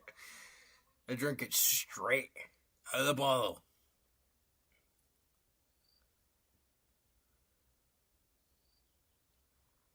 Well, that's the thing about, like, people here, man. It's like,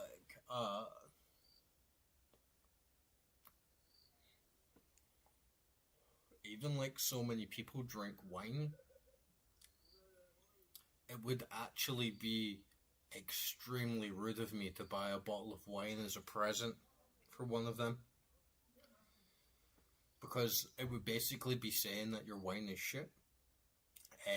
Everyone grows their own wine here. Everyone. Every single family in this entire village pretty much grows their own wine. And they make premium wine. It's not even the same thing, man. It's not even the same drink. The wine that they make in Georgia is very, very strong. Very, very juicy. Very, very delectable. And if you offer a bottle shop version of wine to them, it's almost insulting. Because it's basically like saying like your own wine isn't good enough. Bottle of wine here is like a family signature of what they like deliver and like what they put out. So it's like a matter of pride. But very, very commonly, families will give you a bottle of wine for free and say, "We hope you like this. We hope you," because it's like a symbol of their family. It's like their signature. It's like their seal. And I've never been disappointed. Every single bottle of wine that I've had from a local villager in Georgia, like Sacraville, has always been extremely, extremely good. Like the best wine that I've ever had.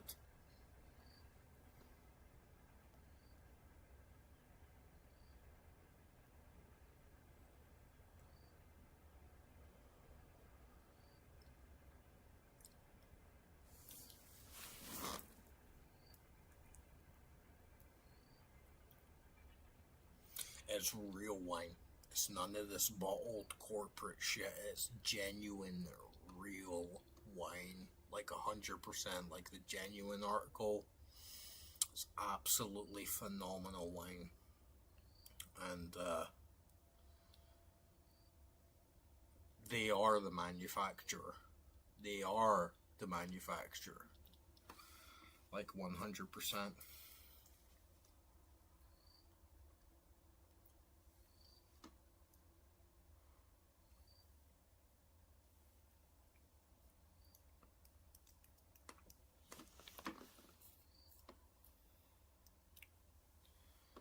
And you know, you have like a bit of culture here of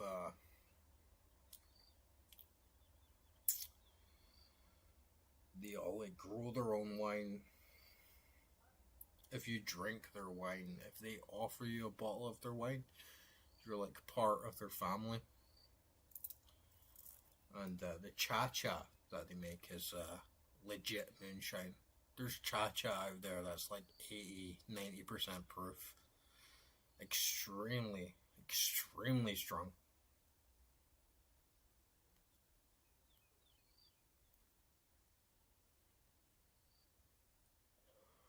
Because they're like big drinkers here. That's like what they do. Very like family orientated. Let's all have a drink. Let's all like celebrate. Let's all have like a big glass of wine. Let's all have like a couple shots of cha-cha and yeah, it's very grassroots. Like the best wine that you get in Georgia, or the best like cha-cha, like the best like moonshine that you get is in like a plastic bottle.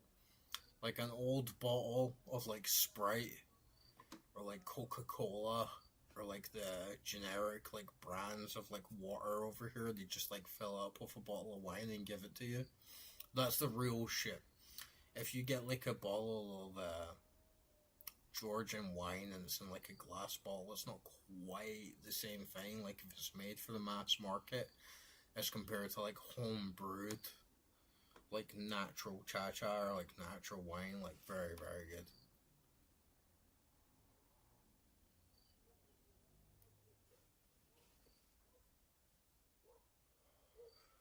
But I don't want to bother them. Yeah. These people like invite me to their house. They feed me. They give me drink. They make it extremely clear if there's anything at any time that you ever want, then you just knock on the door and tell us. So I don't want to pressure them. I don't want to hassle them in any way.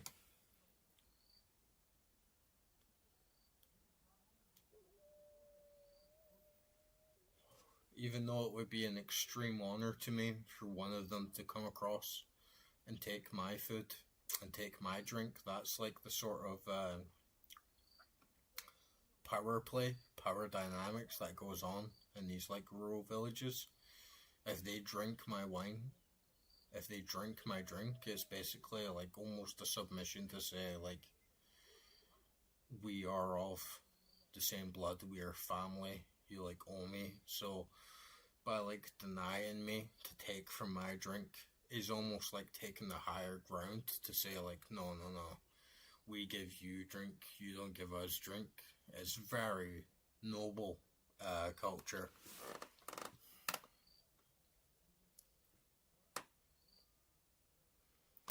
My chat's not so much behind, it's just that I'm fucking drunk and I'm rambling it. Yeah, and all the grapes here, like, they make them all in themselves in their backyard. I have cherry trees in the backyard, I have apple trees in the backyard.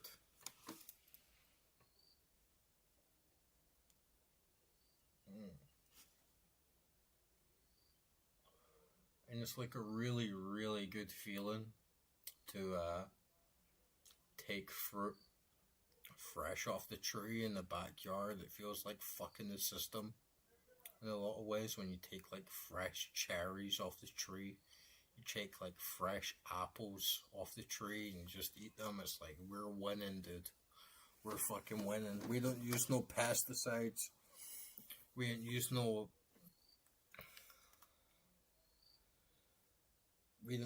like fucking genetically modified fruits. It's no GMO, like none of that shit. Like, it's just like straight up raw.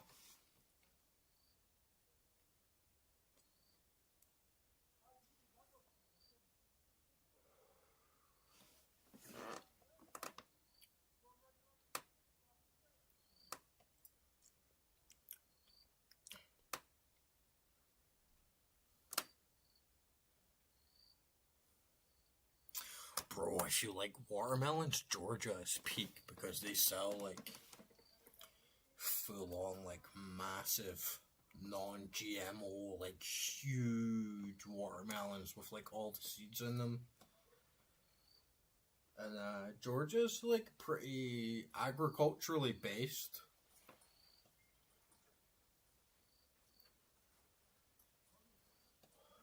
They pretty much grow everything here. Like, you can get cherries, apples, oranges, plums, like bananas, like lots of different fruits that are grown here. Plus, like the vegetables, like they're pretty big on cabbage, pretty big on like lettuce, potatoes, peppers. Lots of different like fruits and vegetables that are like really, really healthy, really, really good, like really organic.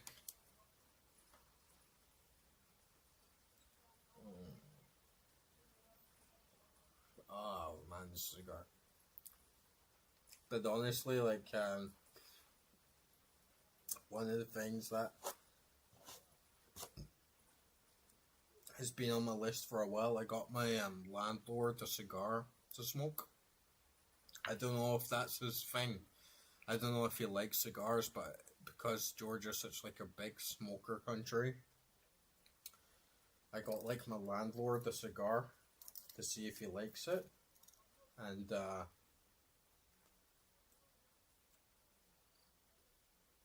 I really want to go into the city and buy like some really nice cigars and give them to my neighbors and say like, hey, let's like have a cigar, like let's smoke, and I have like some drinks here, and you're like free to join me and free to like partake, like have a drink, have like a really nice cigar, and let's get drunk and let's get like fucked up and like have like a good time and relax a little bit.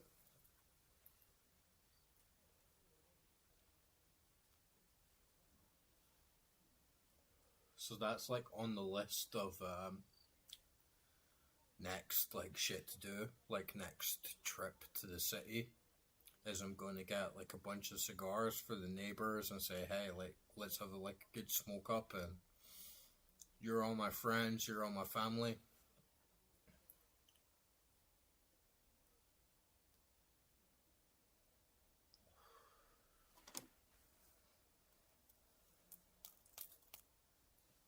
But they're humble, you know. They'll give you all that they have, and if you take it, you're like part of them. But they're also quite reluctant to take whatever you have, because they know that like once they take that, like they're a part of you, if that makes sense. And they always want to be on the upper hand. Like you notice in Georgia that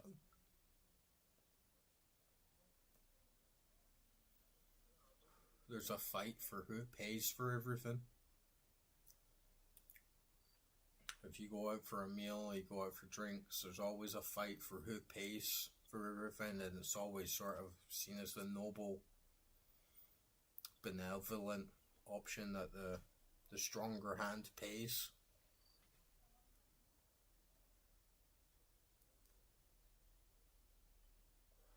But they're also like, I'll drink spirits straight. I'll drink cha-cha after cha-cha. I'll drink Cointreu after Cointreu. I'll drink whiskey after whiskey. I'll boom, boom, boom, boom, boom. They didn't want to get like too drunk, if that makes sense, because it's a bit of submission.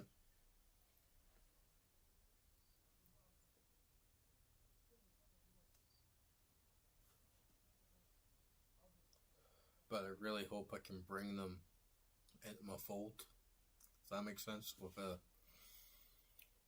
nice cigar, like nice drink, and just let them know, like, yeah, like whatever's mine is yours in the same way that they give to me. It's a very, very noble culture.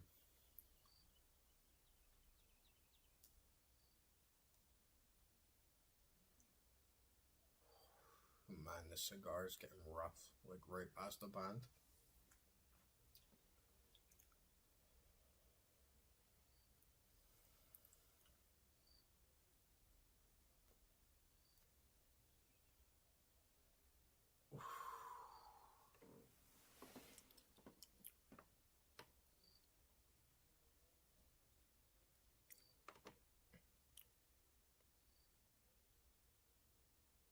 Mountain folk. That's exactly what it is, man. It's mountain folk. It's like real redneck shit. And yeah, like the cherries at the backyard are fucking primo, man. Like the cherries at the backyard are like the best cherries that you ever had in your fucking life. And apricots is also very popular here. Got a couple of apricot trees out in the backyard. Potatoes.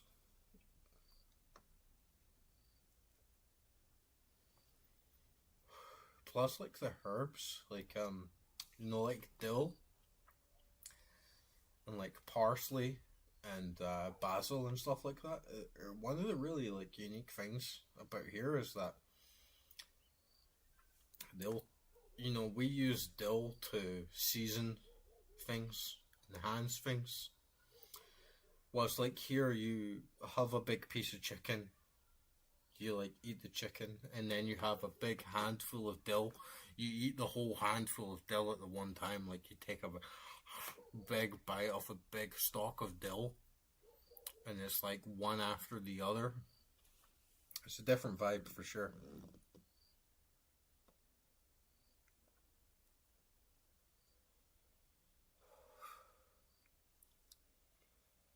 But yeah, I fucking love Georgia. I fucking love Georgian culture. I fucking love Georgian vibes.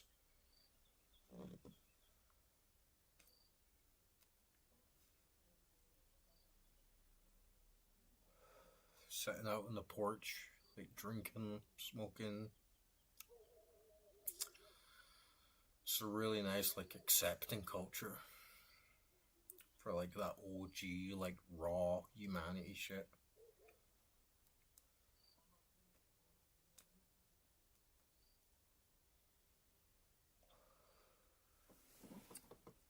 But yeah, the cigars, like, that was a really good one as well. One that was as good as the King Bee.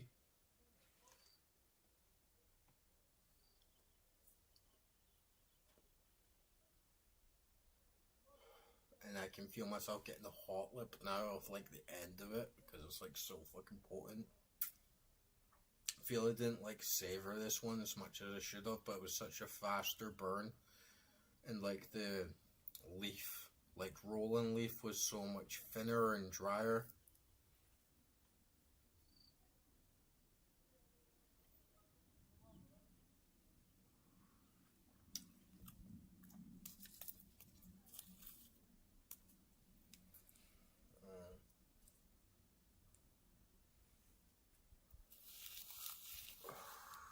That's a dud.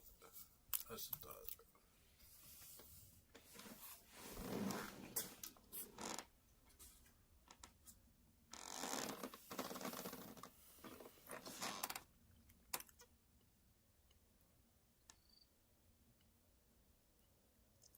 Pickle with the dough, yeah. I'm already at Act 2 on normal with my barb.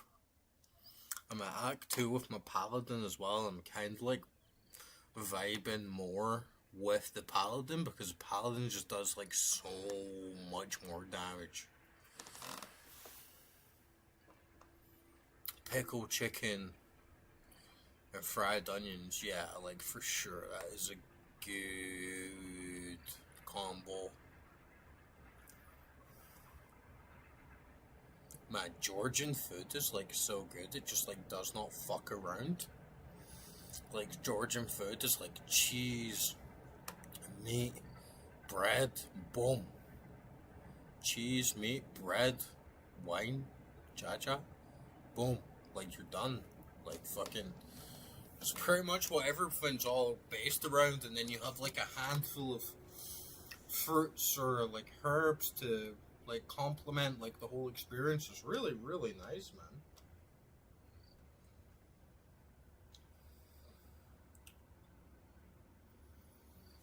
I really dig it, honestly.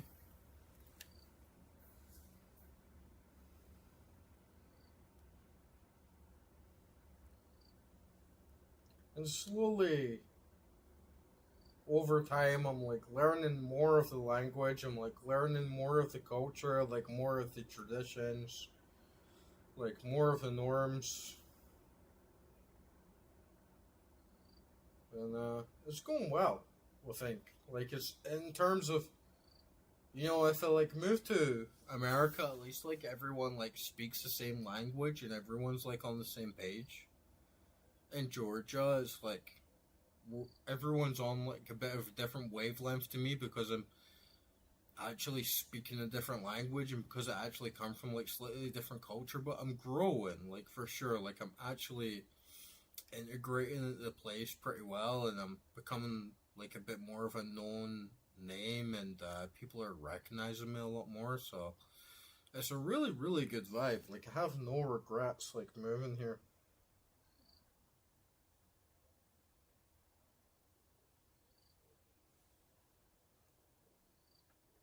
It's really nice here.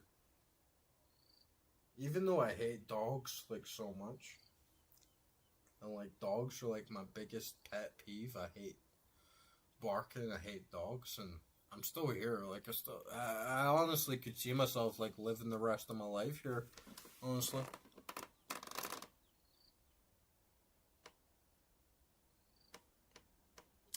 Yeah, I heard like Axes for the Barbarian is like the best pick, but one thing that you got to be aware of in the Diablo 2 community is sometimes people can say a lot of shit, and they're like really grounded and like this is the best option and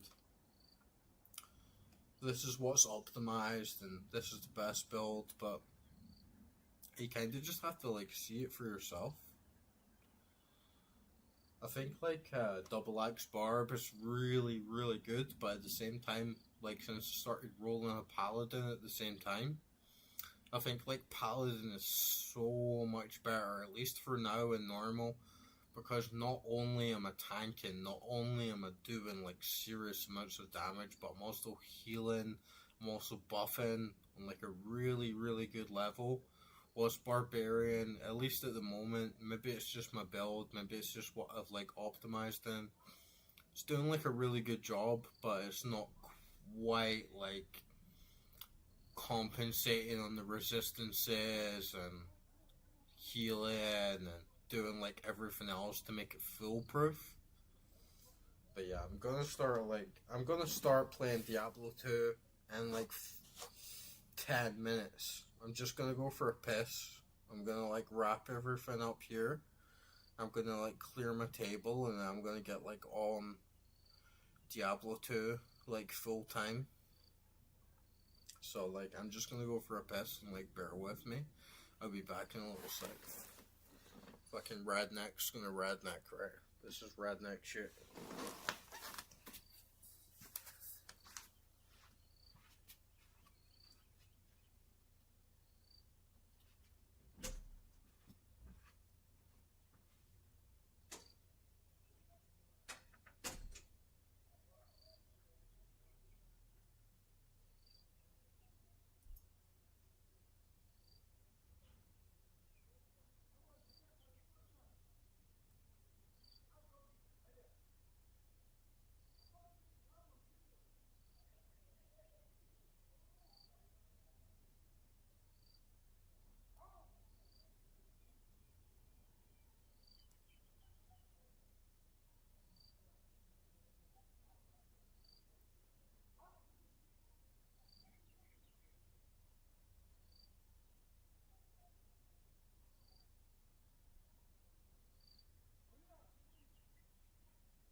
You should see some of these bugs, man.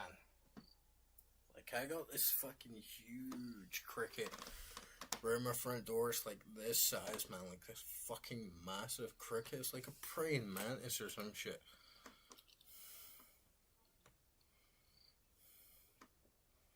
Fuck yeah, right? Bro, that is literally what, like, Georgia's all about. Like, eat bread, drink wine, have some chicken, have some kava, have some coffee, and like you're all good to go. Like that's what it is. Bro, like, I, like, no lie, hate dogs, like, so much. I, like, fucking hate dogs so much, but at the same time, like, there was this instance where, I was, like, walking home, and these street dogs, like, attacked me while I was walking home. Like, they just sort of, like, bum rushed me, ran down the alleyway, and started trying to bite me and started trying to attack me. And then this other dog from the street ran around the corner instantly, looked me in the eye, and he was like, I've got your back. And he just, like, completely went crazy on these other dogs and just completely sent them home. Like, this dog had my back, and I was like, maybe these dogs, like, have some use. And it made me really realize how much dogs need to be trained and how much dogs need to be disciplined, and kind of, like, given like, some serious boundaries. And it made me think that, you know, if all these dogs in the street were trained, then they wouldn't be giving me any shit. If I had every dog on the street trained to say, any barkers, anyone making noise at night, fucking kill those motherfuckers, they would be on my side, like, 100%, like, completely. And, yeah, it kind of made me realize, like, all these dogs, like, the main problem is not so much the dogs themselves, is that it's the people that don't discipline them, that don't train them, that don't, like, orientate them to making everything around them good and conducive to what is right. So I'm almost, like, half standing beside the dogs at this point. I'm like, yeah, it's not so much the dogs, as that the dogs are unorientated, and they need, like, a stern ruler, and they need, like, concrete leadership to guide them to what is, like, a good society, and, like, defend the territory and do what's right. So, like, I'm kind of, like, half warming up to dogs, even though I, like, fucking hate dogs.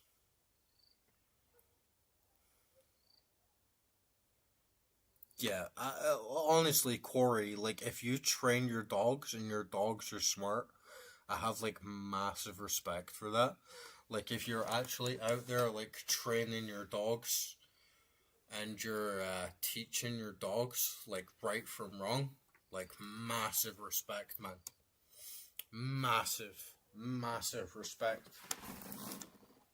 If you're, like, one of these, like, rare dog owners that's actually guiding their dogs and telling them, like, fuck this, and you know, don't be barking in the backyard all day and, like, annoying the neighbors, like, massive respect.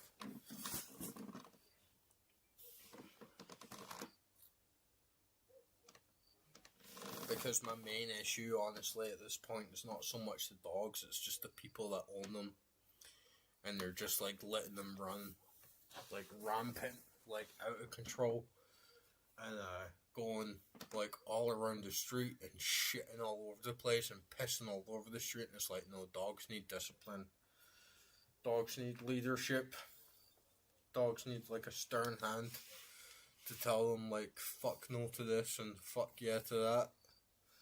And if you can actually train dogs to do the right things, then yeah, like, more power to you, I say. Because there's so many dog owners these days that just don't care and just say, hey, it's a dog, it's gonna bark all day, or hey, it's a dog, I don't really give a fuck.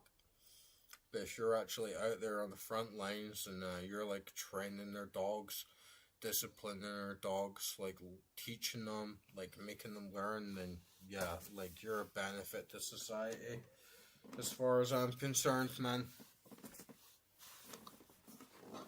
Because there's just so much shit in the world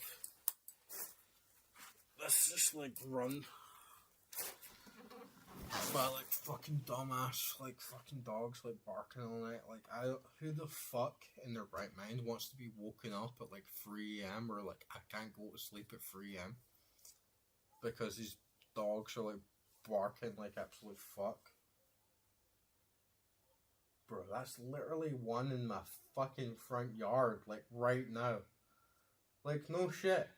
Like, there's a literal fucking dog in my front yard, like right now. Gotti! What the fuck are you doing? Get the fuck! Gotti! You must have found like a fucking hole in a chain link fence. Jesus Christ, man. Get the fuck! Go on, get! And man, honestly, I was like kind of warming up to the bastards. And then I woke up one day, and one of them took a massive fucking shit right outside my front gate. Like, to the point where you can't even open the gate without fucking pushing the shit around. I was just like, fuck that, man. Like, like, one of the dogs in the street took a massive shit. Like, right outside my front gate. I was just like, fuck right off, right? And then they're out there 3 in the morning barking like fucking crazy, like, right outside my window. It's like, shut the fuck up. Honestly. It's absolutely ridiculous.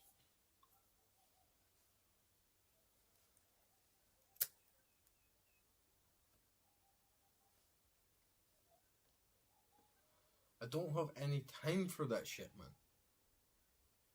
You know, getting up in the morning, going outside my front gate, and I'm like wiping dog shit like all over the path because some fucking mangy fucking shithead dog barking all night is taking a shit right outside my gate. It's like, no fucking way, man. No fucking way am I gonna tolerate that. Man. And then you're spending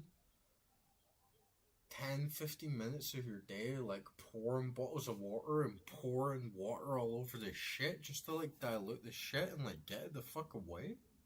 No way, man. That's not civilized. Like, if you have a dog, you tell it where to shit, you tell it, you pick it up, you fucking clean up after it. Like, no way, man, I'm not gonna live in dog shit, man.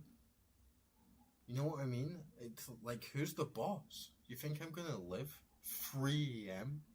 Dogs barking like fucking crazy outside my house so I can't fucking sleep. Wake up the next morning and there's a big pile of dog shit right outside my front fucking gate? No fucking way. Right? No fucking way. Like, I'm a man. I'm not some dog bitch fucking picking up shit all day. You can get yourselves the fuck. No way am I gonna be fucking picking up dog shit all fucking day, man. No way. And so when I see these dogs outside my gate, I'm like, get the fuck off. Because it's unacceptable behavior. And then you hear them now. I don't know if you heard that, but there's like a cat like screaming because the dog's like trying to attack the cats. Cats don't try and attack the dogs. Can you understand the dichotomy here? Cats don't attack the dogs. Dogs attack the cats. So they need to get their fucking shit sorted, honestly.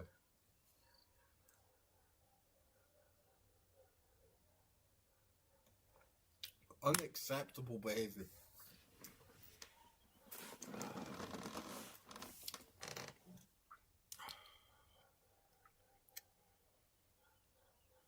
Exactly, right? That's good. If your dogs shit where you tell them, good for you. Because it's like, dogs are slaves, man. It's unfortunate, but it's true. Dogs are slaves. You get a cat. Cats respect you. If you're not respectable, cats just plain don't respect you. Cats shit in private. Cats are fairly discreet. Cats are fairly quiet. dogs, if you don't discipline them, they just run amok. And this dog, honestly, if I wasn't on stream, I'd be going fucking mental right now. This dog, like, walking through my fucking front yard. They just came in for the backyard, walked through the front yard, walked out through the gate. It's like, no. Get yourself to fuck, man. I do not have time for this shit.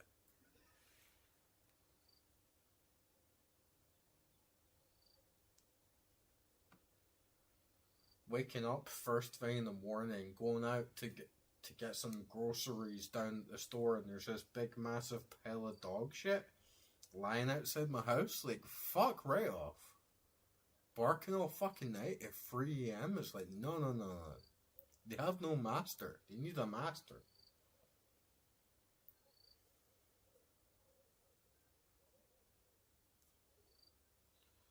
I won't tolerate it. I don't give a fuck what anyone says. I will not tolerate it. I'm a fucking human being.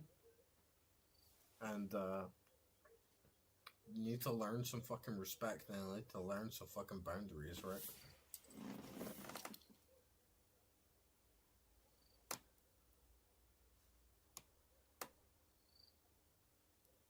Cats are sacred beings, man. Like, the fact that you had a cat, then you bought a dog, the dog was probably harassing the fuck out of the cat, and the cat said, you know what, fuck you. I'm not gonna respect you. I'm not gonna be your owner. Right? I'm just gonna fuck off. Dogs don't have that. You could be an absolute asshole, and a dog will just do whatever the fuck you say, like, no matter what.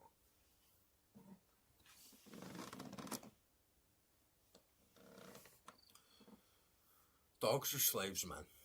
I'm sorry, but it's true. Cats don't give a fuck. They don't. And even when you have, like, a normal household and there's cats and dogs living in the household, you normally find that the cats are the dominant species, because the cats will tell the dogs to shut the fuck up and calm the fuck down. Even though they're half the size and the dog could fuck them up, the cat is still the more intelligent, more aware creature. The dog obeys commands. That's it.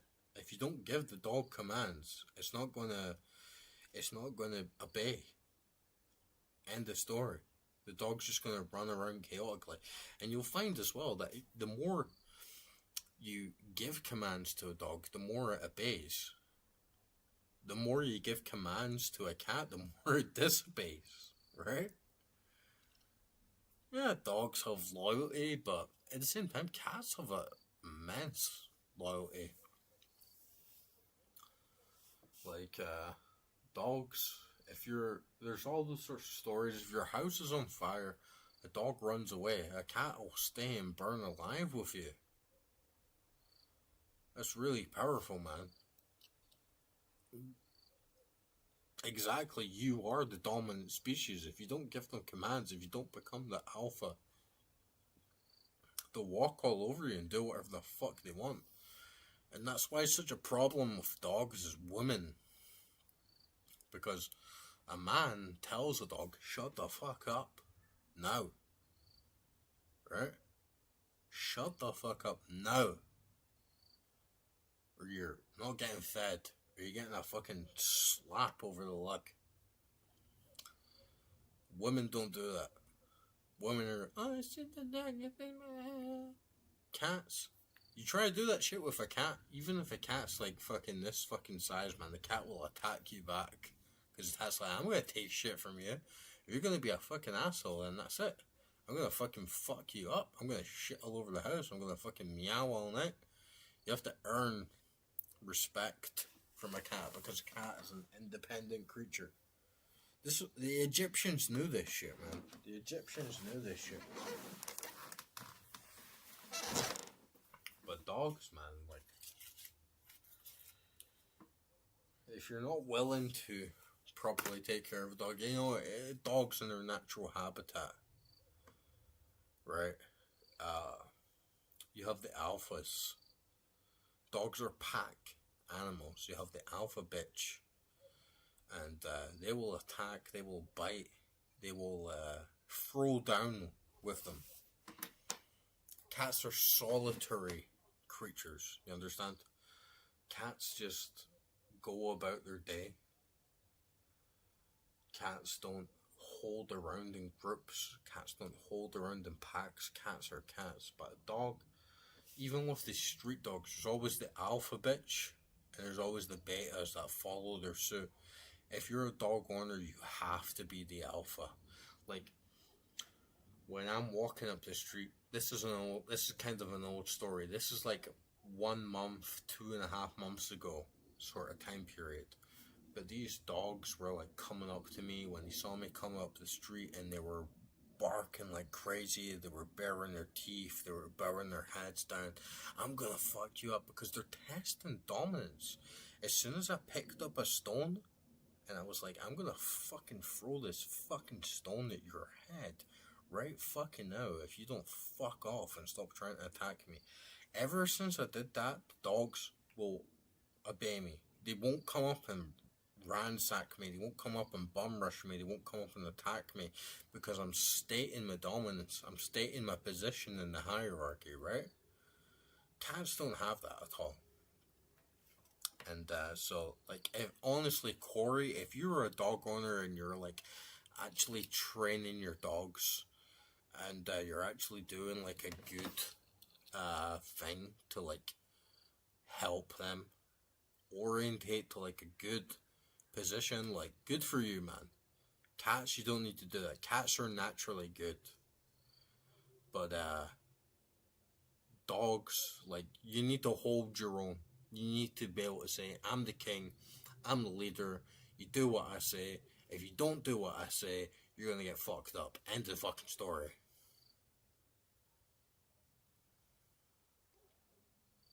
Exactly. You whoop a dog's ass. You whoop a dog's ass. Yep, exactly. That's exactly what I'm saying. As soon as I showed those dogs, I'm not going to stand for your shit. If you consistently come up to me and bark at me and bare your teeth at me and try and pretend that you're going to attack me, I'm going to fucking fight back. And boy, bitch, I am going to kill you. That's when they all stopped. And that's why every time I walk down the street now, the dogs don't bark at me. They'll actually follow me. And I even had moments where I'm walking up the street, the betas will start following me. The alpha bitch stays far behind, because I told the alpha bitch, I'm gonna kill you. If you keep coming up to me and barking at me, and you keep trying to harass me every time I come up from the shop, I'm going to literally fucking kill you. I'm gonna stab you in the brain. I'm gonna throw a rock at your fucking head. That was the end of the fucking story. That was it. End of fucking story. And then all her other crew follows me around like I'm the actual king. Like I'm the actual one that's gonna tell them how to do what they do. But if you don't do that, they will keep testing their dominance. So it's a battle. You don't get that from cats. Cats will never do that shit.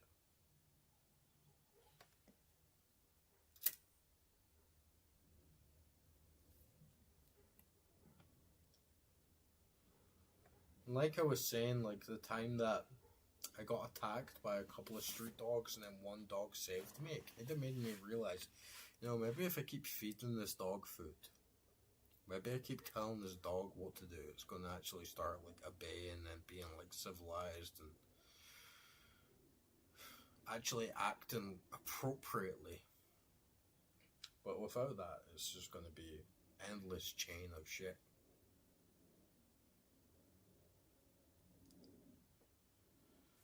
It's very unfortunate, but that's just the way it is with dogs. They're require discipline, they require training. If you don't train them, if you don't discipline them, they'll just wreak havoc.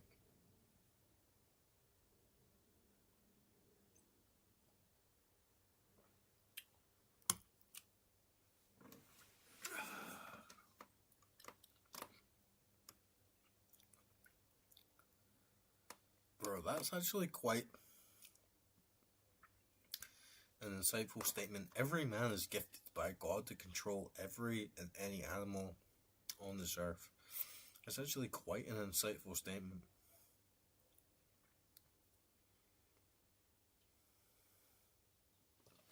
And that's actually quite an insightful statement that follows it. If every dog is being a bully, if you let them keep getting away with it, they will push your boundaries. 100%. 100%. I could not agree more.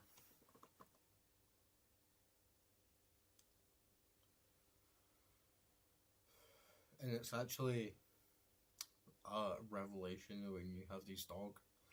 When you really get into the down and dirt with it, and there's dogs roaming around the street and they're trying to attack people, and you hold your ground and say, I'm bigger than you, I will kill you, I will be the dominant alpha, they will back off.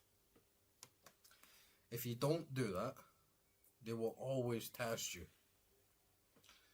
And that's just the way of dogs. That's just the way of wolves. It's just nature. There's no way of really handling that, right? So you need to discipline dogs 100%. If you don't discipline dogs, then they just keep getting away with it.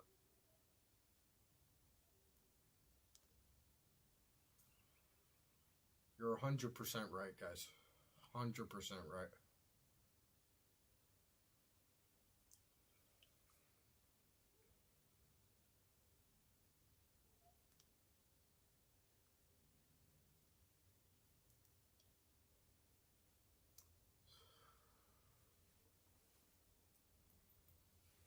The thing with, it's like with ancient Egypt, man. Anubis, right? Anubis is the god of dogs, is a slave, he's the god of death. Bastet, god of life. Dogs obey, cats are naturally attuned. It's just a way of the world. It's yin and yang, cats and dogs. There's no way getting around it.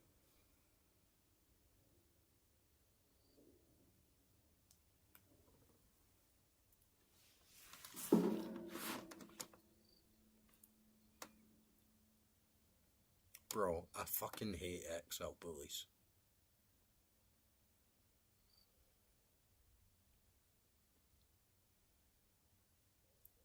Exactly, there's no dogs roaming around in the USA. There's no dogs roaming around in the UK either. It's a completely Eastern Europe phenomenon because they don't control them. But honestly, with XL bullies, I understand completely. It's the owner, not the dog. I understand that completely. I really do. I understand that 100%. But at the same time, XL bullies are bred to be aggressive. XL bullies are bred to attack people. XL bullies are bred to be hyper aggressive as a status symbol, and that is why they should not exist. And I had this very harsh situation in one of my old houses in the UK where this she was an immigrant, she was like Spanish or something. She had an XL bully, and she bought this XL bully, and you could tell 100% she used to wear all these t-shirts and hoodies saying XL bullies are our friends and all this weird shit. And you could tell 100% like she just did not have the capacity, she just did not have the control to guide this dog in a proper mannerly conduct. she used to let the dog out in the back garden every single day. The dog would attack children. The dog would attack cats. The dog would attack ducks, birds, anything that was benign, any other living creature that she didn't have control over. The dog would attack, aggressively bark.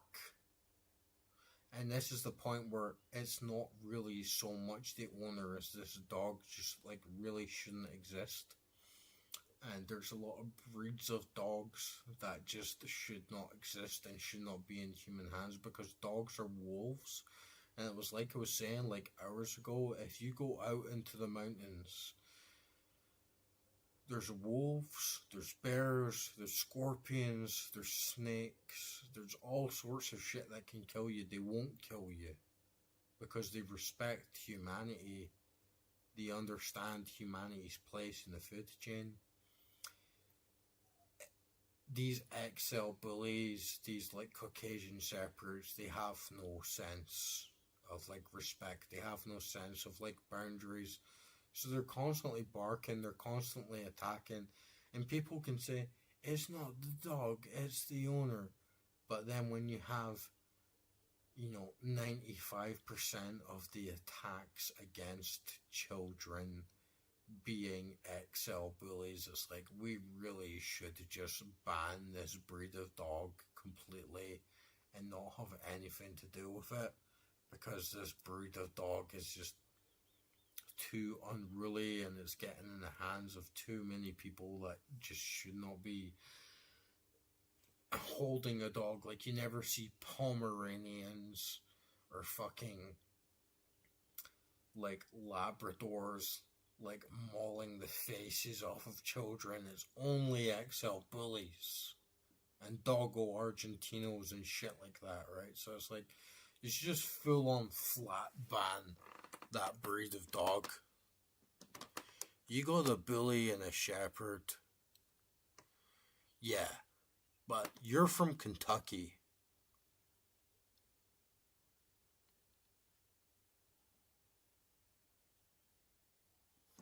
Like, that's the thing. You got a bully and a shepherd, you're from Kentucky. Shepherds are fine. Shepherds are extremely well-maintained animals.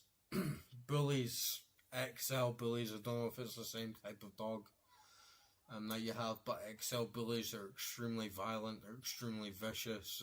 In the UK, there's a very high proportion amount of dog attacks come from XL bullies because people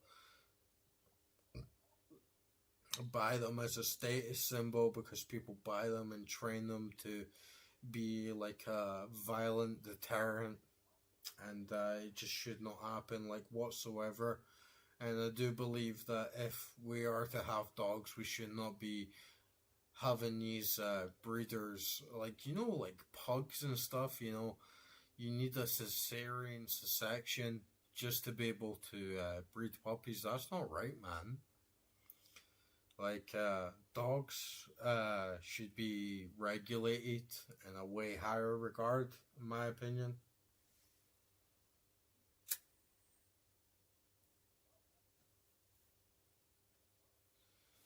And Georgia is kind of like part and parcel of that, because say the day comes that humanity collapses, or like infrastructure collapses at the point that dogs cannot be well maintained on a disciplined level, then you'll have all these very extremely violent, brutal dogs that need trained more than any other dog, roaming around on the streets, and that's just not right. Like, whilst cats, let cats do whatever the fuck they want, breed this cat with that cat with this cat, they're not gonna fucking start attacking kids. They're gonna maul in faces off of fucking kids.